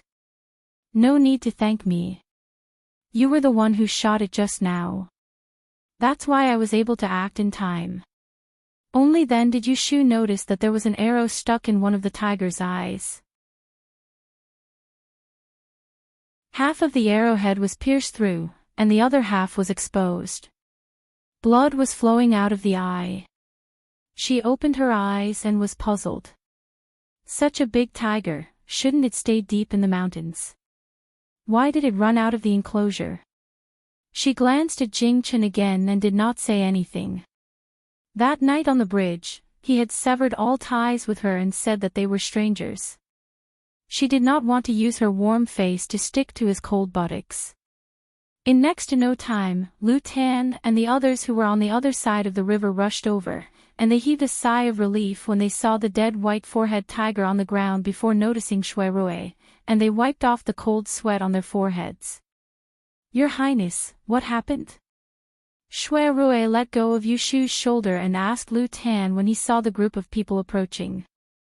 Lu Tan then told them about how they met the tiger in the mountains and got lost. Later on, they were targeted by the tiger and followed out. In the end, he said with a face full of relief, luckily we had Martial Uncle with us. Otherwise, we would have died in the tiger's mouth today. Shui Rui furrowed his brows and looked at the few servants behind Lu Tan who were still in shock. He suddenly became suspicious, but he didn't show it on his face.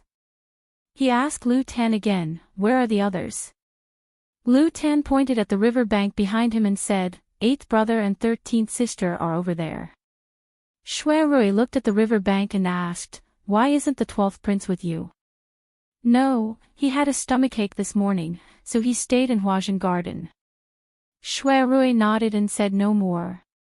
Seeing that they were out of danger, Lu Tan asked someone to bring the 8th prince and the others to the other side of the river. They gathered together. Yushu knew Lu Du, but it was the first time for her to see the 13th princess. The young girl was as cute as snow, but she was obviously frightened. Her face was pale as she held onto Lu Tan's arm. She closed her eyes and did not dare to look at the dead tiger on the ground. After such a thing happened, everyone's playfulness was gone from fright. Lu Tan and Shui Rui discussed and decided to leave a few servants to guard the tiger's carcass while they rode back to the garden to avoid being attacked by wild beasts again. The few horses on Lu Tan's side were so frightened by the tiger that they ran away, whereas the 4 horses on Shui Rui's side were tied to the tree properly. Thus, the two of them divided the horses. Lu Tan and the 13th princess rode on one horse, Lu Du and Jingchen rode on the other horse respectively, while Shui Rui and Yushu shared the last horse. No one had any objections. Of course, there might be people who had objections, but they did not say it. Shui Rui got on the horse first and stretched out his arm to pull Yushu to the back of his horse. They had shared a ride before. That time, Yushu ran out of the city to look for Jingchen, and Shui Rui found her in the middle of the night and brought her back. Compared to the stiffness at that time, Yushu was much more at ease now. She casually wrapped one arm around Shui Rui's waist and leaned against his straight back. She swayed with the magatama, which was quite comfortable. Shui Rui held the reins with both hands and smiled. Jingchen was half a horse's length behind them. Looking at the two sitting next to each other on the horse's back, he felt that something was wrong, but he could not tell what it was. After a while, the fear in their hearts dissipated. Lu Du, who was scared to the point of wetting his pants not long ago, was now full of energy. He turned to Jingchen and laughed. I didn't expect Jingchen to be so skilled. That ferocious beast had been the king of the mountains for a long time. Now that you killed it, it must have been very regretful before it died. Ha! Jingchen frowned slightly and thought, if it wasn't for that tiger hurting people first, he would not have killed it. Lu Du did not seem to notice that Jing Qin was not in a good mood. He still talked to him excitedly. The hanging eyes, white forehead tiger you killed is full of rare treasures. It has tiger skin, tiger bones, tiger guts, tiger whips, ahem. Shui Rui coughed lightly and interrupted Lu Du's words, saying, tiger bones are good stuff. I have 2 jars of tiger bone wine in my Wang Ji Lu. The price I bought it for was not low. Lu Du also knew that he had said something he shouldn't have. There were still 2 girls present, so he smiled embarrassedly. He winked at Shui Rui and said, why don't the 2 of us join in and ask Jingchen to buy all the bones of this tiger? We'll both go back to brew wine. He was thick-skinned. He knew that Jing Chen was on Lu Tan's side. Today, when this tiger was brought back to the capital and presented to the palace, the emperor would be very happy and reward him. How could he have a share? But it was a different story. When he went back to make tiger bone wine and sent it to the palace, he would at least get a share. Hearing this, Shui Rui smiled at Lu Du although he did not answer. His eyes seemed to see through Lu Du. Lu Du laughed dryly and found a way out for himself. If you are not willing to spend money, then forget it.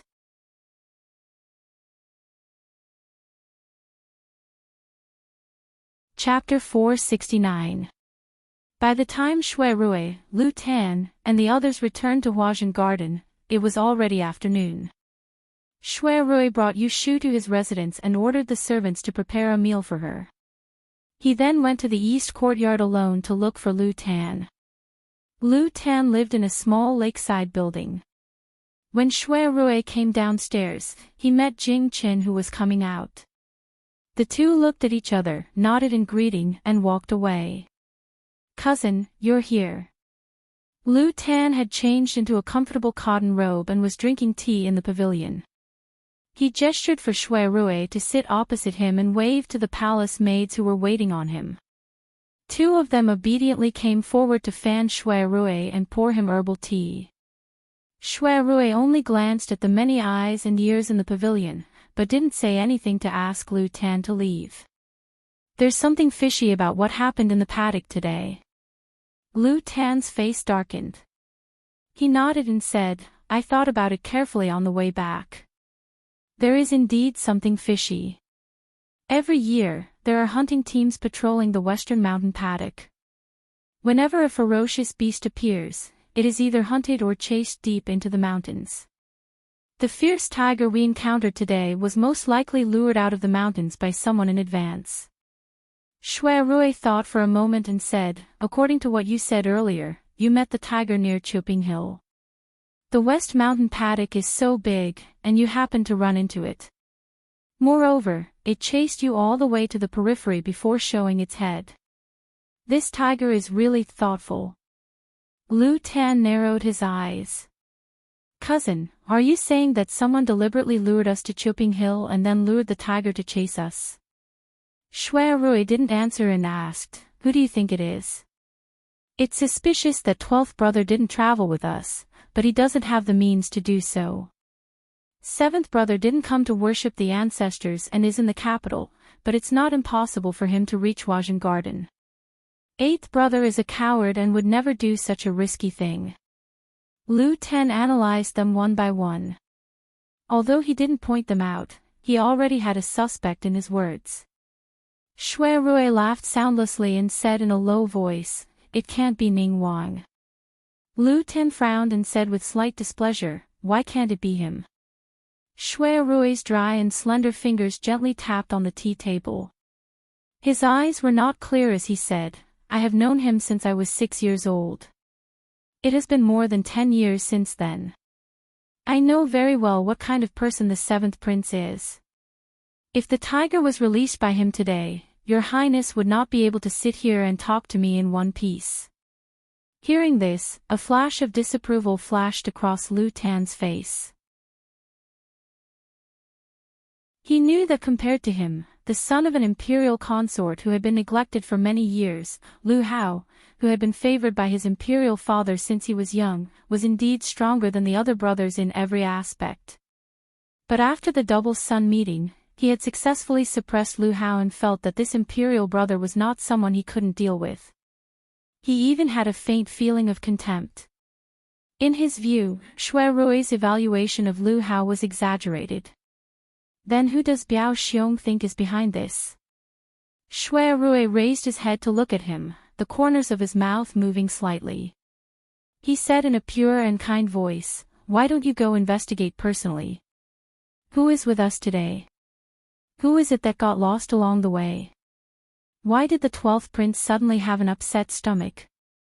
Shui Rui only pointed in a direction and did not have the slightest intention of overstepping his boundaries.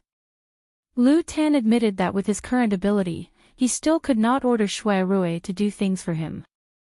So he nodded at him reservedly, indicating that he would send people to investigate.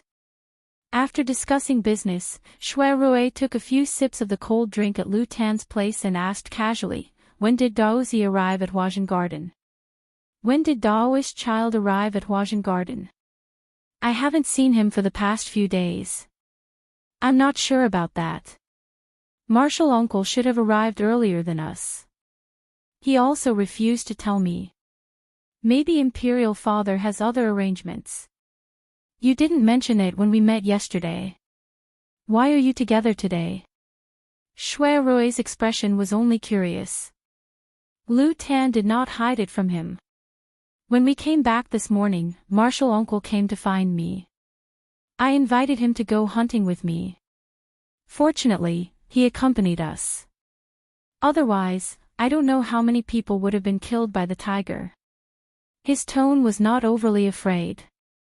Because even if Jing Qin did not help him today, he still had a way to save himself. It was just that he could not save the people around him. Shui Rui asked about the details that he wanted to know, and then he brushed it off and didn't continue this topic. The two cousins talked for a full hour in the water pavilion before Shui Rui left.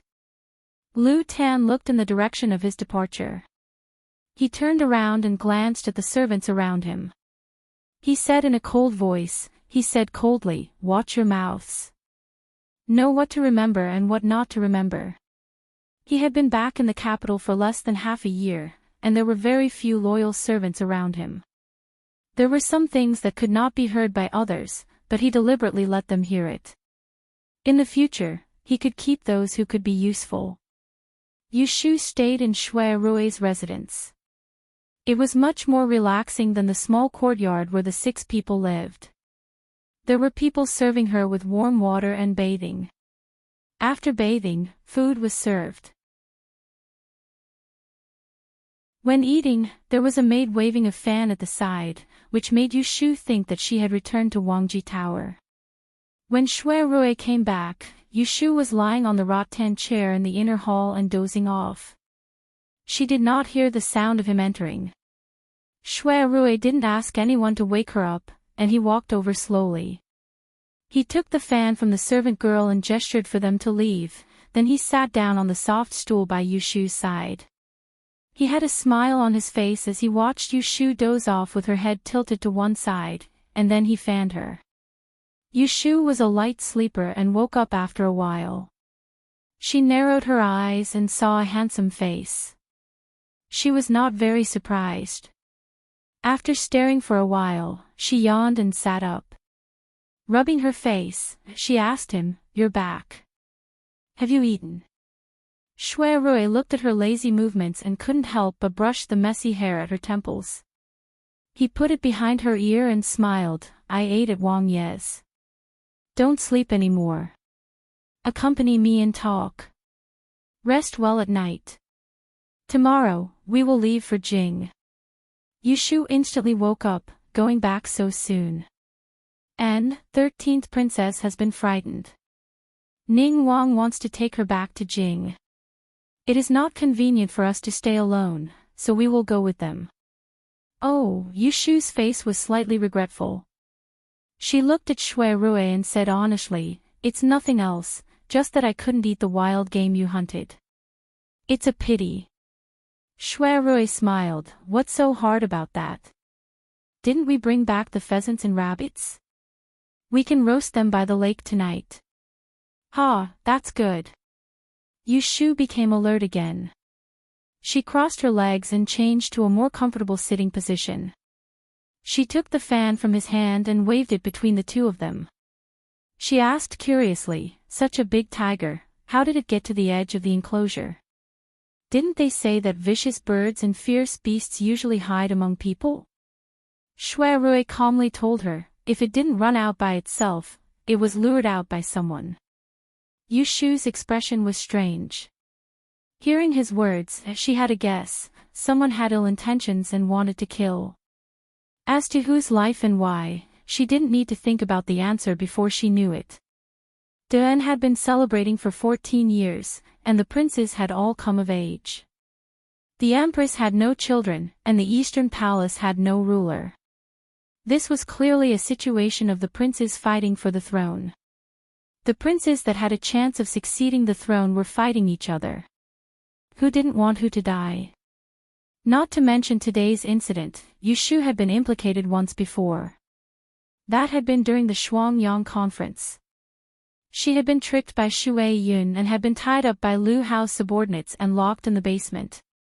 In the end, the tendons of Shui Yun's hands and feet had been cut. She had barely managed to keep her life. After the incident, Lu Hao had successfully framed the fourth prince and caused one person to be eliminated.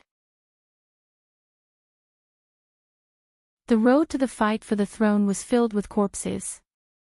Even though Shui Yun had the Heaven's Eye technique, she was still used as a raft. It could be seen how dangerous it was. Shui saw that she had stopped fanning herself and calmly looked at her expression.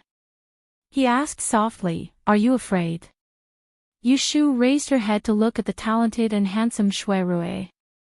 Her eyes were bright and she couldn't help but ask herself, did Lu Tan want to be the emperor? This was undoubtedly nonsense. She asked in turn, why didn't Lu Tan want to be the emperor? Just based on Lu Tan's performance at the Shuangyang conference, she could see that the young ninth prince was not without ambition. Then, as Lu Tan's mother, the Shui family, would naturally be his support.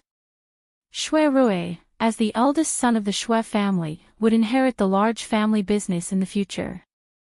All the situations indicated that Shui would definitely participate in this fight for the throne. It wasn't that Yushu didn't understand this, but it was the first time she had thought so clearly and seen so clearly. Ashu! Shui called out softly at the right time and held Yushu's wrist that was holding the fan. There were some worries in his heart that he couldn't explain, but he still said to her gently, "Don't think too much." Yushu pulled back her thoughts and met Shui's reassuring gaze. She thought, he doesn't know where she came from, so he probably doesn't know that she, as a modern person, can see through this fight for the throne. However, he had told her the truth about the tricks in the enclosure. It was probably to test her. If she understood in the future, she would regret talking to him. After all, the two of them had been together for a long time. Yushu had a bit of an advantage and understood Shui's heart. She didn't know whether to laugh or cry. This guy only knew how to play tricks on her. Why didn't he think about what kind of person she was? She could only share blessings and not trials and tribulations. He had underestimated her too much. And, I don't want to anymore. Yushu smiled and leaned back on the recliner. She gently pulled her wrist back and slowly swayed it.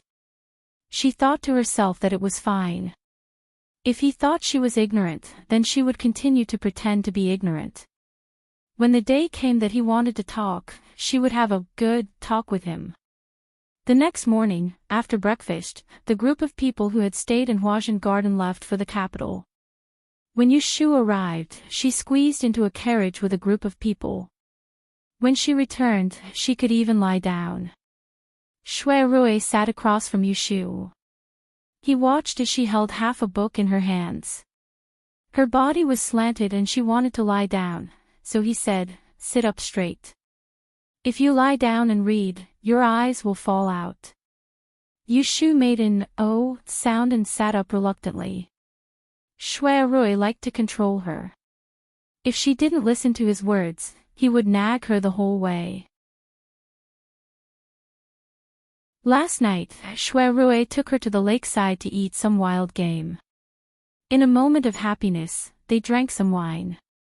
The two of them only went to bed in the middle of the night.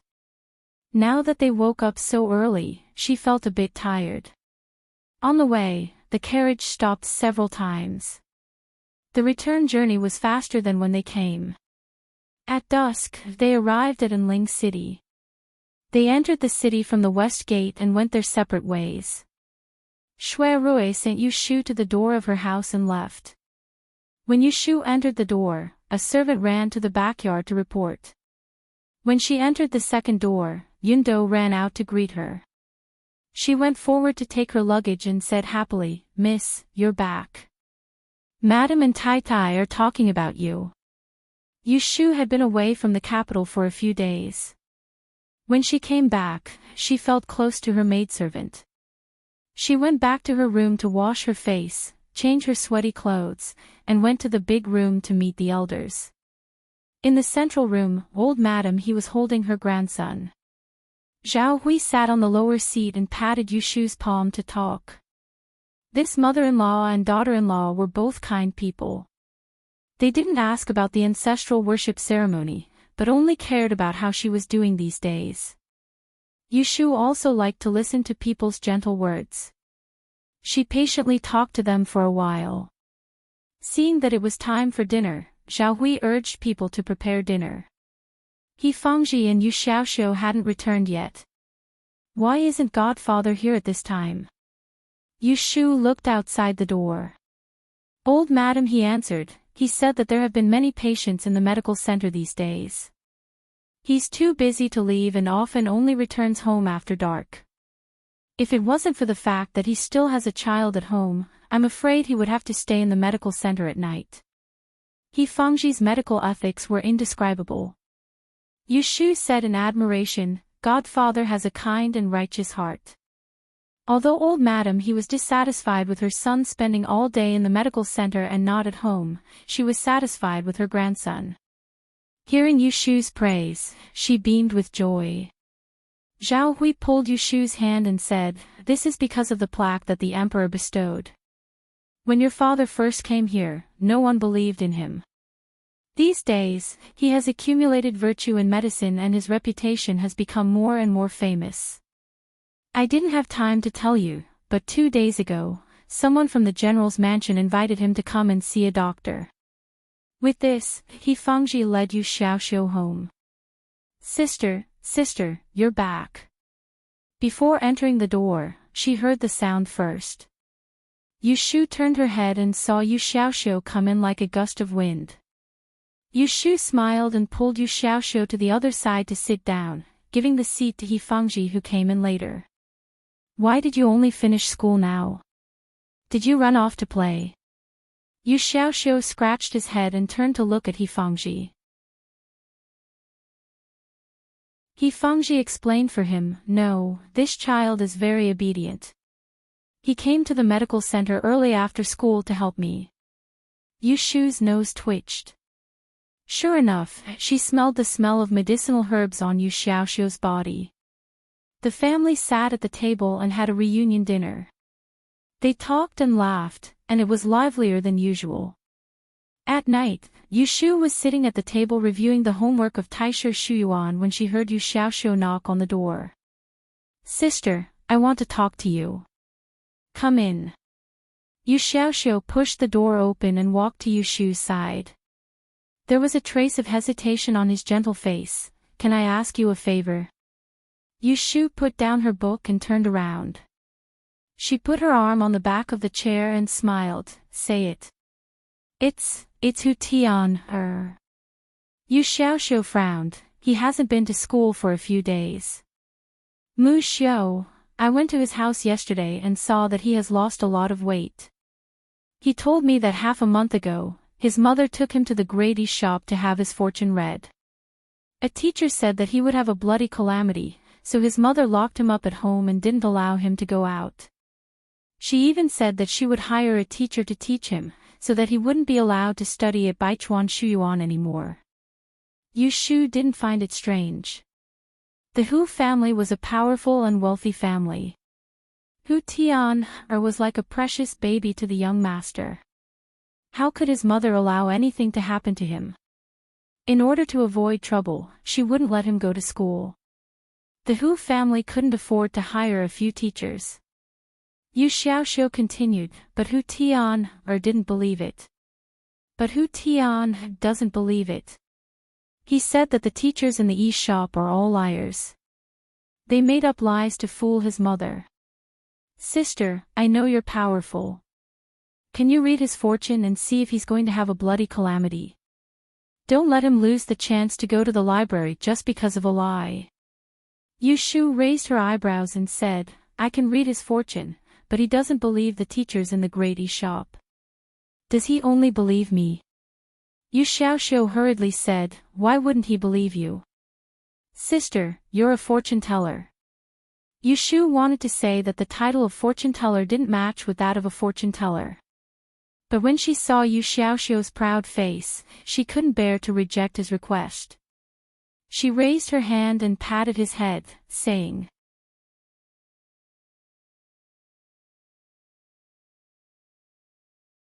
Chapter 470. Yu Xiaoxiu was well prepared. He showed Hu Tianer's horoscope to Yu Shu and waited for her to do the fortune-telling. He wasn't sure how the fortune-tellers in the shop did it, but he had seen his sister do it before. She would always draw some strange symbols on a piece of paper, and she would be able to predict when he would need to bring an umbrella, when it would be sunny, and when he would lose something.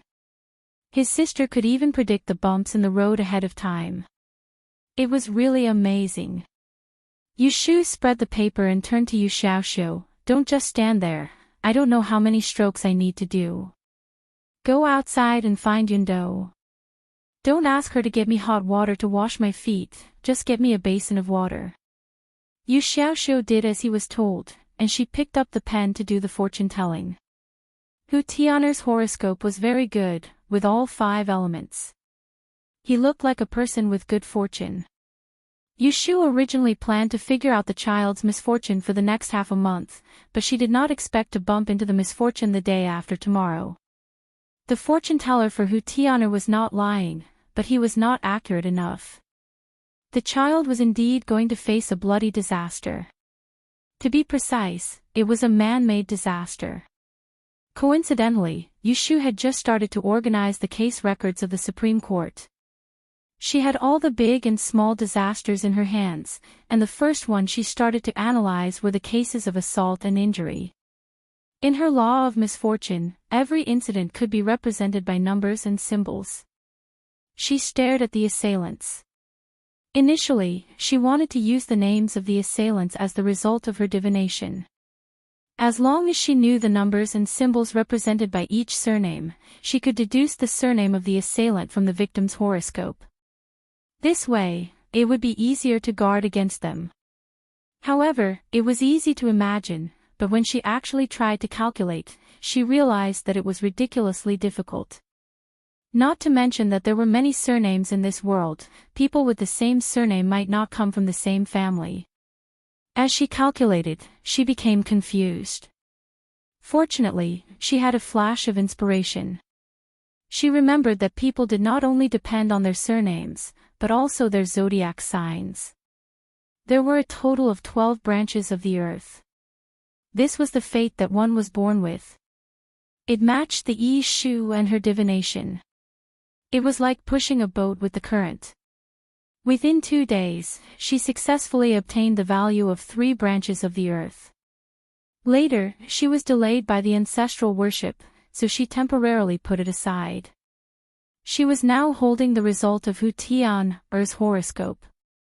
Compared to the value she obtained before, she could not say she was 100% sure, but she was 80% sure that Hu Tian's so-called bloody disaster was caused by a person named Xiao Hu.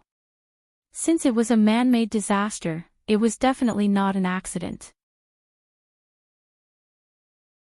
There were many disputes in big houses.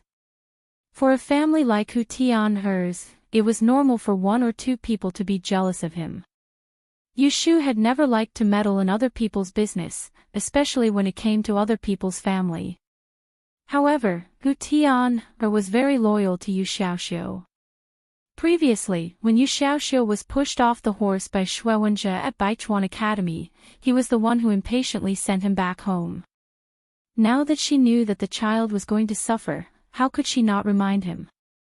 Yushu put aside the paper in her hand and opened the drawer. She picked out a light green piece of Shui Tao paper. This time, she used a different brush.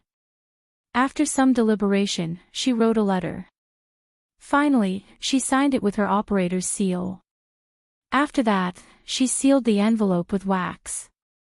Yushu turned her head and saw Yu Xiaoxiu coming in with a basin. She waved at him with a gentle expression. "Xiaoxiu, come over here." "Sister, are you done calculating?"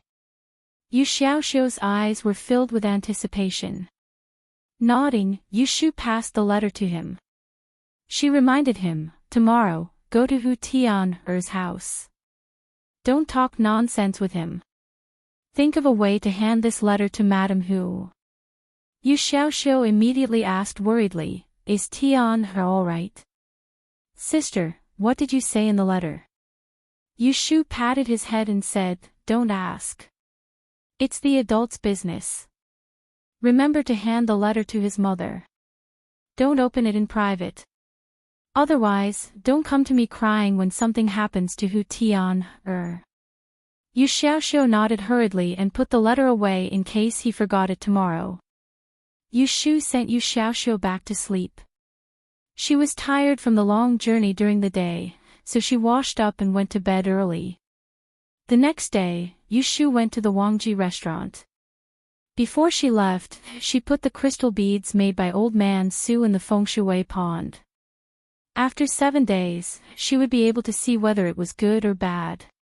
Shui Rui was not around. There were not many customers in the restaurant in the morning. Yushu entered from the main entrance and called out to Lin Fu, who was sitting behind the counter, weighing the silver pieces. She asked him to continue with his work and entered the backyard alone. Yushu did not go back to her room. She went straight to the 3rd floor and was anxious to see her results. Walking into the courtyard, Yushu saw the scene in the corner of the balcony. She thought her eyes were playing tricks on her. In just 7 days, she almost couldn't recognize the geomancy pool she made. It was less than 3 feet away from the pool, but it seemed to have become a world of its own.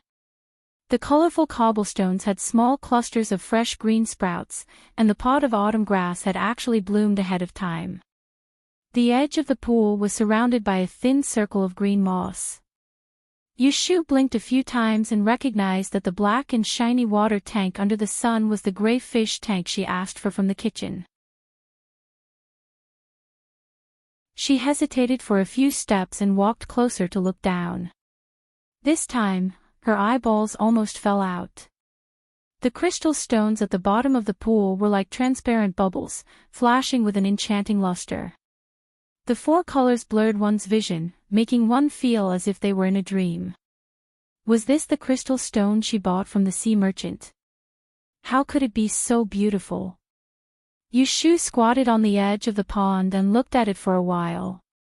Hearing the call behind her, she woke up. "Ah, miss, you are back." It was Xiaodai. Yushu squatted and turned her head. She saw the small bucket in her hand and a slender fence hanging on her waist. Thinking of what Xiaodai told her before she left, she asked, "Do you want to change the water?" Xiaodai said sweetly, "The water has just been changed. Just add this half a bucket." Yushu was a little excited. She moved aside and asked her to pour the spring water used to make tea in Wangji building into the pond. Then she couldn't wait to take the fence that Xiaodai used to change the water. She reached into the fish tank and scooped up a few beads. She wiped the water on the bottom of her clothes and held it in her palm. In an instant, the crystal beads attracted all her attention. Xiao Dai exclaimed in admiration, "I don't know what method Miss is using, but Sister Xiao Qing and I would come up every day to take care of the gemstones and pearls in the pool. We actually feel that they are brighter every day. When the sun shines at noon, it hurts my eyes to look at the pool a few more times." Yu Shu grinned happily. Not to mention these two maids, it was also her first time trying to use feng shui to raise things. As for such an obvious magical effect, she didn't dare to think about it. Judging from the appearance alone, the crystal beads in this pond were better than ordinary gemstones. The feeling of holding them was refreshing, which undoubtedly helped her raise Reiki. Yu Shu rubbed the round crystal beads in her palm and asked Xiao Dai, "I asked you and Xiao Qing to weave the rope. Have you made it?" Old Man Su suggested that she use gold and silver thread to string these beads. When she left in a hurry, she left an ingot of silver for them so that they could think about it when they had time. "I was about to tell you that Sister Xiao Qing is best at this. She has made several styles and is waiting for you to choose." Yu Shu said with a smile, "You are so good at doing things. I will reward you later." After saying that, she asked her to go downstairs to find a clean plate. She took out the crystal beads in the pond and separated them into yellow and white ones, leaving the purple and pink ones untouched. Xiao Qing was very skillful. When Yu Shu got the rope she made, she thought it was a chain made of real gold and silver at first glance. There was a single gold flower rope with a yellow crystal bead strung on it, which was bright and beautiful. There was a single silver flower rope with a white crystal bead strung on it, which was like condensed dew. "Miss, is it too simple to tie a knot like this? Do you want me to add a pendant and twist it in a fancy way?" "No need. This is good." Natural and unadorned, this was true beauty. Yu Shu took the two bracelets that Xiao Qing tied and slowly put them on her wrists. The crystal was close to her pulse, and it was slightly cold. It seemed to have dissipated the heat around her body. She fiddled with the two sides with love. In the end, she left the yellow crystal bracelet on her wrist and took off the white one. She still remembered that her friend who opened a shop called Story of the Stone said that white crystal could eliminate distracting thoughts, calm the mind and nourish the brain. And yellow crystal could bring fortune to people. "Xiao Dai, you go. There are a few sandalwood boxes on top of my bookshelf. Bring me a smaller one."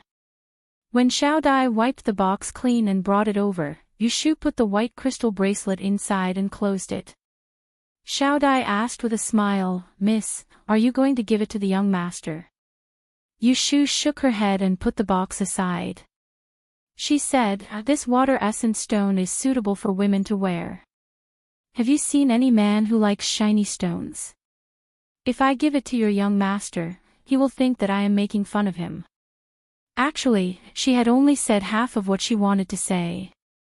It was not difficult for her to raise these crystals.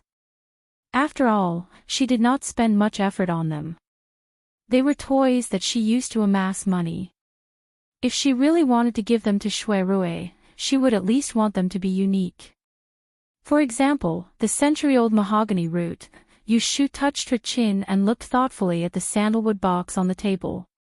The next day, there was an astrology lecture by Sima Kuei.